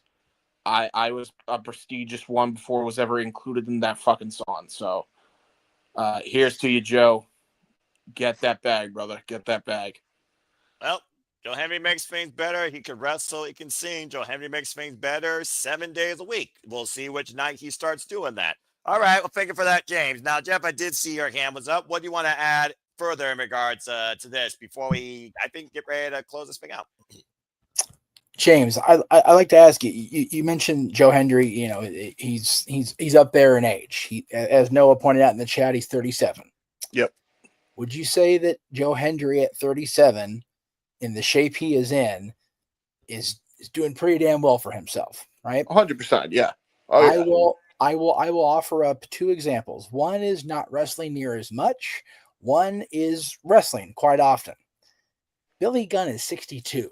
Looks like he does, works like he does. This is true. There's another guy who turned 48 this year and just became TNA World Champion. Looks like he does, works like he does. That's fair. Age is nothing anymore in wrestling. About to say, the World Heavyweight Championship is the freaking Class 50H Championship. If Joe Hendry still makes me shake my head that Frankie is younger than me by a year. Fuck, I feel is old. that not when he and I talked, the show went up the Day of Rebellion, but when he and I talked that week and I realized that, I went, God damn, we've been doing this shit too long. Anyway, not here nor there. Oh my God. We've been friends for all but 2 years of his career. Just befuckles me. Anyway, yeah, Joe Hendry being 37 has nothing to do with where his future goes. Yeah. He's in the gym. Yeah. He's working, and he's keeping himself young because he's loving what he does. Yeah. Does Billy Gunn have any fucking reason to be in the ring and doing the shit he does even once in a while in AEW? No, but he looks like a goddamn genetic freak because he is. Not to mention the fact that he was a champion not even two years ago.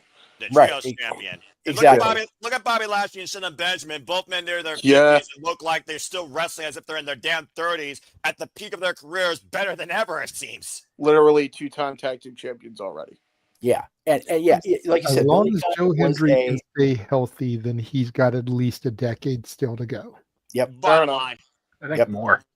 Yeah, if he just signed with WWE now, whether it's a wrestler, whether it's a producer, whether it's a music coordinator, he has a job until he's at retirement age that is the norm in America, 65, easily.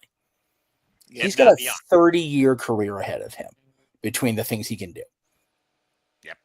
But as a wrestler, yeah, at least another 10 to 13 years if he stays as healthy as he is. Yeah. I want to point out something in Canada that the age of retirement got bumped up to 67 here. Well, that's because you all are nicer and can live. Healthcare. Well, yeah. I guess that's the benefit of having free healthcare, I guess. And y'all are nicer and less venomous than us American assholes. So there is that. And you've got Tim Hortons, you know. You do have Tim Hortons. Yeah, seriously, you eat the Tim Hortons coffee, you're going to be living forever. God damn. I don't know if I would consider Tim Hortons the most healthy thing, but I do think this conversation. Look. Man, Tim Hortons is magical. Look at how long Stu Hart lived. Hey, hang on. True, and he ate nothing but Tim Hortons. I hear. Fair enough. Okay, here, wait. I will show And you. Helen. Here, I will. Where the hell is it? Yes, God, that was have foul. to, Jason. Group chat. Post that in the graphics for a second. We'll talk about how Canadian stuff keeps people young. All right. The Canadian stuff keeps people young. Because you know why? Because they don't import all the chemicals that we have in American food. Look at this side-by-side image, ladies and gentlemen. I am not even 43 years old. Okay, I'll wait till it actually goes up so I don't get a complete jackass here. Hi. Thank you, JJ. Yeah, thank you. Hey. She's older than me in age, but goddamn it, she's younger than me in appearance. Tell you what. Look, I love me some Natty. Nobody is gonna argue how much I love my Natty, but she has had so much plastic surgery done. She is almost unrecognizable from the girl that I fell in love with. I'm fine with it. I'm just saying, like, that is why she looks so much younger. You know, Hollywood has their own enhancements, just like Canada has their own benefits versus America. But we all could say this: Joe Hendry and WWE should only be a benefit for Joe Hendry. Big up the metric system. I'm about to say metric system is a whole different conversation. You're talking to a guy that loves that. Don't go down this road with me, Ash. We'll be here for another hour. But I believe Joe Hendry has a very bright future in WWE as long as they don't fuck it up. All right. I need to know, Ash. I need to know when you go to McDonald's, do you have a Royale with cheese? Oh, I have McNuggets. I don't really eat the burgers as much as I used to. I'm just asking because the whole metric system thing, that's the joke in Pulp Fiction. They don't do quarter pounders because they don't have the metric system. So do y'all have the Royale with cheese, or do you still have quarter pounders? This is something I need to know. Oh, we call it quarter pounders. We still call it quarter pounders up here because it's an American corporation in Canada, so we have to go by the ruling. Yeah, okay. Well, while Canada tries to figure out if they ever get a Canadian McDonald's, we believe Joe Hendry will be okay in WWE as long as they don't fuck it up. We do. It's called A&W. This is true. That's very true. I mean, again, root beer floats for life. All right, but IBC glass bottle for life as far as root beer goes. Well, that was a sub-tangent. Moving on. Get ready for the final serving of this crazy shenanigans. Joe Hendry, congratulations. When we return, we're going to wrap things up unless you guys further did the conversation with Super Chats. And we're also going to congratulate and acknowledge the fans of 2025. Samoa Joe, Frank Kazarian, and John Cena are all champions. That and so much more as we get ready to conclude this crazy edition of Shenanigans after this commercial break concludes. Stay tuned. And now for a taste of things to come.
And as always here, continued reminder for all of you, we truly encompass, celebrate, engage, analyze, criticize, and always look to watch upon all the wrestling and combat sports and other form of sports to include Monday Night Football, which I don't give a damn about either. And welcome back to the Saturday Shenanigans here as we get ready to conclude everything for the evening. Again, I've been your host for this crazy session once again with Jeff Meacham.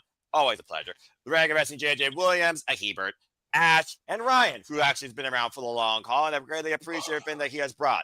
Before we conclude, I just want to go ahead and once again acknowledge 2025 been as a year of what the fuck. And Jeff, I did see Hurricane, and again, I'll just say this real quick. Cena, Cash, Joe, congratulations on all being champions 2025. Knowing one man's career is going to end in less than a month. The other one said that they may be done next year. Cass, who knows what the future holds for the current TNA World Champion. But Jeff, I did see your hand. You have a thought you want to say real quick? Oh no, I was just when you said acknowledge, I was just doing the acknowledgement. Okay, fair enough. But don't acknowledge me. Let's acknowledge the fact that, like you said, it has been an incredible year for professional wrestling, and we're still not done yet. Again, Samoa Joe, Trios champion, going after the World Championship this Saturday against him and Page in a steel cage. Oh my. We got Fader Zarantino, World Champion, at the forefront of a conspiracy theory. Again, internal investigation, quote unquote. Yeah, that's as buzzword as friggin' local medical facility. Of course, we got John Cena, who completed the Grand Slam, becoming WWE Continental Champion, will defend it in the Garden. So we'll see if we believe who we know his opponent will be. And of course, we just talked about Joe Hendry is officially signed with WWE. And also, we saw Zack Ryder one last time. I guess he didn't die. He came back to life from one night. Ain't that some crazy shit? It is crazy shit. It's so odd to me. You know, JJ, you know, has been around for quite a bit of the Jeff Meacham experience, the podcasting career, and you know, having interviewed both Joe and Frankie, Joe only once, but Frankie on a few occasions, and just being friends with all three of those guys for as long as I've been, it is very odd that all three of them are holding championships as we sit here on this show. The fact that Joe Hendry, by all appearances, is a WWE superstar, that we saw the resurrection of Zack Ryder on SmackDown against another longtime favorite, no less, in LA Knight / Eli Drake / Sean Ricker. I can't reach the urn, but it's there. Percy's there with us. It has been a very odd year, and we still got a month and a half to go. Yeah, you know, you guys are watching Raw Monday. I will be at my monthly summit with a longtime friend during the start of Raw, so hopefully I'll get to come in and catch as much as I can of it. This weather is what it is. I might be still fighting the rains for Monday unless it lets up more. I hear that. It is, like I said, in coming to this decision that I'm moving and that I'm leaving California and I'm going to be, you know, heading out east. This attitude of gratitude has definitely shaped my head more than ever, and I am so grateful to be a wrestling fan, to be a wrestling content creator at this stage of the business, and it is gratifying as a friend to see Samoa Joe still out there kicking ass. I have more respect for Hangman Page than I did at the start of this year. I hope him and Joe tear the house down in Jersey. I'm glad I'm not going because I don't want to go to Jersey on purpose. I don't blame you. I don't blame you. Personally. Don't blame you. How you really feel? We'll be here for another hour if we do that, all right? And the only thing that's come out of New Jersey that's good is the virtuals, the Perazzo, still in the Ring of Honor Pure Championship Tournament. That title will be crowned, by the way, folks, at Ring of Honor Final Battle. Fucking pissed off I'm not going, but it is what it is. Continue, Jeff. Dude, that's the other thing. We've got Survivor Series. Then we've got that weekend where everybody and their fucking mother's running. Then we've got the following weekend with Cena's last match. Those 3 weekends in a row are just going to be like, how do we recover? Oh, we do Christmas music. And then, we'll do AEW World's End. And then we'll just pass out from exhaustion come the 31st. Oh, wait, no, we have a year-end show. Just kidding. And then we rest, and then me and Ash will preview and cover Wrestle Kingdom 20. Speak for yourself. I'm beginning editing on the highlight reel. Oh yeah, that's right. Japanese John Cena's retiring, isn't he? That's correct, Ash, after 25 years. Okay, so American John Cena is retiring. Japanese John Cena retiring. Is Juan Cena retiring? Does anybody confirm that? I don't Jury's know. still out. Jury's still out. I heard he's got a mask versus hair match, I think, coming up at CMLL. You know? I'm pretty sure he's managing an orphanage somewhere down in Mexico. How did Juan Cena get signed by CMLL? That's a Tony Khan thing. Man. I don't know. Shit happens. I don't know if that's accurate, Ryan. I heard that orphanage burned up, and that's how we lost El Generico. Oh, no. Jesus. Oh my God, those poor children. Think about the orphans. Has anybody heard from Kevin Steen? Asking a question. About the orphans. Think about the children. Ole. What's happened here? Ole. Sí, cabrón. Fiesta. Cabrón, shut the fuck up, James. All right. It's what you now are, children. Anyway. Everybody in the chat on screen, you know what to do. 3, 2, 1. Damn it, James! You fucking idiot! See, cabrón. Anyway, beloved Pete. All right. Well, either way, yes, what a wild year this has been. Yes, it is. I am grateful, and I continue to be grateful to be able to come on and rant about this ridiculous business for most of these 4 hours. To be able to go on the Dirty Q review on Tuesday again in the middle of Mickey and Minnie's 97th birthday, to go on the Greg Cherry show next Wednesday. Oh wait, no, I'm working next Wednesday. No, I'm not. I'll be on the show this week. Next. Get your schedule in order, brother. Since right here, something. God help me. It changes so much. It fucking does. JJ knows. It's ridiculous. Especially, dude, the House of Mouse rules this house. I don't give a fuck. Fair enough. But prioritize and organize is the way you keep yourself alive. But yeah, the bottom line is everything else over here is batshit. Wrestling has kept me grounded and grateful. And my friends are thriving, not just surviving, after quarter-century careers, and that's so fucking cool. Amen to that. All right. Well, with that being said, does anyone else have anything further to add with that comment, or are we ready to bid everybody up? Of course. Come on now. I created the topic. You think I don't have something I want to say about this, Noah? Jesus. Then go ahead, JJ. I missed most of the rest of the show, damn it. That's fair. Look, I'm not gonna lie. This topic was designed very selfishly for me and Jeff. Because of the fact that we've known these guys for so fucking long. Yes. All I thought about when I saw the clip of Frankie win the title, and then the realization sinking in that Frankie and John won championships in the same week. Right. And Joe is still Trios champion. What's Bassman thinking right now? Right. I thought about Rick a lot this week. I did.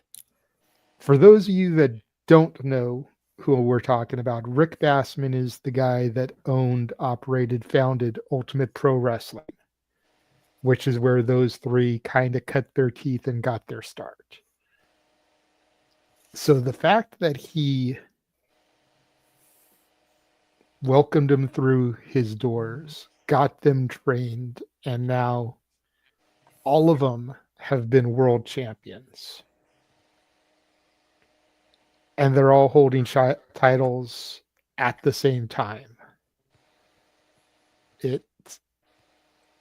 You got to think of it that it's kind of like a papa looking at his kids and how proud he is. Yeah. I thought about Rick a lot. I talked to Val this week actually about it. With who? SoCal Val. Oh, okay. I thought you said Val. I just wasn't sure. You're good. You said it so quickly. I did. Yeah, it is just so. It's not even so much that they're all still thriving, still active and champions. It's that all of us are still involved in it in some way after a quarter century, and we're all still somehow not in the ground looking up and going how crazy it is. We're still in the crazy. It's just it's absolutely crazy that everything is happening as it's happening. And the fact that John's on the cusp of a life changing moment on December 13th. I'm on the cusp of one with moving, and Joe has kind of inferred that he's stepping away. And like, I don't know if you saw when I was going off about Frankie, I was just dismayed, JJ, personally, at everybody cracking on Frankie for getting the world title the way he did. He was trying to make his wife feel better. Oh, her baseball team got thumped by the Dodgers in so many damn innings, they felt like they've played a whole other season in that World Series. She was tired. She was happy wife, happy life. And you gotta you gotta hate on him for that? That's terrible. That's just terrible. Shame on you people for that. It's so cool for us, for those crazy bastards that went in once a month to that ridiculous sweat box of a gymnasium and just watch these guys cut their teeth and win titles that at that time and up to a certain point meant everything in wrestling. To see them be globally recognized champions still in 2025 is fucking cool. Bananas, apparently. Bananas is the word. Yes. Follow their entire career. Did you see the exchange between him and Chris? I did. Okay. Chris I have been, with everything going on over here that's been negatively making me cry, going on Twitter and stuff and seeing stuff like that, I've been trying to hold back the positive tears because I don't need to be drowning in my sleep. For real. For those of you that don't know, Frankie put out his tweet about this. To those who always believed, thank you. Also to those who never believed, thank you. # King of TNA. Fallen Angel retweeted, long overdue and well deserved. Congratulations, my brother. May the king have a long and storied reign. # King of TNA, # SCU. To which Frankie replied, SCU. SCU. To which Frankie replied, you are a bigger part of this than you will ever know. And he is. People may have glazed over it, but Daniels was also at Rebellion, along with Sky. Sky was obviously actively there. No shit. Despite being an AEW contract. Sky, like freaking home turf. Hey, you know what, though? He had no business being there because of where he was contracted, and he did that to make a point, and he got back on TV. Just saying. Hey, maybe they're not as petty as you think. Hey, that's some crazy shit. Different conversation. Continue. But that's reason number 42 why Frankie should have won the fucking title there. The jury is out. The jury is out. No, jury is not out. It should have happened. There's a reason why they made a triple threat. They didn't want to give him the championship. Okay. I love you and your hosting, but quiet you for a second. Joe was there. Not Joe was there. Joe should have been there, goddammit. Chris was there back in the back, keeping hidden because God forbid he piss off Tony. Sky was there blatantly in the crowd. His wife was there. His son was there. His fucking mother was there. His mom. I hadn't seen Frankie's mom in 15 years.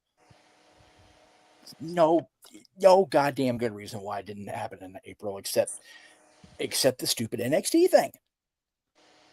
I'm not speaking just Kate. Like that, there was such rumor that NXT was involved in that booking. That's where I have a problem with the partnership, James. Honest to God. Yep. That's purely selfish and for my friend and just being a selfish prick about it. Oh, yeah. Yep. I mean, it's the same with Mike Santana, too. Like, there's no reason they couldn't have just passed the belt off from Frankie to Santana in their When was the show in Brooklyn? Yeah. When was the show in Brooklyn? It was after Frankie's run, I think. How Slammiversary. Which was July? July. Yep. Okay, so Frankie would have been champion for 2 months. I'll take that. Yeah, exactly. Yeah, you got one of the most watered down, fucked up, lazy ass book TNA main event, the TNA World Championship in history with an NXT superstar at the helm. Anyway, moving on. Anyway, that's my bad. I took it into a negative tangent. We were trying to keep it positive, especially with he and I celebrating our friends doing their thing. I know. I'll make up for it in the plugs. I'll be nice. You're fine. But yeah, it's fine. Oh, look at that. See, there you go. It's going to be his picture for life, I imagine. Again, like I said, congratulations to the cast. But go ahead, Jeff, and wrap up your podcast that I saw Brian, and then we'll go to Ash. And yes, I will simply say, since we're on the same Rival Studios, don't count out the fact that in the future, hopefully before the end of this year, if not early next year, there will be a very award-winning level cool guest here on the Shenanigans. Championship caliber, if you will. That'll bring almost a totally different level of nonstop action to this show. All right. Tease the things to come. Thank you, Jeff and JJ, for a selfish but a humbling topic, nonetheless. Ryan, I did see your hand. You have something to say real quick, and then Ash, I'll go to you. And then if James wants to add a closing remark, then we'll wrap this thing up. What you gotta say real quick, Brian? I saw your hand for a moment. So I am not mad that Frankie Kazarian is the champion. All right. I am upset under the circumstances in which he's become champion. Like, we could not have given Santana a run with the strap. We couldn't have beaten Trick Williams at Slammiversary. Like, really? Like, you could have gave him a run. You didn't give him a couple weeks. Like, I've been clowning on this as LOL TNA for a while, and it breaks my heart to say LOL TNA as a meme, because I grew up watching TNA wrestling as well. Yeah. You know, the TNA in my youth feels very dead to me, and I'm glad that someone from that youth has finally become TNA World Champion. This is something that should have happened maybe 2011, maybe when a certain, guy decided to almost kill the company, but it is what it is.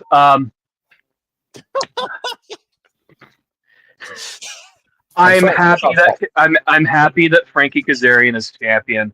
I'm just mad that it came at the expense of someone who should have had another run in their own way. Like, this is like I am not a fan of just giving people the title because here you go, because that's what it felt like with Santana now. Well, I'm wondering if Mike is really hurt or not, because they were pushing that arm thing pretty heavily, and I'm sure that's for TV purposes or whatever. But I'm wondering if he's really legitimately banged up, and they just like, okay, maybe not right now. Nah. Out of the two options, out of the two people that could have cashed in, I'm glad it was Frankie. Yes. And I said it when I came on earlier. I love Nick, but he's already been TNA champion in this run. Yep. I'm okay. That is and he stated that he's okay.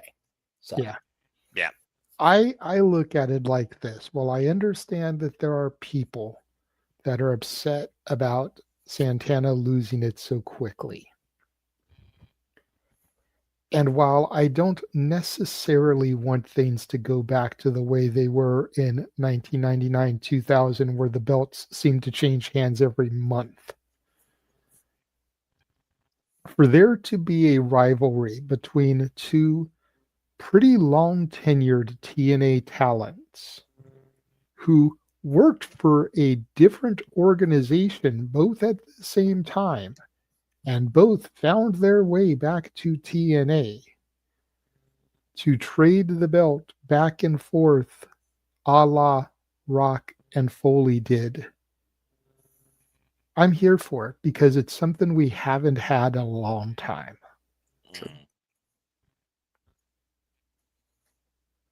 All right. Whether Santana's legitimately injured and that's why they had to do it, or this is something that's going to grow to be something bigger, I'm here for it.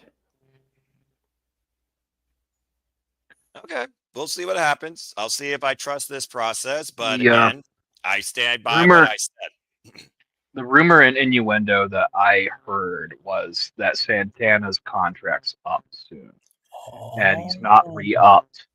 And that could be their way of saving this. And that he is probably, if that is the case, he is NXT bound, and I don't think it's going to last that long.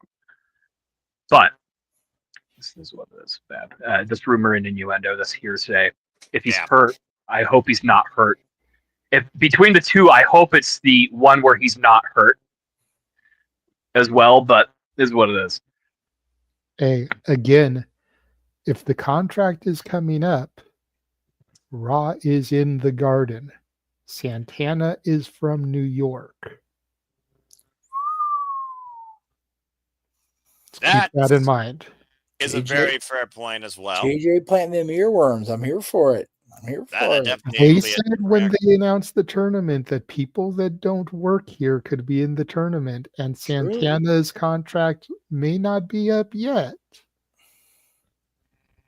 But a victory in the tournament and then the contract expire. By the time he gets to face Cena, the contract could be expired. And there's John Cena already a doesn't- working relationship. John Cena doesn't have a good rapport with people of Caribbean descent, does he?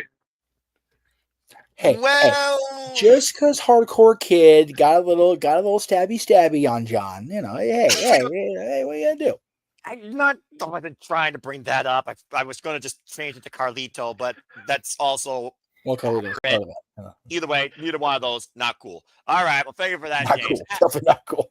I think Hardcore Kid is about the only UPW talent that was signed that lasted less time on TV than Frankie Kazarian did. And justifiably so. Jesus is my favorite. Not counting gold masks? Yes. Yeah, that's true. If you know, you know, children. If you you know, don't, you know. And do unfortunately, your homework, bro. Unfortunately, if you do, try and forget it without giving yourself a concussion. Ash, go ahead and talk about Frankie Kazarian as a champion, Cena as champion, Joe as champion. 2025. The Fat One Man's wrapping up. Give your closing thoughts on the outlook of the year right now with these three men all holding gold, despite how deep they are in their illustrious careers. What do you want to say? All right, so Samoa Joe being trios champ is pretty cool. I'm kind of hoping he gets the belt off of Hangman because I'm not really feeling Hangman's run, but at the same time, I kind of want Hangman's run to continue because sorry? You're fickle. How am I fickle? Because you don't know which way you want, win or lose the damn title match to go in full gear. Because I like both people, okay? I'm fine with either outcome. That's fine. I'm just saying what you are. That's fine to be that. We're all that. Shoot. Continue. Right? It's just like, because we've said this before about Hangman. It's just like about Hangman's first run that the chase was better than the capture because they didn't really have anything for Hangman to do. Whereas this time around, they actually have shit for Hangman to do. But at the same time, I also want to see Samoa Joe have another AEW title run, so you can see the confliction there, right? I see it. Maybe it's just me, Ash, but I don't want Joe to have another AEW World Title run. I want him to have one more Reign of Honor World Title run before he retires. That's a shout, yeah. Bandito versus Samoa Joe would kick fucking ass. Ooh, that's a good shout. Much in the same way, I want one of Frankie Kazarian's TNA World Title defenses to be against the phenomenal AJ Styles. Take every bit of my money, please. We're just trying to get AJ Styles one last time to get ready to fly in a TNA ring without just showing up and saying something. Don't act like you wouldn't pop for that. No, I'm saying. No, that's what he's saying. We want more than just promo. We want him to get ready to fly. We want him to wrestle. I don't want him to beat Frankie for the title. He's already been TNA champion. That's fair. Yeah. But yeah, just there's so much potential good here. There's so much potential good. We're keeping James up later because it's almost 1:00 for me. So it's January 4th for you East Coasters. So I'm so tired. I'm so tired. James, you woke up at 7. Yes, I did. After only like 4 hours of sleep, bro. Whose fault is that? Ever since getting the rough draft done, my sleep schedule's been all over the place, bro. Well, anyway, you'll figure it out. Also, it is 3:35 here on the East Coast, and happy 60th birthday to my mother, actually. God bless moms. Happy birthday to your mother. We love Noah's mom. In the words of Biff Tannen, say hi to your mom for me. Yes, please. Happy birthday, Mama Noah. I most certainly will in the morning. Thank you all. You're all nice. I Anyway, won't sing, I promise. I don't want to scare her. Not copyright. Anyway, Ash, continue your point regarding the three men. Continue. Yeah, so Cena winning IC title, that's I wasn't expecting him to win it as early as he did because I thought he was going to win that like at another date. But then again, even John Cena is like X amount of dates he has. 3 dates. Right? I didn't realize how soon we were, like how close to the end we are. So so I'm thinking is like whoever wins the tournament, that's who's going to get that IC title off of John Cena. You would think, right? Or at least we'd hope. Maybe I don't know. Maybe I'm thinking too far ahead, like I always do with this type of shit. I mean, to be fair, doesn't any fan try to book stuff far in advance, and their booking completely goes out the window because they want to see long-term storytelling follow their way, despite the fact they're not in their favor, and it just doesn't happen. Not that I'm pointing out anybody that I've seen on the internet do that type of stuff, but it is what it is when it comes to a wrestling fan's outlook on this business. Anyway, continue. And for Kazarian winning the TNT title, the TNA title, sorry, long overdue. TNT title. I'm getting my names mixed up, okay? I am a sleepy girl, okay? Leave me alone. All right, It sleepy is girl. early morning in the peg. You be nice. I've been up since 5 a.m. doing charity work. She's done charity work. He's done editing work. All you other yahoos, I don't know what sort of work you do outside the magical place in the restaurant business. So I was going to say, I did work. I say some people do legitimate work, and I'm not taking anything away from anybody else. But go ahead and conclude, Ash. Yeah, Kazarian winning TNA heavyweight title, long overdue. Like AJ's won it, Joe's won it. I was just like, when I was watching TNA, I was like, Kazarian was one of those few people who I enjoyed watching TNA, and he did solid work in the X division. It got to the point where it's just like, how has he not won the title yet? Why did it take him so long? I know I've said it 100 times, but Frankie Kazarian is one of the primary reasons I have that Retro X Division championship. You've told me that verbatim, considering he's a 6-time X Division champion.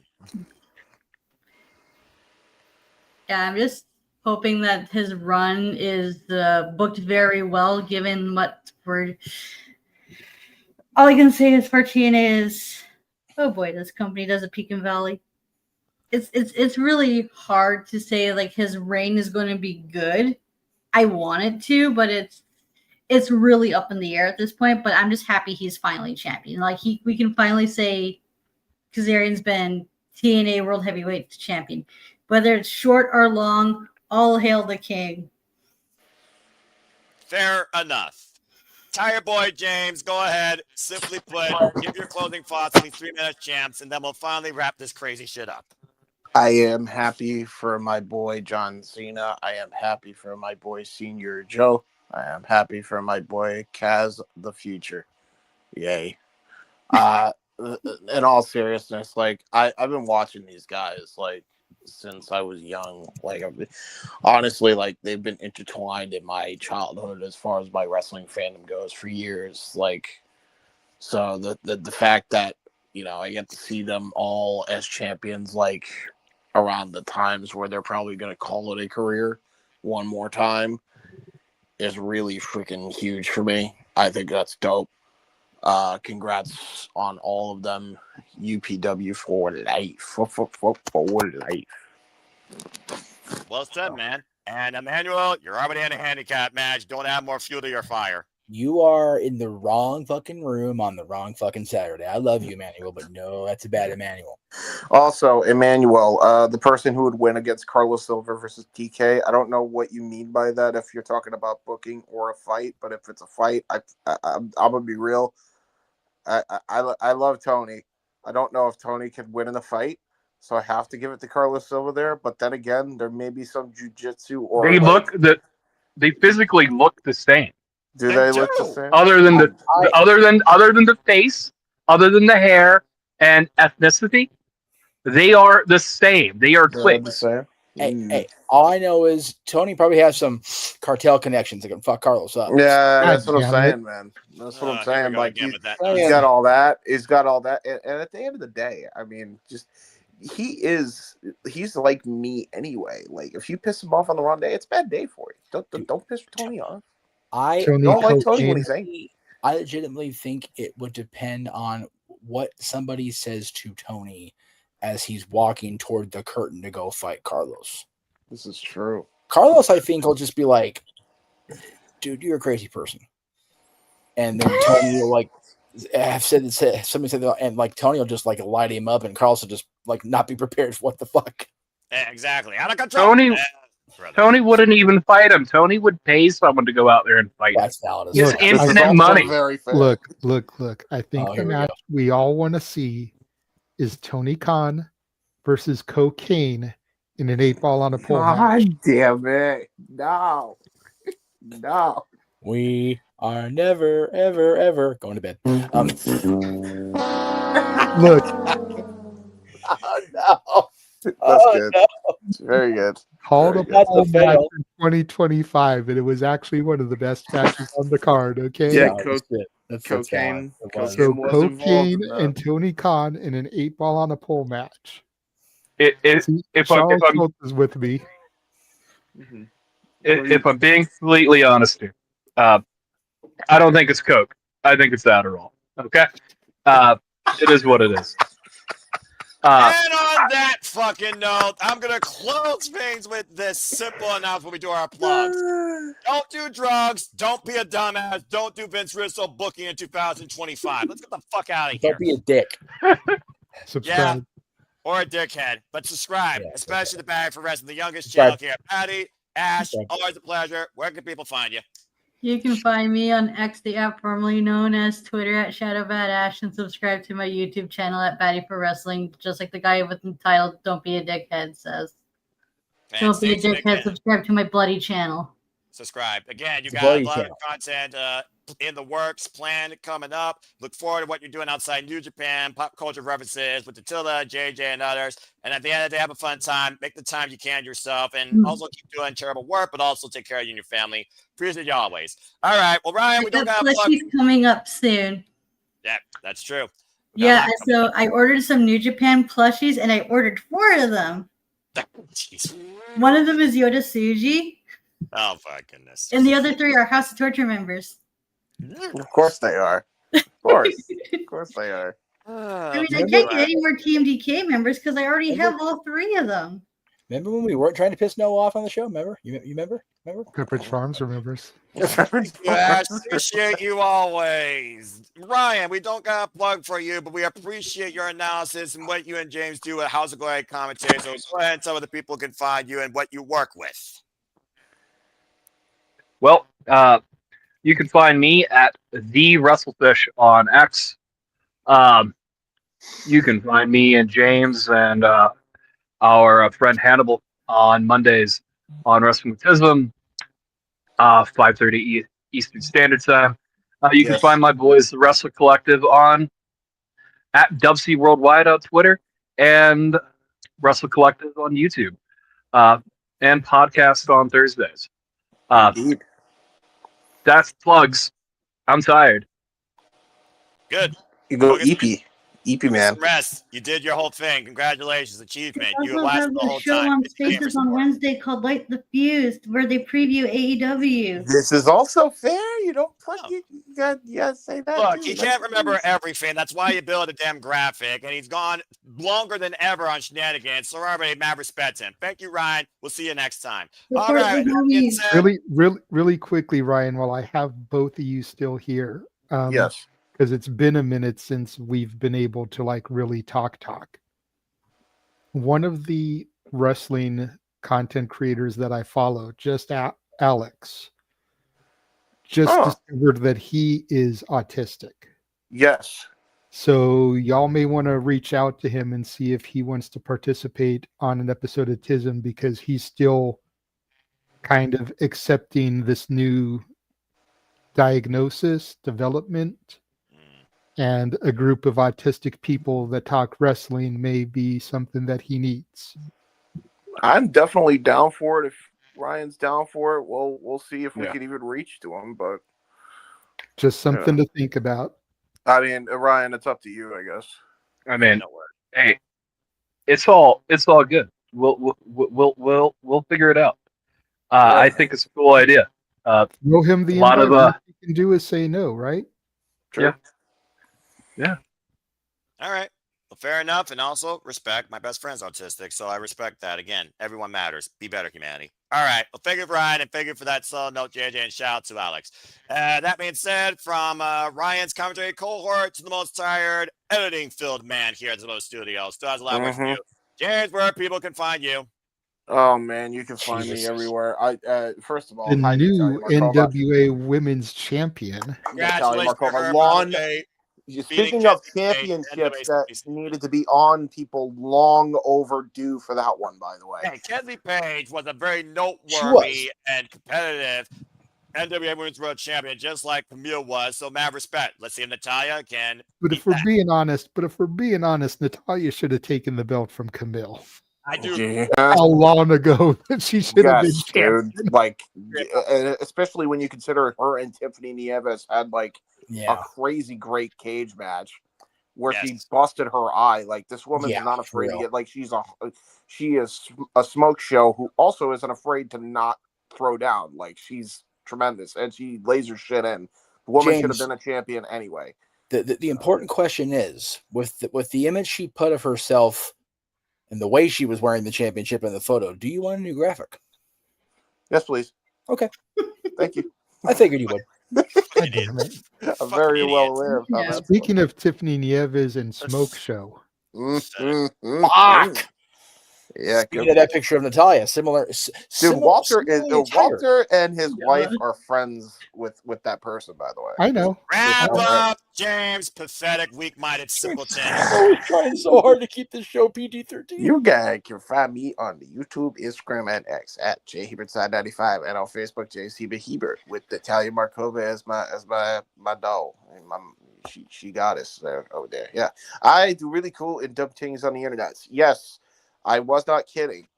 The rough draft of the third and now fourth parts is going to be a 2-part special in one video. Believe it's going to be a 2-part special in one video. Remember when this was just supposed to be a documentary and then it turned into a fucking like 25-part episode? Yeah, trust me. Well, when there's as many people as there were, like, there's no way you can shorten that down. But yeah, part 3 and 4 done. Finito as far as the rough drafts are concerned. It will be as a 2-part special finale that will be on my uncle's YouTube trailer. So go check out part 2 if you haven't already. The Greatest Coach You've Never Heard of.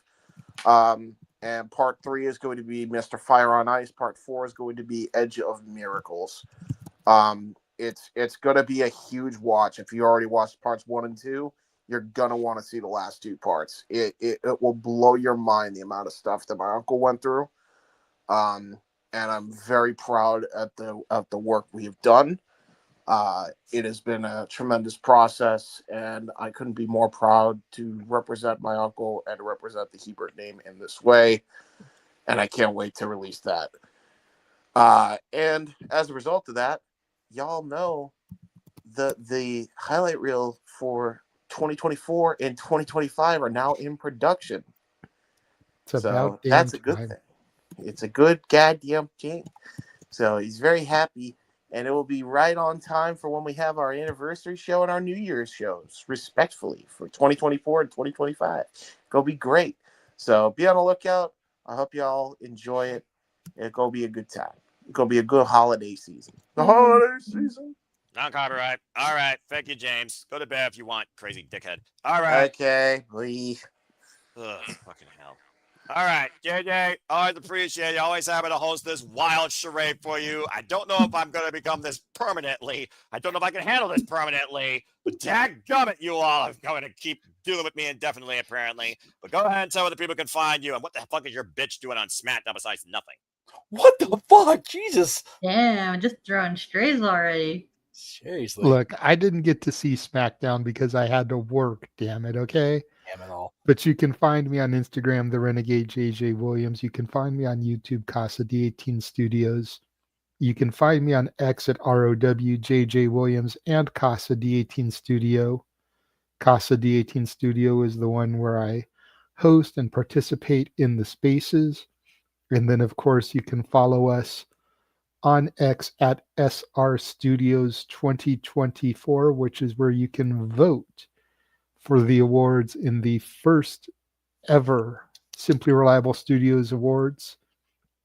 Voting is now going on for Babyface of the Year, category that it's one of the ones I'm really looking forward to seeing the results for, because we actually have a female nominated for Babyface of the Year against 4 guys. And I'm not going to lie, there's a small part of me that hopes the girl wins. Because the girl is Miss Willow Nightingale. I knew it. AEW's pure babyface. Right. I'm No just argument saying, there. like, in a world of toxicity, in a fandom of toxicity, is there anybody out there that gives you more of a reason to smile anyway? No, exactly. And also, and in canon in AEW, remember when Julia misted Willow? She wasn't corrupted.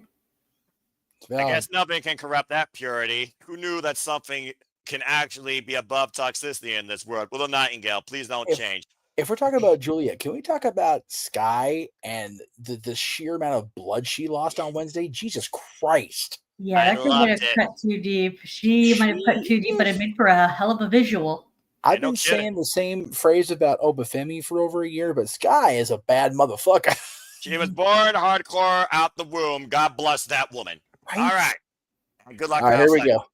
The multi-plugs begin. Jeff. Again, JJ, thank you so much. Appreciate you. I'll see you down the road. Jeff, been an absolute pleasure. Hope that we can do this again real soon. Let's go ahead and start plugging your stuff away, my good sir. What you're up to, where can the people find you? So other than the norm, which will be Greg Cherry Show and the Nerdy Q Review, I am officially hosting the countdown across the brands, my channel, Greg's channel, and across the Bible Studios. The countdown for Survivor Series starting at 6:30 Eastern, 3:30 Pacific. I know the graphic for Survivor Series says 3:30 Pacific. That's basically that first, whatever it is, like hour and a half is not going to be anything on PLE. It's just going to be the WWE generic talking. So I'm going to provide better stuff. Not that one, the other one. There you go. It's okay. The one I sent you earlier with her in it is the one I want. Oh, gotcha. Okay, continue. Now you're good. So in the process of doing this countdown show, we got some recordings done today. So we will have live performances from my buddy Ariel Belvalere singing her cover of Somebody's Watching Me, to her original award-winning song Till the Clock Strikes, and her song that just, her ballad that just hits everybody in the feels, Earthquake. That'll be part of the hour and a half pre-show for Survivor Series. And this last image is not a plug. It's just something that John Cena had to post because he's John Cena. Oh, you want to do that? Okay, changing it up with me? All right, fine. It's been up for about a half hour now. And I nearly peed my pants seeing it, laughing so hard. Oh, I see. Because God damn it, John. Fucking hell. What the fuck? For all of you bitches about hating that you can't see me, motherfucker posted this on Instagram. Invisible Man. He really can't be seen. What the fuck? Oh, this is why I'm sad he's leaving, because he's such a gem. Anyway, yeah. I am so happy to be able to go to Survivor Series and able to be to be part of this and be part of it with you guys, and to be able to include Greg's channel and my channel. And yes, I'm officially relaunching in January, of course, and you can find me on all these brands until then. But yeah, it's like I said, a lot is going to change in 2026. One of those is not going to be me lessening my appearances. As a matter of fact, they're gonna amp up exponentially come January 1st, and I can't wait. I'm looking forward to it. Thank you so much, Jeff. And thank you to everybody that tuned in. I want to give a shout out to our Emmanuel, who did give us a super chat, and also to Arlene Dominguez. So if you haven't followed Los Dominguez, there's their plugs. Go ahead and follow the biggest John Cena fan, the biggest Randy Orton fan, respectfully, on the social medias. They also will be with Jeff Mudderf Meacham at Survivor Series. So again, if you're in there and you want to engage with the Wonderful Three and Attila, you know what you can do. Again, appreciate Attila. So again, follow the Dominguez's as always. Appreciate them. Again, if you want to follow me, I'm antisocial introverted, but try and find me if you choose. By our predictions leagues, hosting these type of things, instead of predicting. Find me at Fosnay Scene on the X and on YouTube primarily, where again, I help moderate Shenanigans. I basically call almost everything it feels like anymore. And again, stay tuned for City Predicting. Again, we got a lot coming up over the next few weekends as Thanksgiving gives us gratitude and a feast. There's a feast of content for you all to be thankful for. We got Monday Night Raw from the Garden. We also have Simply Predicting AEW Full Gear. We cover AEW Full Gear this coming weekend. Talk about the biggest shows, of course. NXT Gold Rush TV special for those that have the CW. Fuck that channel. We also, next week, of course, we'll have Simply Predicting Survivor Series, and that will be Friday, actually, the day after Thanksgiving. Time to be determined. Pencil in right now after SmackDown Live. And of course, we'll be covering Survivor Series as well the following day, as you heard, with that special countdown, a countdown far more interesting than anything you'll see on the ESPN Plus app. So please be with us for that, for music, further analysis, and also you all can continue the conversation with Super Chats as we head, of course, into the final month of the year, and of course, the conclusion of all the prediction leagues, and so much more content to come in between, including AEW Thanksgiving, as is tradition, so much more with GCW, HLG, NXT, TNA. Who knows? TNA might surprise us again. We don't know, so stay tuned. But as And don't always, forget the 4th annual Christmas karaoke. that's next month. I The wasn't one that started it all, Noah. Yeah, and I know that's December. I'll plug more in December once we get Hey, closer there. Let's I get will just say, Noah mentioned all of us are going to be at Petco Park for Survivor Series. JJ will attest. I'm sitting high enough in the stadium where it won't be a problem to, buy Jeff a drink or two. The hotel's right down the street. And as Bobby Heenan said, you want to offend me with cash. about to say, especially with those prices. God, And there good is luck. no greater experience than Drunk Jeff. It's valid. That's already have my hosting done for the day anyway, so I can just pop in the Shenanigans. It's out of my mind. My kids there, he'll take care of me. Go to the Casa archives, find the footage in Vegas after the pipe bomb. Oh no! Watch Drunk Jeff live unfold over That's the only not place to one, see Drunk Jeff but now, because Aaron two took the good stuff down. videos. All right. While Jade is trying to bring out the worst possible madness in the Shenanigans to come, this is the money that Jeff Meacham might be spending to clearly destroy his liver. Be careful. And again, if you Now haven't that's already, the money that you, the fans, will spend to destroy Jeff's liver. y'all are That's right. sick. That's right. Again, follow everybody It here, happened at though. SummerSlam 2010. We don't need that 15 years later. All right. Hey, Again, if John can bury the Nexus the night I get drunk, I can get even more drunker celebrating John's career. And that was my official no DQ debut.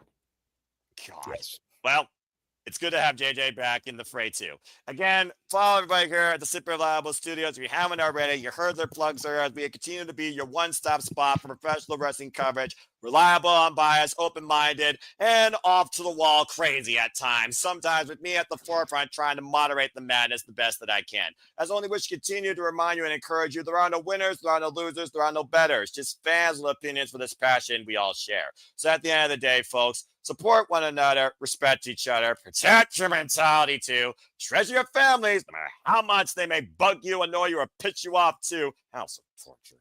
And just enjoy life and enjoy professional wrestling. It's truly as simple as that. But for that being said, thank you so much for tuning in once again to another rousing edition of the Saturday Shenanigans. Please like, subscribe, comment, tell a friend, hit the bell if the video goes live on demand on any of the channels here at the Simply Reliable Studios. Hit the subscribe button. I show you the analysis, the shenanigans, the commentary, the coverage, the craziness, the passion will not let up anytime soon. But I think with that being said, as it is 4 a.m. Eastern Standard Time on the dot here on the East Coast, I'm going to bid you on simple K-Mega fashion of fine adieu. For Jeff Meacham, for Ryan, for James, for Amanda who offered a super chat, for Datilla, for Ash, and for the Renegade Wrestling JJ Wins, for all of you that continue to allow this madness to ensue. I have been your host for this session. My name is Noel Foster, and thank you all for tuning in once again to another rousing edition of the Saturday Shenanigans. Have a good night, folks. We'll see you Monday night